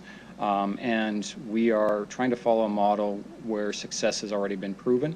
And for a city of our size and where we're at, this is a step in the right direction to help support our employees and make sure it's a safe ride for customers. And as stated, yes, this was a concern, one of the top concerns brought forward from our employees as something that they feel alone at times when there is no supervision out there available, and then they are interacting and having to deal with these difficult situations on their own. So this is a step in the right direction to help support our employees and make sure that transit is safe for customers to get to A to B. Thank you. We talk about wanting to increase transit ridership. We need our buses to be safe to continue to increase transit ridership. We know that if we had police doing this job, it would cost double. And also, not having police on the bus actually could, with some folks on the bus, that can actually create more aggravation, more, like the presence of a police officer, while comforting to some folks, has the opposite effect on some members of the community and can potentially cause some problems. So this is a step to do something that should improve security and safety on buses without having to resort to the police, who didn't agree to do this, by the way. They said they can get on the bus when they have time, but they can't do this in the way that's being proposed. And so although, yes, I tried to make a zero-sum game for folks so that we could find ways to make some enhancements that wouldn't drive up the mill rate. And so what I'm proposing here is some requests that staff have made. How can we decrease fare evasion, increase ridership, improve safety and security on buses? And here's some things that transit administration said we can do without these things for now. Here's the trade-off that is fair and reasonable to us. And if we can, this is also a way that we don't have a fare increase by these trade-offs which are acceptable to administration, and we still get some increased service. Not all, but I'm trying to find a way where we don't have to.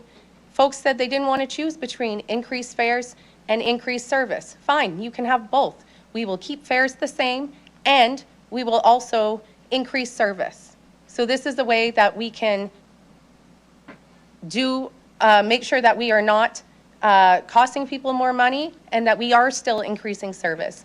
Councillor Turnbull, since you said you would like to support the enhancements, could we then vote for the enhancements separately and the reductions separately? Yeah, I would definitely do that. Do I still have seconds? No, you're out of time. Please support this. I worked really hard to make this happen.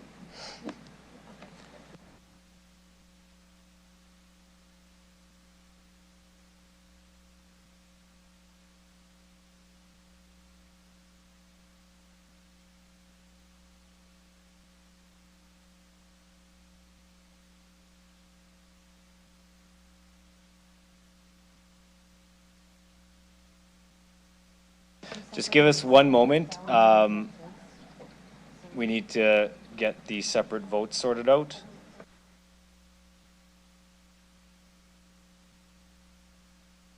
And I'll just ask admin, just with the options that are on the table, we'll want to give an update depending on how the votes land.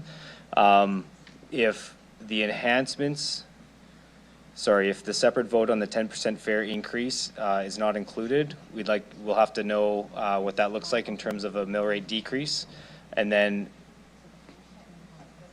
I guess we'll have to see where the votes land. But that'll be the first vote that we'll take.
Okay, so we're gonna have three separate votes.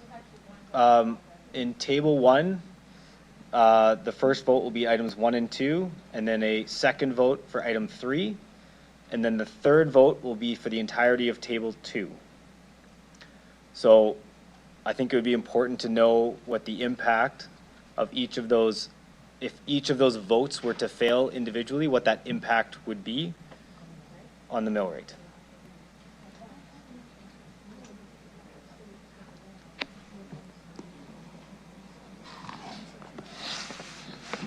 Through the chair, Yep. so line by line, the impact of each line? So 1 and 2 together Okay.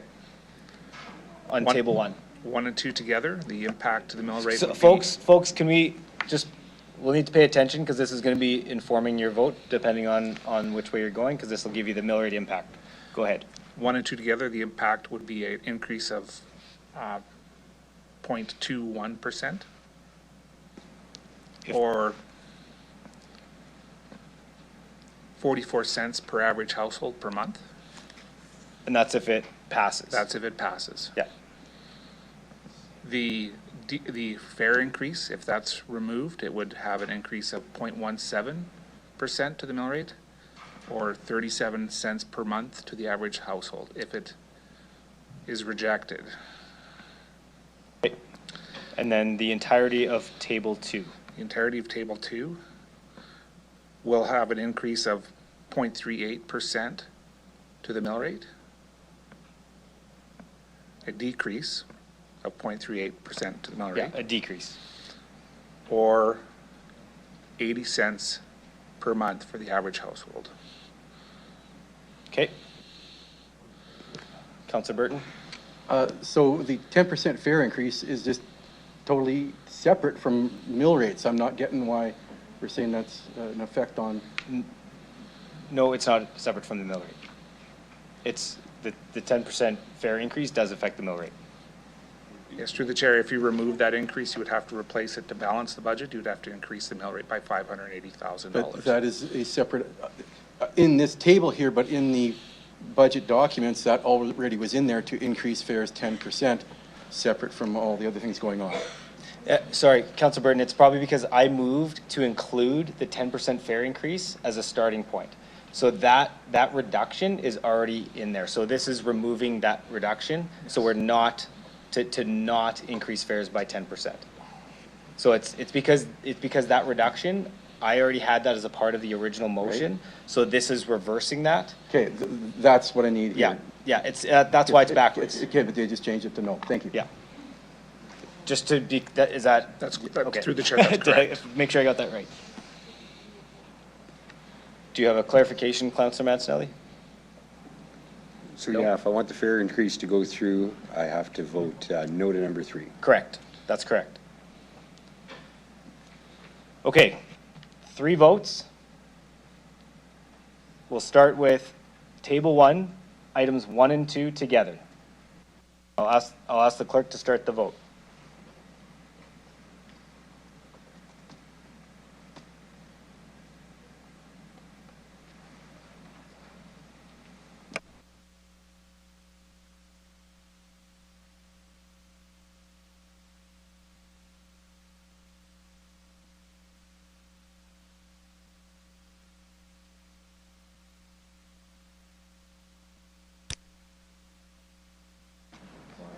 Separate in the others.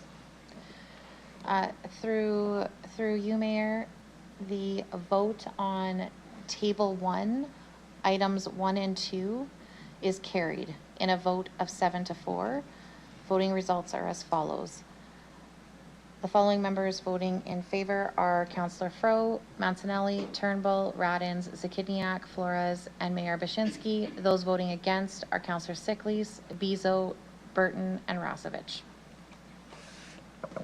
Okay, we will now vote on item number 3 in table 1. So again, if you vote yes, that means that there would be no 10% fare increase. Okay, if you vote no, there would be a 10% fare increase. Okay? I'll ask the clerk to start the vote on table 1, item 3.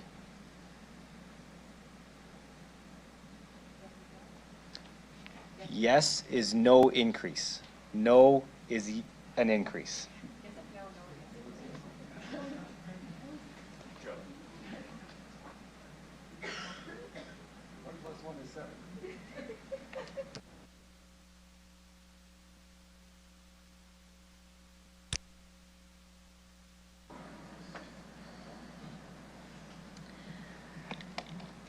Through you, Mayor, the vote result on Table 1, Item number 3 is lost in a vote result of 5 to 6.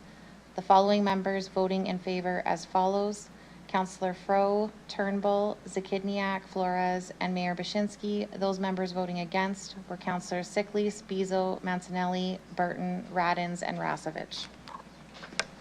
Okay, so we'll now vote on the entirety of Table 2. So that's items 1, 2, 3, 4, 5. That'll be the third vote. So I'll ask the clerk to start the vote on Table 2, items 1, 2, 3, 4, 5.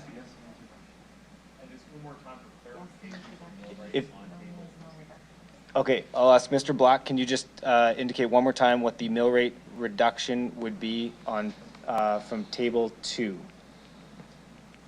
Through the chair, the reduction to the mill rate would be 0.38% for an average impact of 80 cents per average household per month.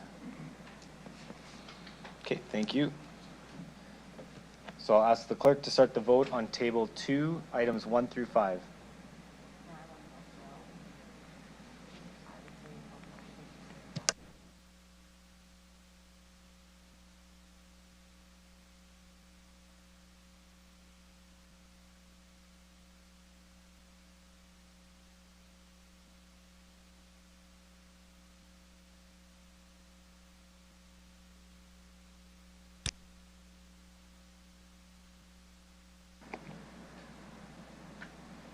Okay, if he's indicating that he's messed up on his vote, I'd like him to correct it now. Councillor Rasevich, would you like to indicate some information about your vote on this? Yeah, I think I should have voted yes. You wanted to indicate you wanted to vote yes? Yes. Okay. Ms. Ackerman, can you just remind us the procedure for that? You just need to ask the members if there's anyone opposed to Councillor Rasevich changing his vote. Are there any members opposed to Councillor Rasevich changing his vote? No way. Okay. 1:30, sorry. Just hold on, let's get through this part, and then I can ask you in a second. Just give me 1 second. Okay, so we'll record Councillor Rasevich's vote as in favor. Sorry. Okay, Councillor Fro, what is your Sorry, clarification? intern, I'm sorry, it's been a long day. Similarly, my vote, yes, and this was predicated on the entirety of it. I'd also like to change my vote to against, at the indulgence of my colleagues. Sorry, I misread that. I apologize. Okay, so another request from any council members opposed to Councillor Fro changing his vote to opposed. Seeing none, we'll record Councillor Fro's vote as opposed. Okay, so for the record, No, we switched. on the screen right now, it is indicating that Councillor Fro had voted in favor. He has indicated that there was an error in his vote, so his vote will be recorded as a vote against. Councillor Rasevich also indicated that he made an error when voting, so his vote will be recorded as in favor. So the voting results stays the same.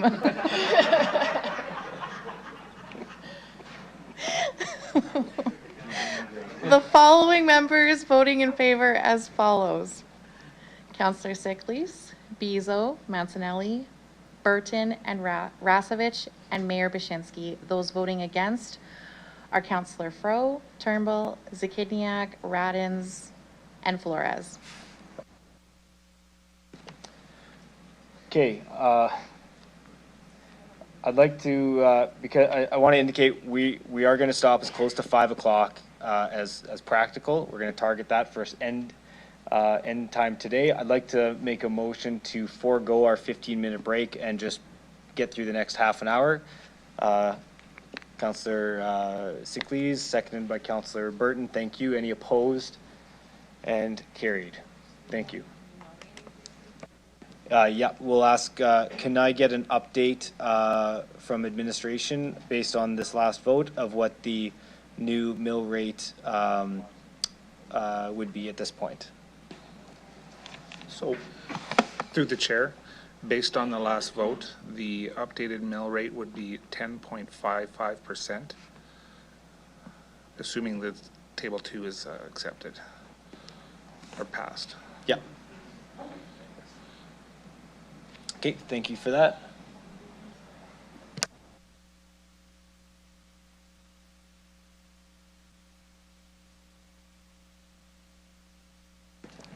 Okay, Councillor Zakiniak, it's back to you on the main motion. You have 1 minute and 19 seconds left. Go ahead.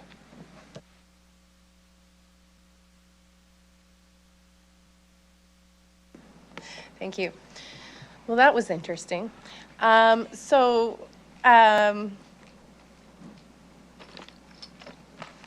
To recap, we got some improved safety and security and a fare increase. And then I voted against part of my own motion because I tried to neutralize it. Folks didn't want to do that, so I didn't want to take the stuff away from transit. Whatever. Now, here's what I have to say. But at least we got improved safety and security. Thank you, Council, for that. The next thing that I would like to discuss is, can administration confirm, so there's, the question about, is there a baseball stadium in the capital plan? I don't believe there is anymore. So can someone confirm that from administration, please? Mr. Anderson, go ahead. Thank you. Through the chair, no, there is no baseball stadium currently in the capital plan. Sorry, what I mean is city contribution to. Yeah, no contribution of any kind. There is, yeah. Okay, Correct. thank you. Oh boy, okay. And Mr. Anderson, you had made a comment earlier about higher costs in Regina compared to other municipalities. Can you elaborate on that? You talked about council as one, but maybe you can speak to some of how we didn't compare favorably to other municipalities in some of these higher costs. Through the chair, so just to clarify, Councillor, you're talking about the economies of scale conversation I had in my opening related to salaries. Yeah, so I'd just like to comment that, trying to be as transparent as possible. Some areas of the city have had increases above inflation, and those are really due to market forces. When it comes to council, so council is part of our efficiencies. We have part-time counselors here. I believe most of the other comparator cities have full-time counselors with more full staffs. The problem that we have in Regina is that we're so small compared to those cities. So when we have a city of only 255,000, it's unreasonable to think we're only going to have 2 counselors and a quarter of a mayor. So, it was a way for me to explain when someone like me says economies of scale, what that means. We have 255,000 people paying for me. I have a colleague in Calgary. They have 1.3 million people paying for my colleague in Calgary. So all that to say, council's a part of our efficiencies, given that we do more with less, much like everywhere in the city. We do more with less everywhere in the city in order to provide the level of services that these larger cities have and still have taxes that are in the bottom 20 to 25%. Does that answer your question, Councillor? Yes, I heard we do more with less, even on council. Thank you. And then some clarity on the Centering Youth Grant. That came up yesterday during delegations. My understanding is that's not actually something that's needed in the 2026 budget. That's in 2027. Can someone please clarify that? Councillor, just you're out of time for the first round, so I'll let them answer this question, and then we'll come back around. But who? Biden? Thank you, through the chair. That is correct. There is 2 rounds. Don't you worry.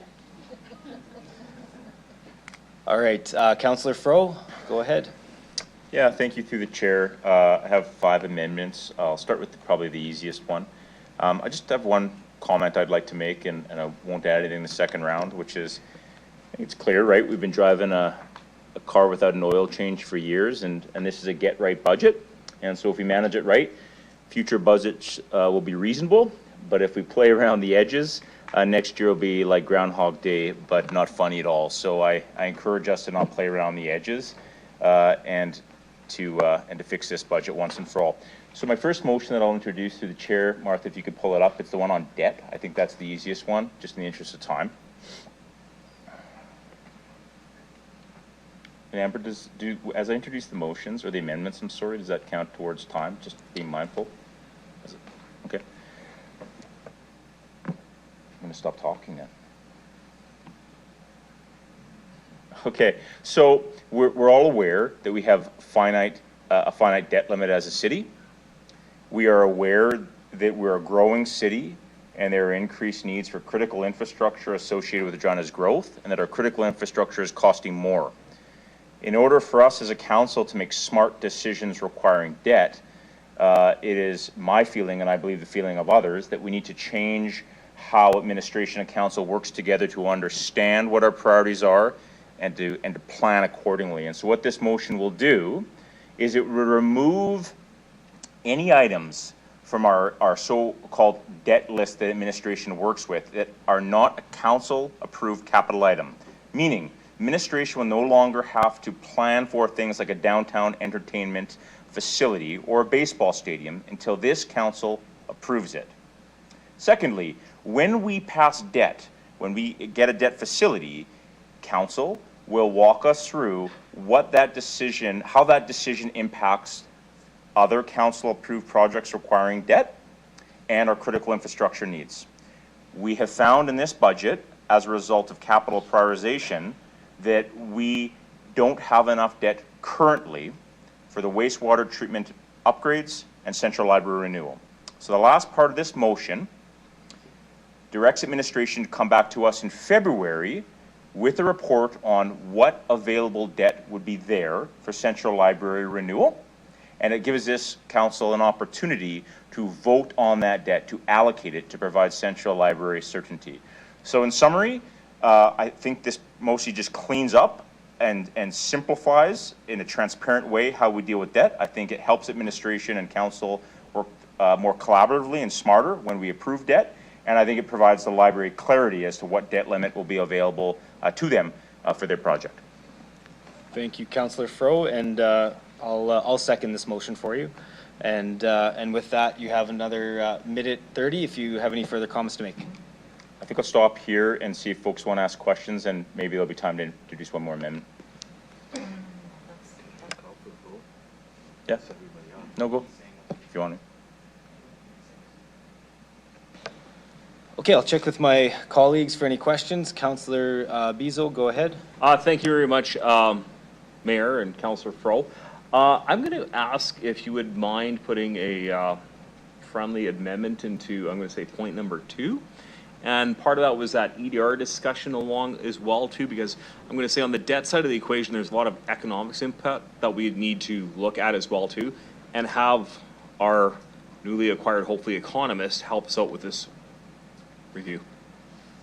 How would we add that in? Yeah, I guess through the chair, assuming this doesn't count towards my time.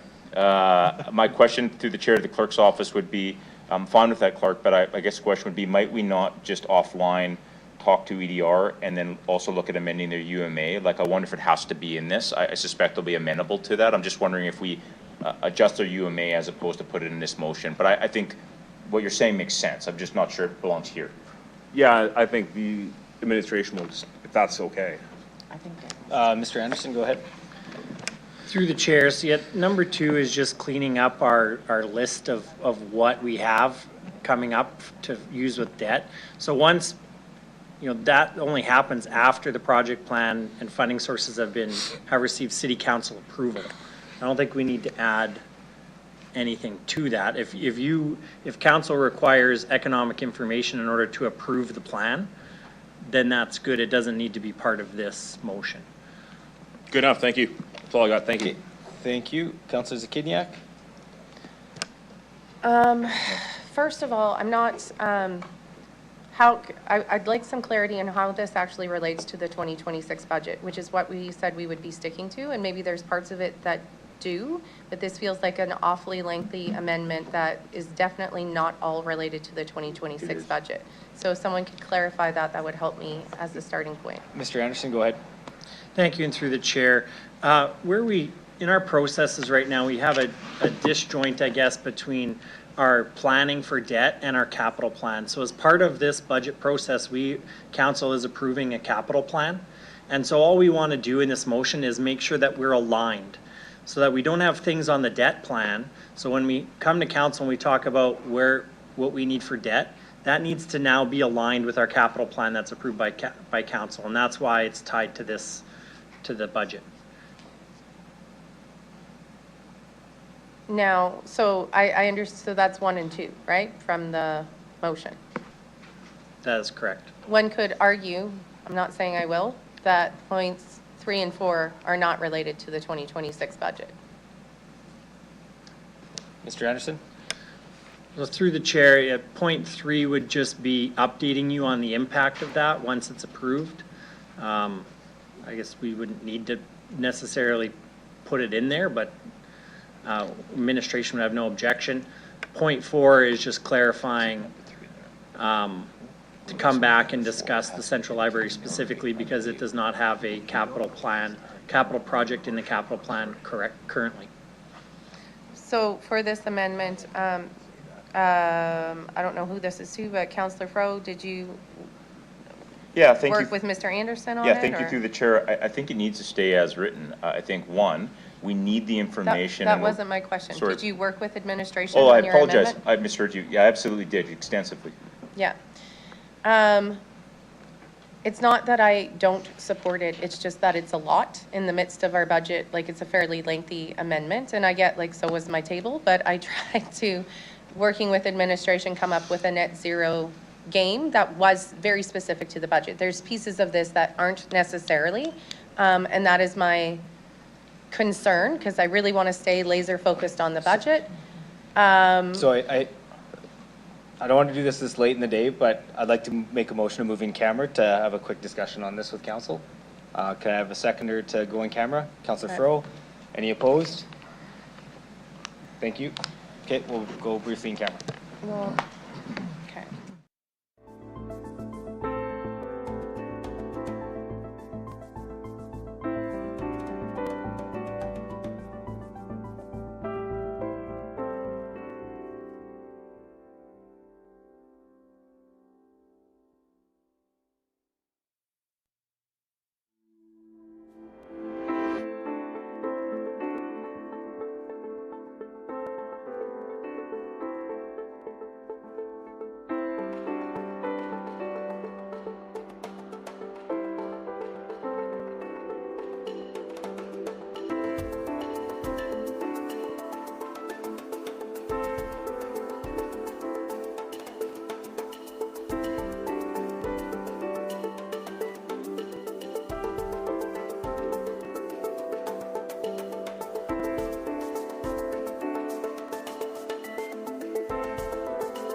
Okay.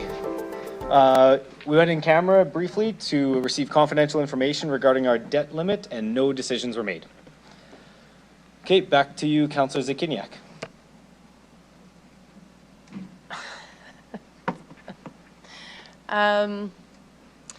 We get 2 rounds, so I might just, Okay. Yes, we do. Yeah, you're right. okay. I'll just hold off for now. Thank you. Okay. Councillor Siklees, go ahead. Am I allowed to move to vote right away on this? Well, I see no other questions other than Councillor Zakiniak may have had one more, so maybe I'll just check with her quick, and then I don't see any others. So, was there anything further, Councillor Zakiniak? Honestly, I just need like at least 1 minute to finish reading it before we go to vote. That's all.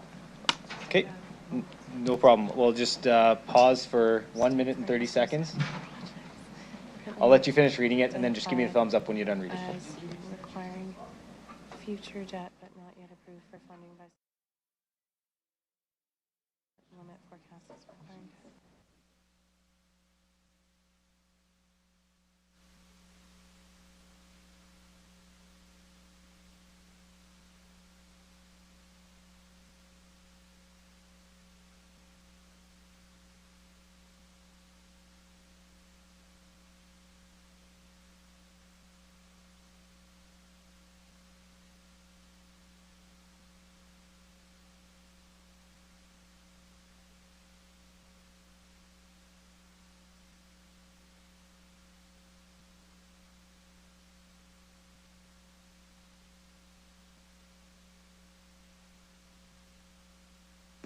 Okay. Okay, you're okay? Okay. Okay, Councillor Fro, I'll let you close debate. Go ahead. Nothing further to add. Thank you. Okay, thank you. With that, I will ask the clerk to start the vote on the amendment.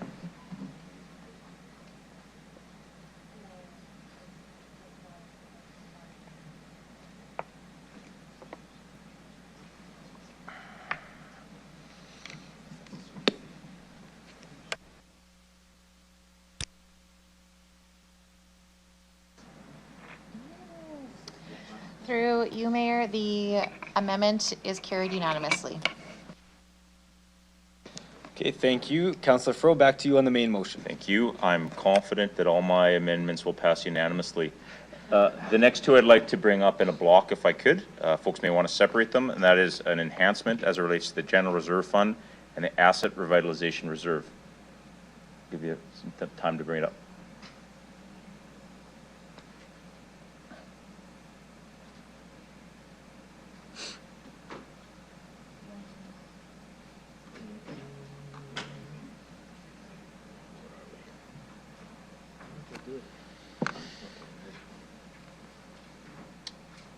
So just briefly through the chair, this would be an enhancement as presented in the budget. As a reminder, these are our savings accounts to protect us against sort of catastrophic events, unintended consequences. Reserves also help us where appropriate save. So sometimes that means we don't take on debt. The General Reserve Fund includes reserves like the General Fund, winter road maintenance, transit fleet, and more, I believe. And as we know, it is below the recommended limit. And the Asset Revitalization Reserve, spoken about a little bit earlier in the day, is designed to support the management of our capital assets and infrastructure. I think it's absolutely critical that we start slowly. Let's just get a seconder first before you dive into it. Oh, I was on a roll. Sorry, Councillors Turnbull, Councillor Fro, continue.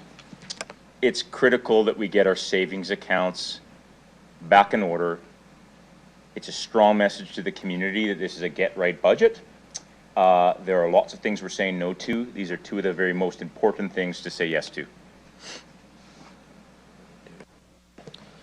Okay, thank you. Any questions from council members on this amendment?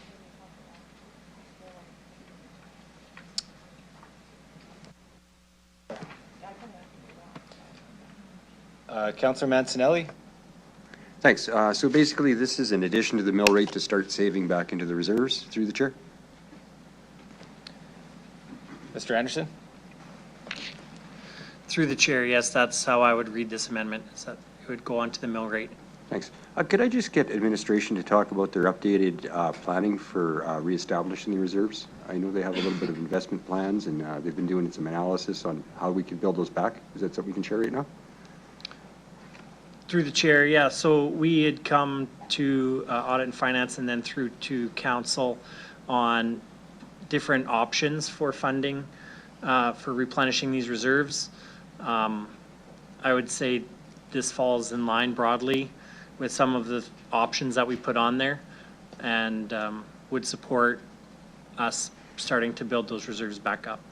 Hope that answers your question. There's lots of different ways of doing this. This is one. Oh, totally. I remember there was a reorganization of the assets, or not assets, investment income, and which reserve to allocate it to was one piece of it. There was something else there too with excess. Is that something administration can put up on the screen, being it was a written report? I don't think it has to be within the next 30 seconds. I can give up my speaking time and come back to it before the vote.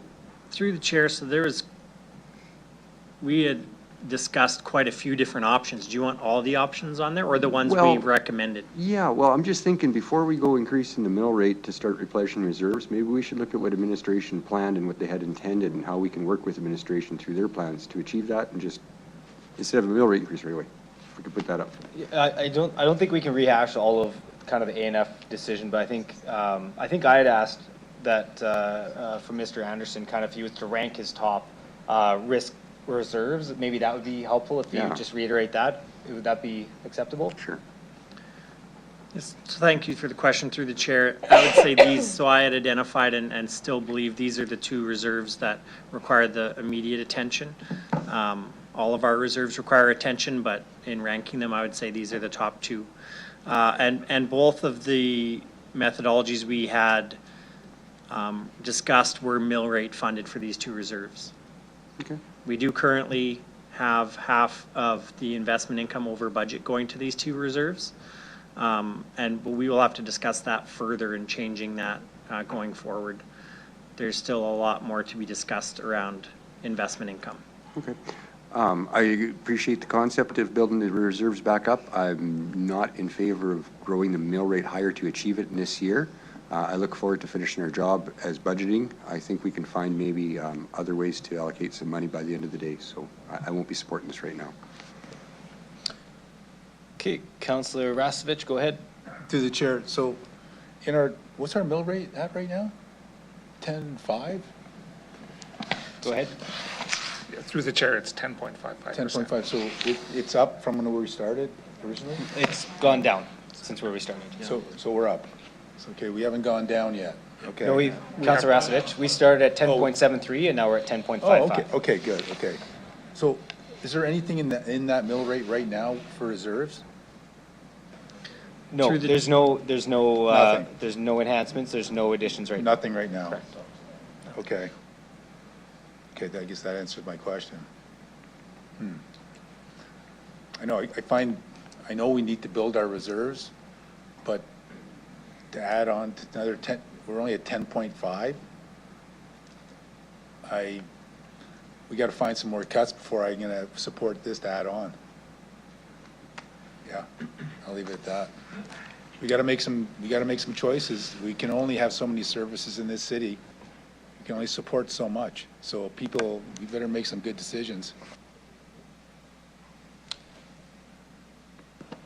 Okay, I'll go to Councillor Beazle. Go ahead. Yeah, thank you very much, through the chair, Mayor. Councillor Froh, I being on the Audit and Finance Committee, I like the intention here. I'm going to say from discussion on audit and finance, it's a bigger lift than this. Like, this doesn't scratch the surface yet. I think there's, as we come up over the next 2 days, I will support the motion as kind of the intention, but I think we're going to find some more savings. And I put in some more items that take into account Appendix F and also some other motions to actually boost it. But you know what, you're right. We are in a very bad situation with the reserves. But this, I'm going to say, is too low, and I would get admin to comment on it. Sure, Mr. Anderson. Through the chair, sorry, Counselor, what would you like us to comment on specifically? Well, you know, since we worked through this in audit and finance, this is about a, you know, a $2.3 million add into the reserves.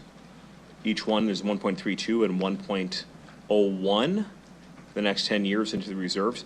But our drain on those reserves are higher than what we're adding at this point. So we're not going to be able to achieve the end result by 2029, 2030 with that little bit of a number.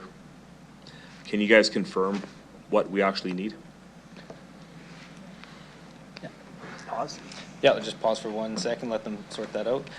While they're doing that, just one other clarification is it, for point number 2, is it allocate 1.01 annually for 10 years or 5 years? Because in my original sheet, I think it said 5 years. Okay, Councillor Fro, I just want to ask a quick question. On point number 2, it says allocate 1.01 million annually for 10 years in funding for the Asset Revitalization Reserve. I noticed in our sheet that number was indicated over 5 years. Okay. And Mr. Anderson?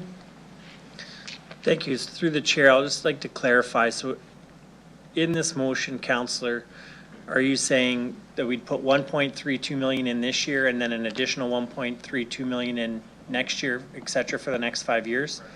Yes, then that is in line with exactly what we proposed and recommended through A&F, and would get us, we believe, back to our minimum, all else being equal, within 5 years for these 2 reserves. On the 2 reserves only? Through the chair, that's correct. Yeah, just talking about 2 reserves. Definitely a start.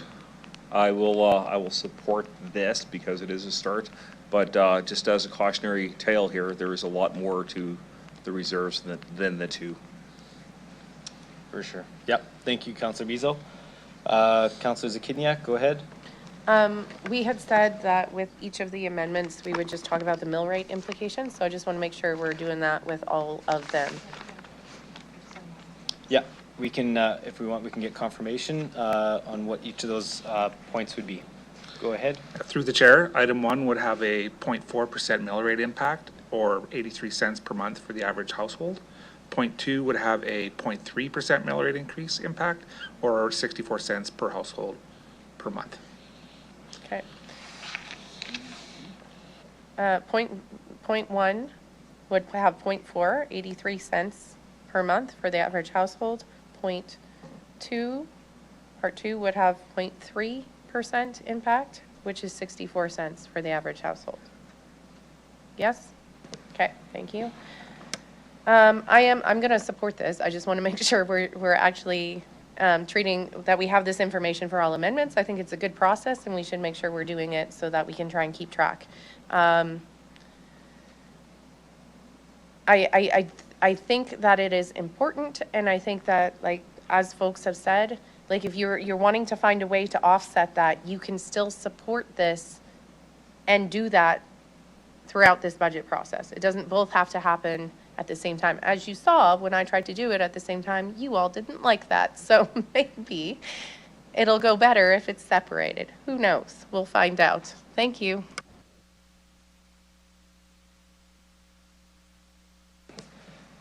Councillor Mancinelli, go ahead. Hey, I'm allowed to go twice, eh? Yeah, because we're on second round now, because nobody else was on the first round, so. Okay, I guess if I wanted to offset or help pay for this, could I propose that we take the funding from current contributions in the Ring Road Rail plan under the capital plan? I think there's $2 million set aside there. I think it might be more clean to do that separately. Just to, like, if you're in favor of this increase, we would vote on this and then maybe do that as a separate item, so we can kind of keep it cleaner, kind of the ups and downs as we go along. Yeah, but I'm scared of having everything creep up on us. So I want to pay as you go. I don't want it to creep up. I want to pay as you go, eh? So, yeah, however you think, I'll be fine. Okay, no, I appreciate that. Okay, seeing no other questions, Councillor Fro, would you like to close debate on this? Thanks very much. Chair, we teach our kids to put a little bit of money away from every check. We have to operate by the same principle. This is part of getting our financial house in order, and we can get our savings accounts back in order without gassing and cutting the things that people rely on in our city. We can do two things at once, I believe, in a get-right budget. And it doesn't get us all the way there, but you save what you can when you can. Thanks.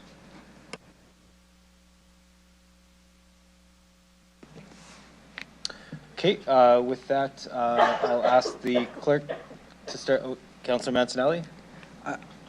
I hate to stall things, Mayor, but I think that answer might have actual play on how I vote here, because I really do feel strongly about growing the mill rate, and I need to know later on, even if we don't have to make the change, I need to know if that's accessible or not potentially. I think we need to stick to the process for this. Okay. Just, you know, we'll have to separate it, so, you know, if you're in favor of the increase. I was wanting the information was all, because it could potentially change my... No, that's fair. I think it's just, we can't surmise what the outcome of that other vote may be, so I think we gotta stick to one at a time. Okay, so with that, I'll ask the clerk to start the vote on the amendment.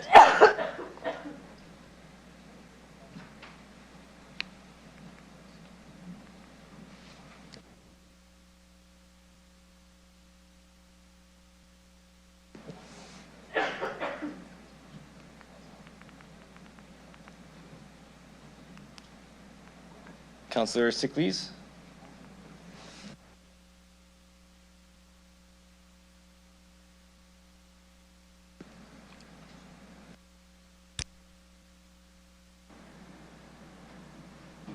Through you, Mayor, the motion is carried in a result of 10-1, with the following members voting in favor as follows. Councillor Fro, Siklees, Beazle, Mancinelli, Turnbull, Burton, Radin, Zakidniak, Flores, and Mayor Bashinsky.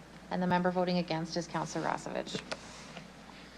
Thank you. And I'll just ask administration if you could give an update on the current mill rate from after that outcome. Just give me, I gotta get back to my spreadsheet through the chair. So through the chair, the updated mill rate increase is 11.26%. 11.26? Correct. Okay. Thank you for that update.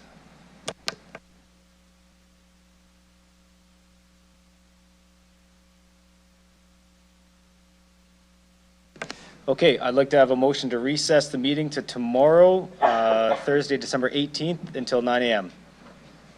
Councillor Siklees, seconder. Councillor Burton, any opposed? Carried. We'll see everybody tomorrow at 9 a.m.